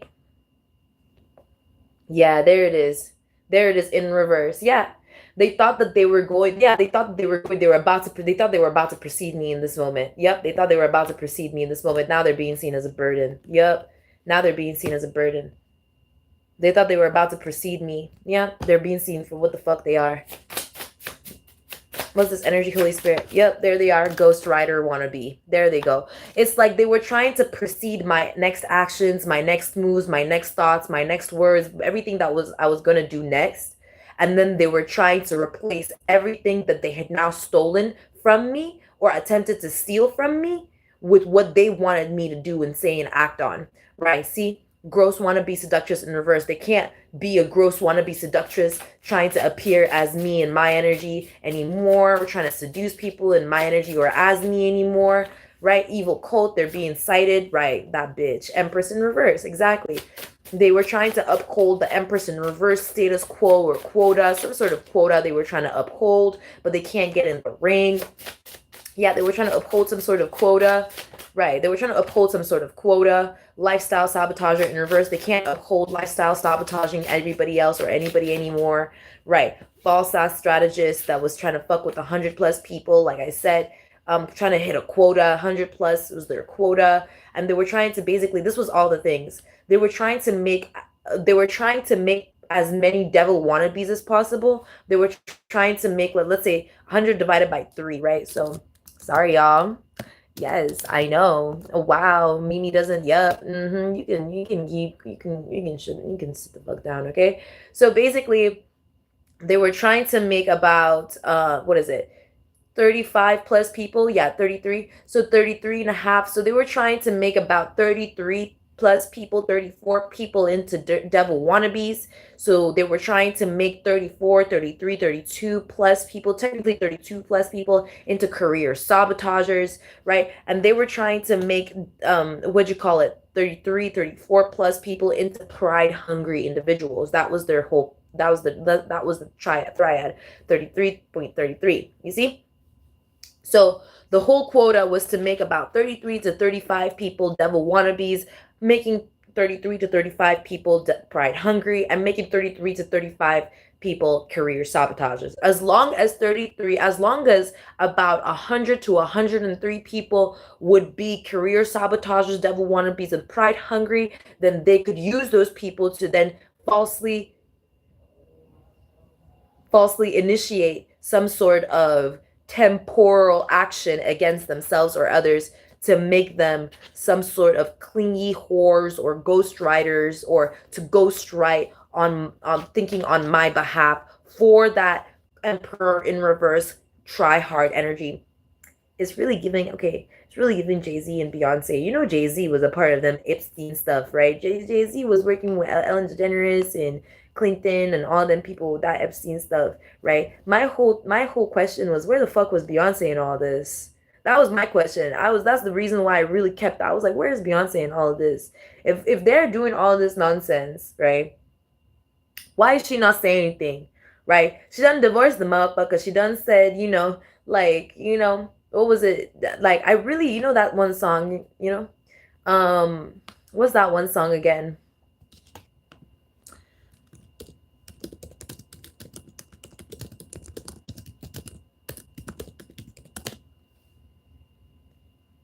Yeah, Daddy's Lessons. Yeah, I came into this world, Daddy's little girl. Daddy made a soldier out of me. Daddy made me dance. Daddy held my hand. Daddy liked his whiskey with his tea, right? We rode motorcycles, blackjack, classic vinyl, tough girls, what I had to be. He said, take care of your mother, watch out for your sister. Looked at me, said, hey, the hell that I told me not to cry, oh, that you do, oh, that you do. And so his hand on the Bible, on the right, oh, that you do. Where's Genius? There it is. Hold on 1 second. Let me find the actual song because I know it's in here, right? From this album. Right, from this, oh, what the fuck is that picture? That scared the hell out of me, not gonna lie. From this album, was it Drugged Out? We built sand castles. I am sorry. I'm sorry. Oh no, it was Don't Hurt Yourself. Was it Don't Hurt Yourself? Yeah. Who the fuck do you think I is? You ain't married to no average bitch boy. You can watch my ass. Fat ass twist boy, as I bounce up to the next dick boy. And keep your money, I got my own. Keep a big smile on my face being alone. See, this was it. Bad motherfucker, God complex, motivate your ass, call me Malcolm X. See, when this song came out, see, I'm like having, yep, your operator or innovator, right? This is where I thought she was actually outing him. This is where I was like, oh shit. She's doing something, right? She's finally speaking out, right? Fuck you, hater. You can recreate her. No, nuh-uh. You'll never recreate her. And then this part was when I realized that she wasn't talking about herself. Like at this point, I'm saying she's not talking about herself in this situation. She's talking about divine feminine energy. What they were all trying to replicate of me energy. You see what I'm talking about? They know me. So basically, the energy is like, yeah, there you go. There she is. I'm the dragon breathing fire, beautiful mane. I'm the lion, beautiful man. I know you're lying. I'm not broken. I'm not crying. I'm not crying, right? But you can hear it. I'm not broken. I'm not crying. I'm not crying. That's the lie. I'm the dragon breathing fire. I'm not gonna argue with her. I'm born in the year of the dragon. I'm the golden dragon, right? But the reality is I'm the tamer of the golden dragon. I'm the one who conquers the golden dragon. That's the truth, right? So for me, it's more so like, so then she goes, beautiful mane, I'm the lion. So that's like her sign. So if you look up, so she's a Virgo. So let's go, right? Beautiful mane, yeah, that's what I thought. Her moon sign is a Leo. Yeah, that's what I thought. Yeah, pretty much. And her rising sign is Aries. Yep, that makes so much sense. Yeah, Beyonce's rising sign makes so much sense. Yeah, that's what I'm saying. It makes a lot of sense now. I see. So that's what it is. That's why the devil came out with innocence energy. So let me see this. Because now they got me investigating. So he's a Sagittarius. Man, fuck that. Oh man, I can't stand him. I can't stand that motherfucker. No wonder. No, why you would be all up on my dick, for real. Let me see. Bro. Libra, Sagittarius, Libra, Moon, bruh.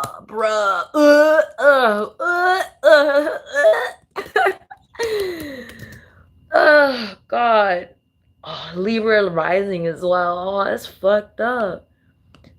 So he had her fucked up, all sorts of crazy ass backwards. He had her all fucked up, crazy backwards. Crazy backwards. That's why she was all love God herself. That makes sense now. I see what it is. Because like I thought at that point, I thought she understood, but she was naive as fuck fucking with him. Not even that. Not even that. It was more so like, yeah, not even that. So the whole thing even here, it was barbaric.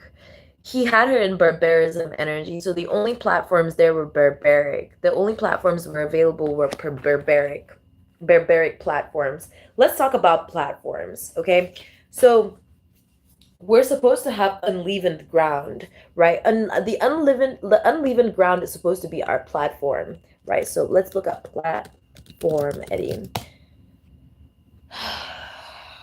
The energy was barbaric, basically. They had barbaric energy. Flat shape, level surface. Yeah, okay, I'm not capping here. I'm really not capping. Flat form or flat surface, right? So the energy is supposed to be platform. God said, Jesus said to make your own, or to do something about, okay.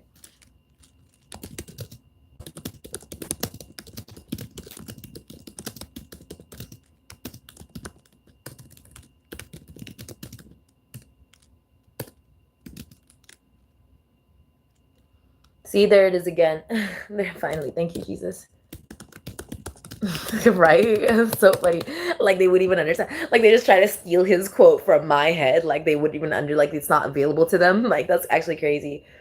So 7 days you shall eat unleavened bread, for whoever eats unleavened bread from the first day until the 7th day, that person shall be cut off from Israel. That's actually really ironic because I ate lavash today, and that's technically unleavened. That's technically unleavened. No wonder he came up to me like they were so happy. So this must have been where he got his flowers from. Oh, bread of life. That makes so much sense now. Because I was so pissed when if I thought I wasn't gonna get my shawarma today, I was gonna be so mad. I was so mad. I was like, where's my shawarma? I was so mad. It's crazy because they didn't even give me extra. I'm just peeping it. I'm just peeping that they didn't even give me extra. That's so irritating. That's so annoying, bro. But don't worry. I'm gonna make some. I can't wait. I'm gonna make some soon. I actually have to. So I'm gonna work out and try to make some. What time is it? Yeah, I still got time. Let me actually try and get some ingredients. I might as well work with what I got right now, and I'll make some souffle. Technically, souffle resin. No, Jesus, I've got a proposal for you. So, you know how souffles technically aren't leavened, right? They're technically unleavened because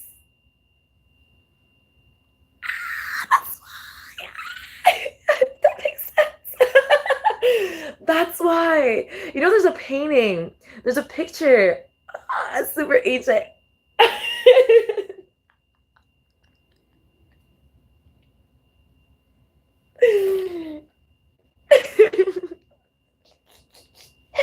Hold on.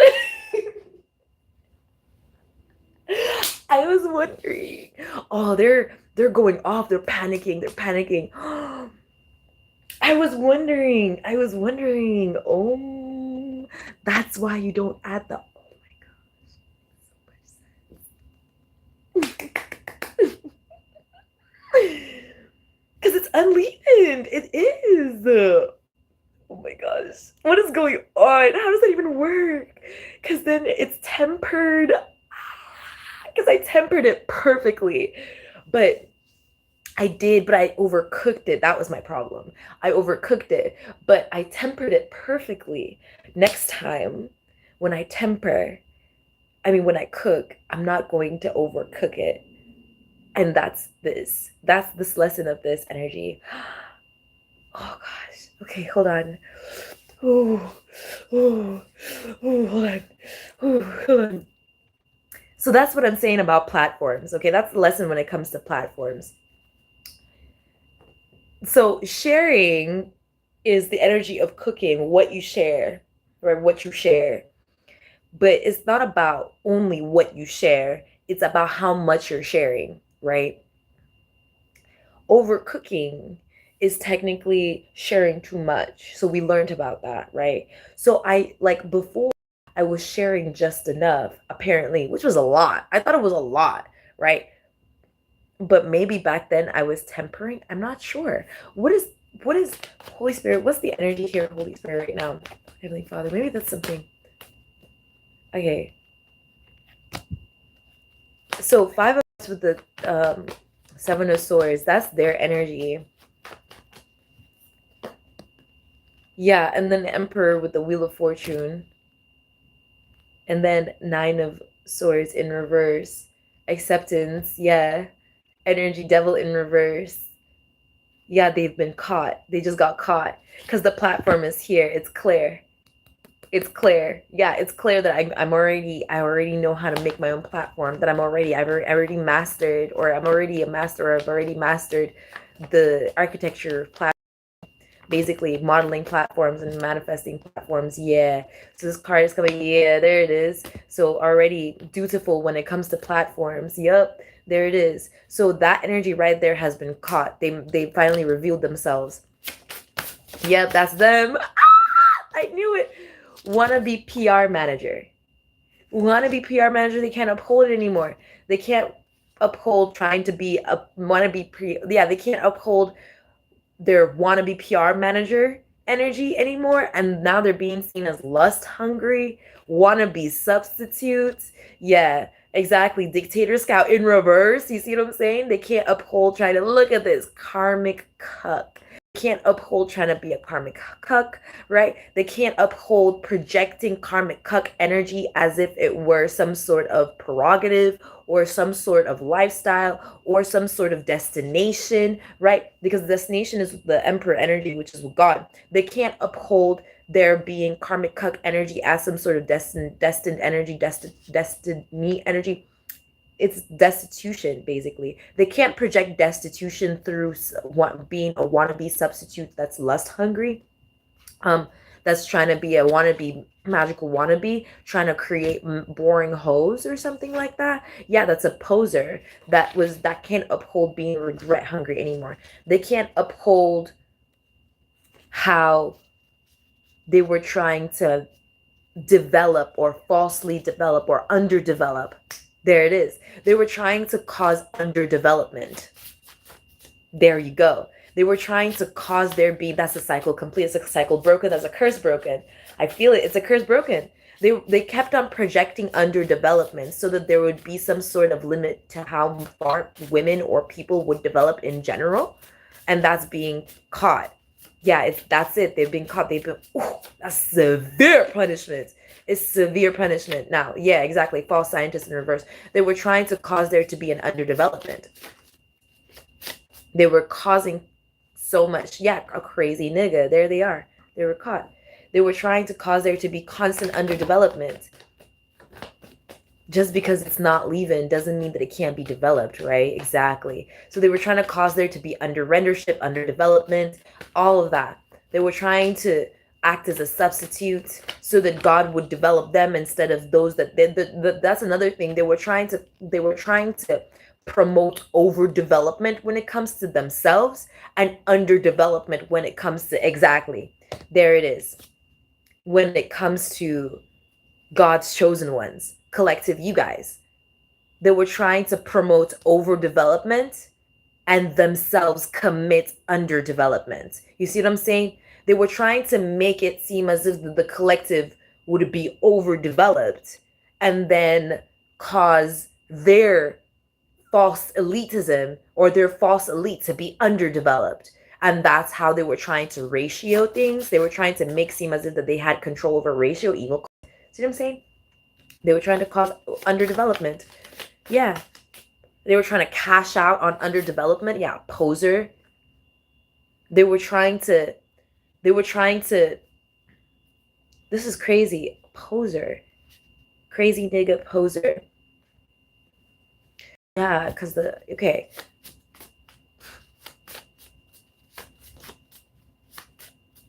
One second. Can't get in the ring in reverse. Yeah, that's who I think it is. Twin flame obsessed, 0 plus, wannabe clone. There they are. They were trying to act as a overdeveloped version of a whole being. Like someone who is like overripe. You see what I'm saying? Overripe. You know, like the energy of someone who's already like a sage, but not like a sage. Someone who's already been a sage like a million times, right? Which is not possible because God knows how to keep a variety. You know what I mean? Like if you're a sage in your past life, you're not as likely to be a sage in this life unless that there's still more within your sage journey that you have to learn, right? So it's like in my past life, I already know that I was a sage and all that jazz, right? So in this life, obviously, I wouldn't need to be a sage and all that jazz. But if there's something that I still have to overturn, learn, go through or something like that, then I would become a sage in that regard. Even if it's only for a couple months, even if it's just let me take some ayahuasca in a retreat for a month and that's it, right? Then that's it. I was a sage and that's it. You know what I mean? I finished my cycle. That's another thing. So it's like overdevelopment too is like it's like when a woman doesn't get her period for even longer, right? That was also what I was like feeling too with that energy. It's like there was sometimes with that guy that I wouldn't get my period for like a long time. It's like a panic, but it's not because I was pregnant or anything. It was like because of stress and worrying and stuff like that. And then it would cause a lot of ramifications. They were trying to cause ramifications. There you go. Ramification. I love God so much, bro. So, yeah, look, devil wannabe. They were trying to ghostwrite ramifications for people that they hated or people that they don't like. And that was their whole energy. Arrangement of branches, branching. There you go. Branch, offshoot, a consequence or result that grows out of something to make branches, an offshoot or consequence that spreads from a main cause. You see what I'm saying? They were trying to cause there to be unnecessary, faulty, false, and substitute ramification. They were trying to cause ramifications. Yeah. Lifestyle sabotager in reverse, false strategy, and 100 plus. Yeah. They were trying to cause 100 plus ramifications. Yep. Now it's not working anymore. Yeah, now it's being seen who is being caused to can't get, the one who can't get in the ring is being caused to the one that they were trying to act like, the one that they were trying to use as a pawn, that he's trying to use them as a pawn. Oh, that shit is getting messy now, huh? 9 of Wands, yeah. Craziness. Yeah, exactly, because yeah, there's an innocent truth here. Yeah, the enlightenment is coming through. It's coming through. They can't. Yeah, Archangel Uriel is now seeing all this stuff, the tower as well. So there's warnings coming through for the collective. Yep, there they go. There he goes. Yeah, about the platform. Yeah, there it is. And then those attacks, the lesson that I learned. Oh, wow. So this was the lesson I learned. So that's what it is. I learned a lesson without going through the karma of learning the lesson. So I didn't have to go through a lesson. I was mentioning this. I said, I did pray. I was on Twitter. I said, I pray that I'm like someone would teach me the lesson, right? So that they wouldn't have to go through it. So it's because like I would have to be the first. So if I were to do the lesson, it would be like that I would have to make the mistake to learn that lesson, but also that I didn't make that mistake. Meaning the collective also didn't make that mistake, right? Because then it would mean that I didn't learn the lesson, even though that I would have had the opportunities to make the mistake. Whereas now that I've learned the lesson without making the mistake, it's been proven that the collective doesn't have to make those types of mistakes to learn that specific lesson. So now it's being given to God and the collective, hopefully, right, by God's grace, that there are lessons that we don't have to go through some sort of karmic arrangement or some sort of ramification in order for us to learn some sort of lesson, right? This is what is coming true as, right? This is also us living in content with God. It's also us like we don't have to get our hands burned by the fire to learn not to put our hands by the fire. We don't have to bite the apple so that we learn that the apple is not edible for us to bite, right? We can learn why that we don't bite the apple without actually doing it and then causing even more harm, especially after we've learned that lesson. You see what I'm saying now? So it's like I've proven, right, in a way. Remember when I said there's no reference that's necessary, just the testimony? This is me providing that testimony that I don't have to get into human trafficking, get pregnant by some crazy nigga, go through all this crazy shit, you know what I mean, to learn why that's a bad idea. You know what I mean? Like, I can just understand and see and then learn like why that's a bad idea and then move on with my life without going through the ramifications or consequences. It's also teaching, I feel like it's also teaching the angels, specifically the angels, that human beings are capable of experimenting. I feel like this is also another thing that's finally coming through, because false scientists came out there and it's now showing that yes, there were indeed people, human beings, individuals that knew that there was a way to do science, right? To commit science, right? To commit to science. And this is where the line is being drawn. And this is as far as I can say, that there were people or individuals, right? Specifically individuals that knew that there was a balance of things, knew that there was the right way to experiment, and that they couldn't go past the right way to experiment, that was the best way. The right way to experiment is the best way to experiment, and they chose otherwise. And now the angels know that there are people who know the right way to experiment and choose to experiment by God's grace with the best way to experiment, that is by righteousness, by God's grace, and that's it, nothing more or nothing less. Now that that's learned and the angels understand that, now it's even more clear to the divine, and now even more clear to the universe, now even more clear.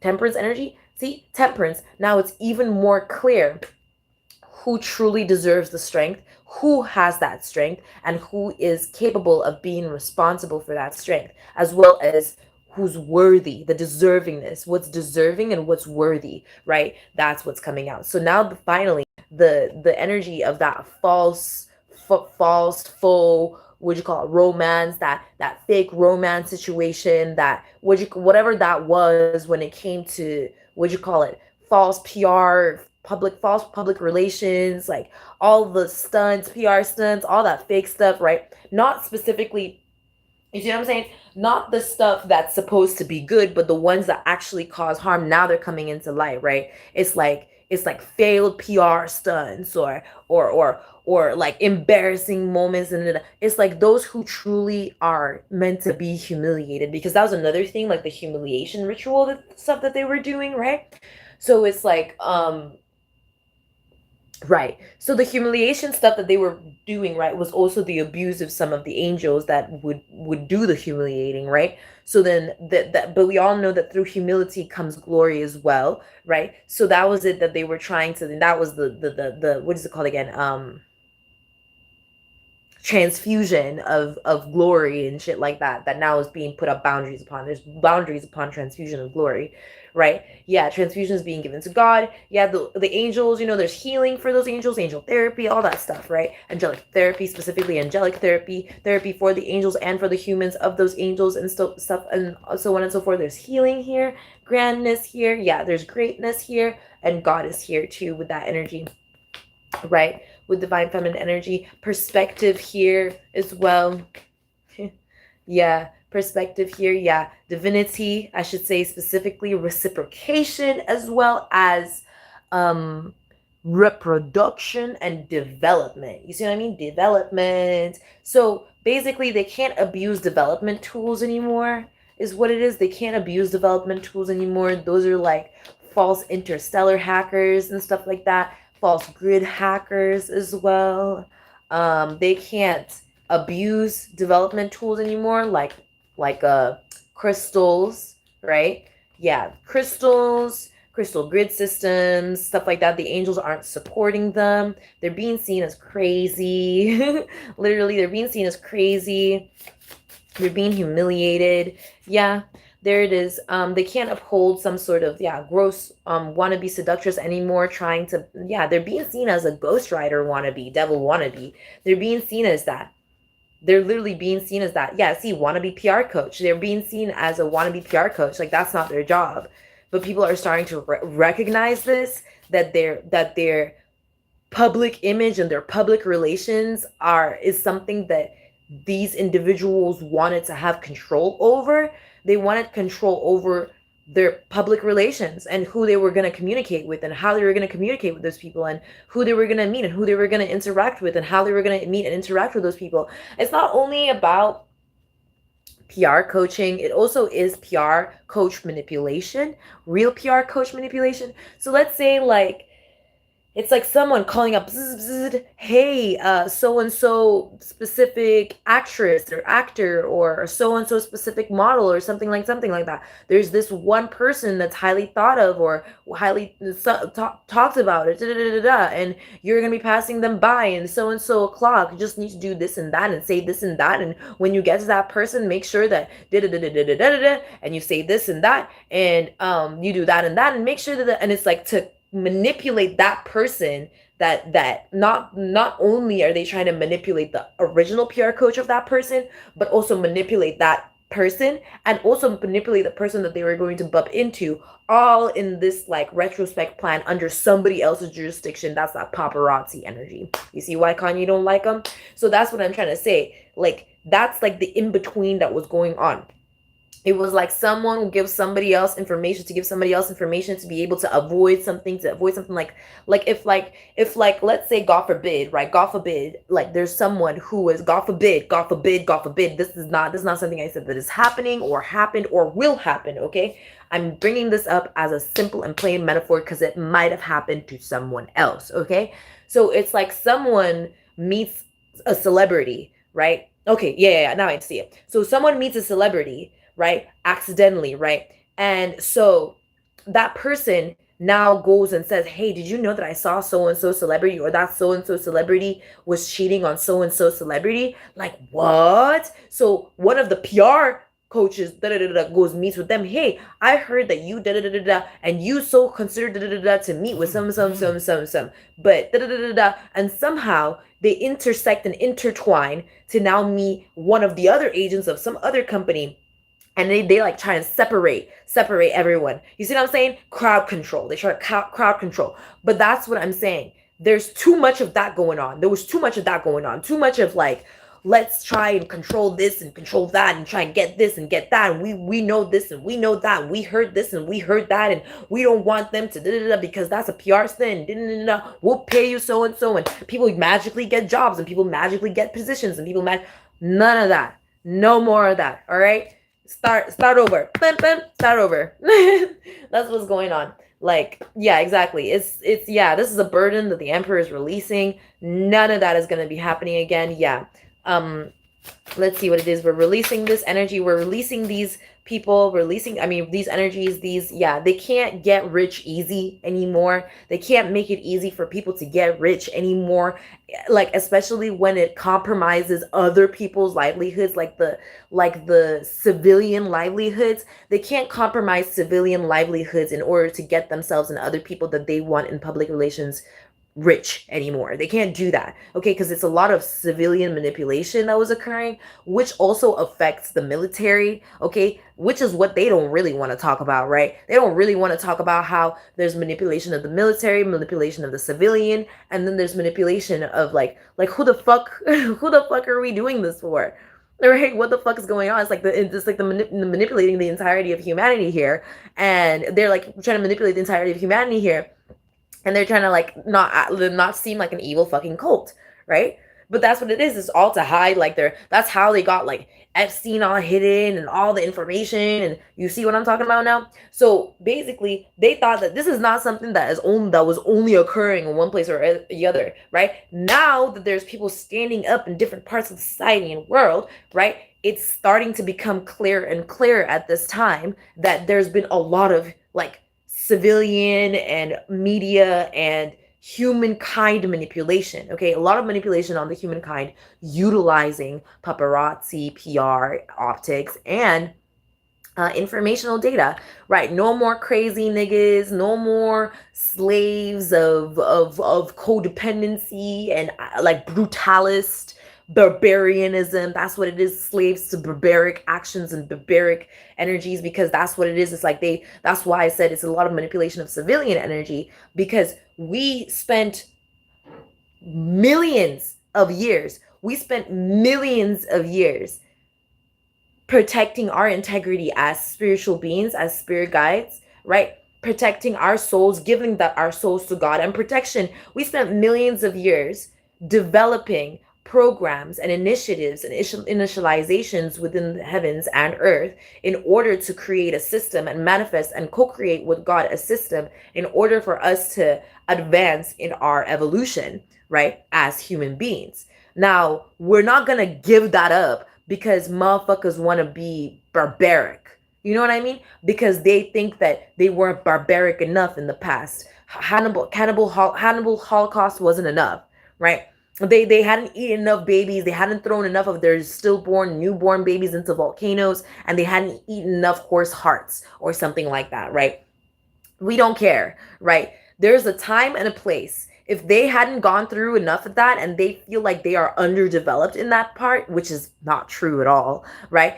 Whereas, like, do you see why I'm trying to say overdevelopment now? If they hadn't been developed in a specific kind of order, or they feel that way, then they can go there and get stuck there for all eternity as the victims, and they can leave us all alone, right? They can go ahead and replace them. It's fine. They'll just never be able to get out. You see what I'm saying? And those people, like a genie in the bottle, right? You see what I'm talking about now? The same kind of evil that they thought that was going to support them is the same motherfucking evil they get stuck in. This is a lesson for you guys as well. This is the phrase here, and this is what really taught me the lesson, right? It says that everyone who is hungry will get fed, but you will only get fed. But the problem is, what you get fed by is what you're hungry by. You see what I mean? What you get fed of is what you're hungry by. Everyone who is hungry will be fed, but what you are fed by is what you're hungry of. All right? Listen, one last time. Everyone who is hungry will get fed. Now, the problem is what you get fed by is what you're hungry of. Okay? So, what'd you call it? Yeah, cited. So, poser in reverse. No more posers. And there they are, being caught being a boring hoe by themselves. So, they're a boring hoe. They can no more twin flame obsessed energy. Yeah, regret hungry. You see what I'm saying? What'd you call it? Wannabe clone in reverse. They can't uphold that anymore. So basically, boring hoe plus 0, regret hungry. So boring hoe 0, regret hungry 0. God plus 1. There you go. The boring hoe that is regret hungry gets nothing plus 0. And God gets 1. God wins, basically, is what I'm saying. Boring hoe 0, God 1. Okay? So that's what it is. So there was this like deep, like I said, whatever you are hungry by is what you get. The problem is you get fed of it. Yeah. So they want regret. They'll be fed up with regret. They will have to eat it. They will have to eat their regrets. All right. So that's pretty much it. Yeah, that's it, collective. That's pretty much it. Yeah. Gross wannabe seductress in reverse. They can't uphold that energy anymore.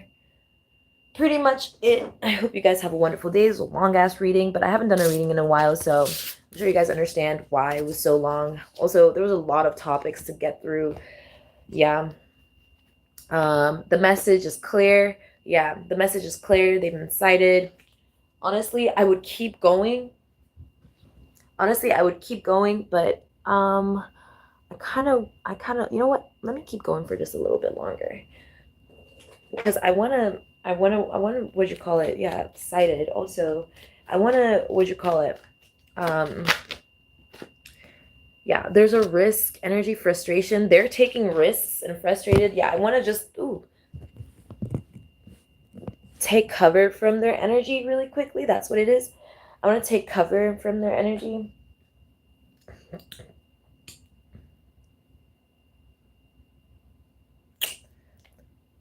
So they're very much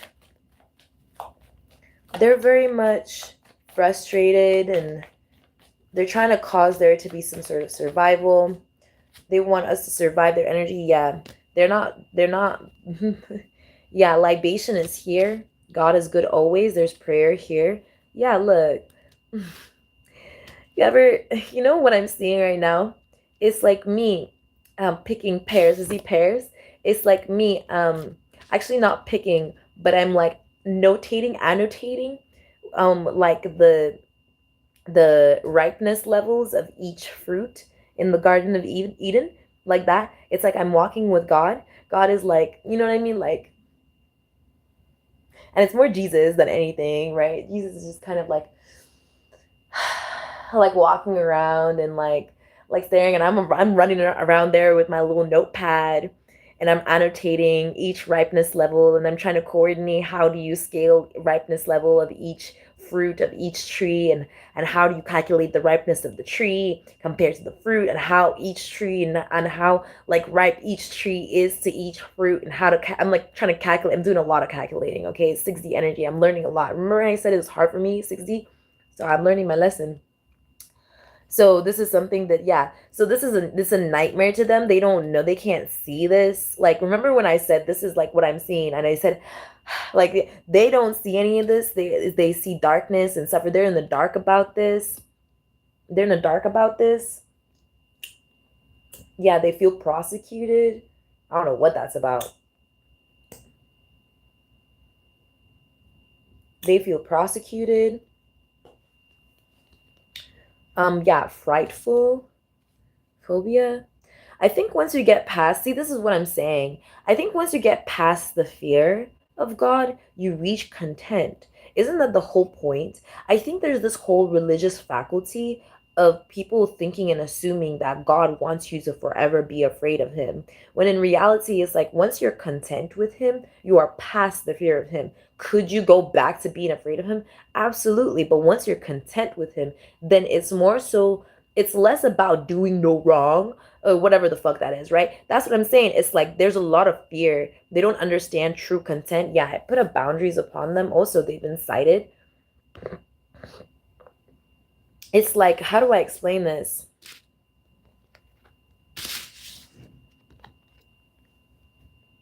The true goal with God and humanity is to bring human beings and angels into a balance so we are equal to angels. That's the whole thing.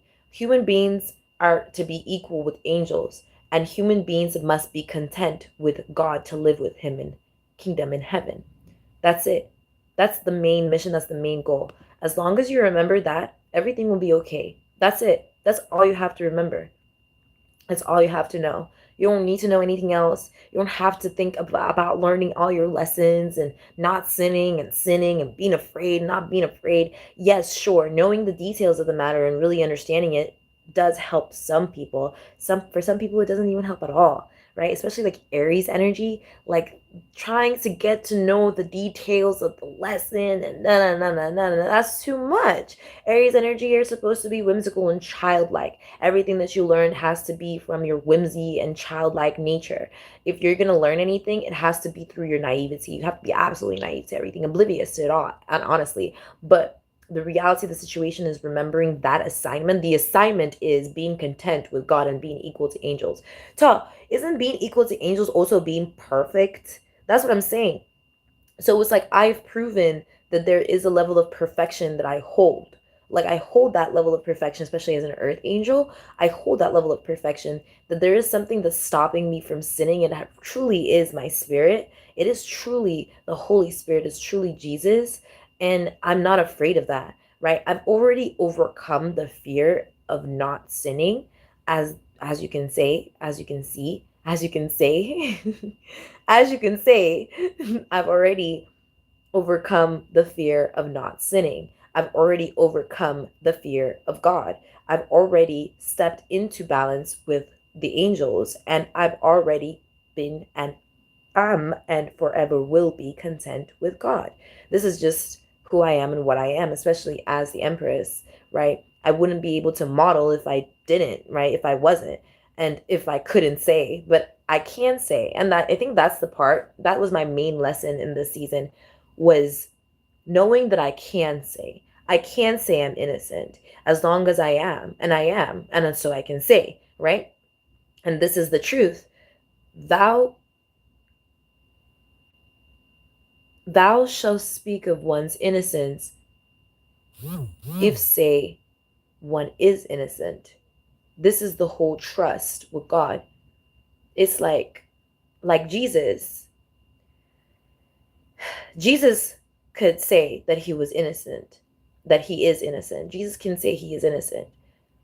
My lesson is to also say that I'm innocent and hold that true, because I had to overcome all the lies of other people saying that they were innocent, but they weren't.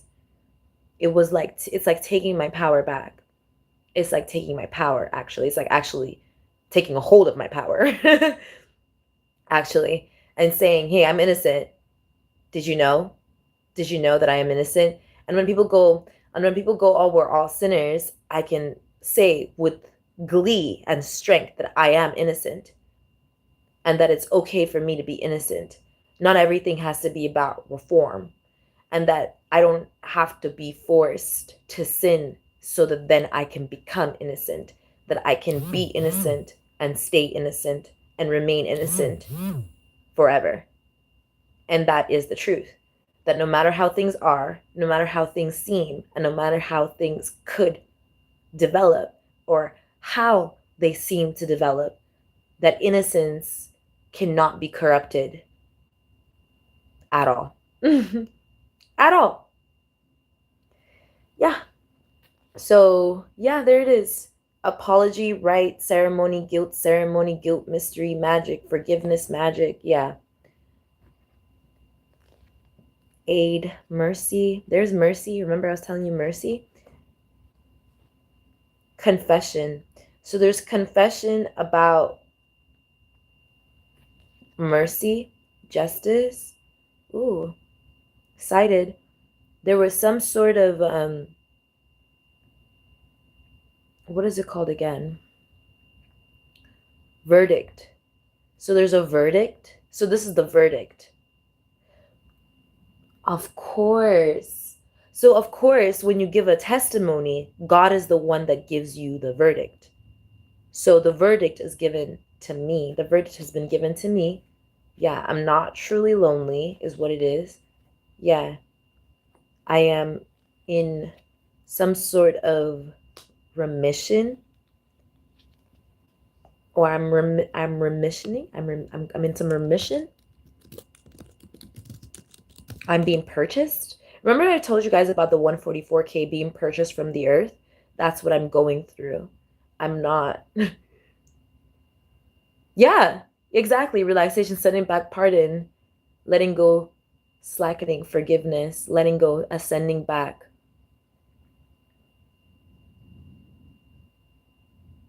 I'm being purchased from the earth. Yeah.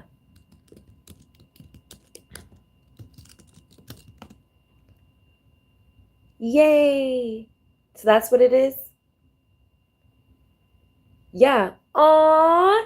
Yay. Oh, thank you, God. Oh my gosh. Stop. I don't stop. Oh my gosh. I'm being chased. oh my gosh, I've never been obtained like this before. You know, because real estate came out. It's like heating me up. So apparently, what is this? Yeah, there it is. Route. So this is something that so many were trying to copy. Ooh, oh my gosh, I'm hype. I'm hype. Wait, hold on. What's going on? Cited. Yeah, this is what, so that's something that, yeah, they're overloaded as hell. So something that's happening to what someone someone is going through something that so many others failed to do when it came to me. So this is something of God's doing. That is something of God's doing. I don't know what God, oh my gosh, because what's going on? Hold up, what's going on? There's something going on. Yeah, love, I'm saying. Well, I'll find out. Okay, I'll find out. Ooh. I'll, I don't know what that's about. I'll find out, you guys, but basically something is going on where I guess I'm being pursued. Let's just say I'm being pursued. I didn't know this was, it's, oh my gosh, it's a surprise that it's actually happening, because if I can't see it really, right? If I can't really tell like the way that I would, you know, because if it's dangerous, then I would be able to tell immediately. But this is wild. I'm actually shook. Okay, so I don't know. God is doing some. He's keeping it secret. All right, keep it. All right, let's see what happens. I'll see you guys in the next episode. I'll see you guys in the next chapter. I'll see you guys in the next season. I'll see you guys in the next video. Okay, this has been Mimi. Welcome. And I'll probably make a new channel so that I can use some of my PR skills for something good. Using my PR skills for good, finally. Let's just say, oh shoot, this reminds me of when I started camming. I said, yep, and I decided to become a cam girl for good. People were laughing. I remember this is what really got me. This is what it is, because I was like, there are so many bad girls and so many doing camming and like all this for money, for fame, for glory, for dick, for satisfaction. Well, I'm doing it for good. And they like loved it. They like ate that shit up. Yum, yum, yum, yum, yum, yum, yum. Yeah, let's go. All right, I'll see you guys next time. Bye.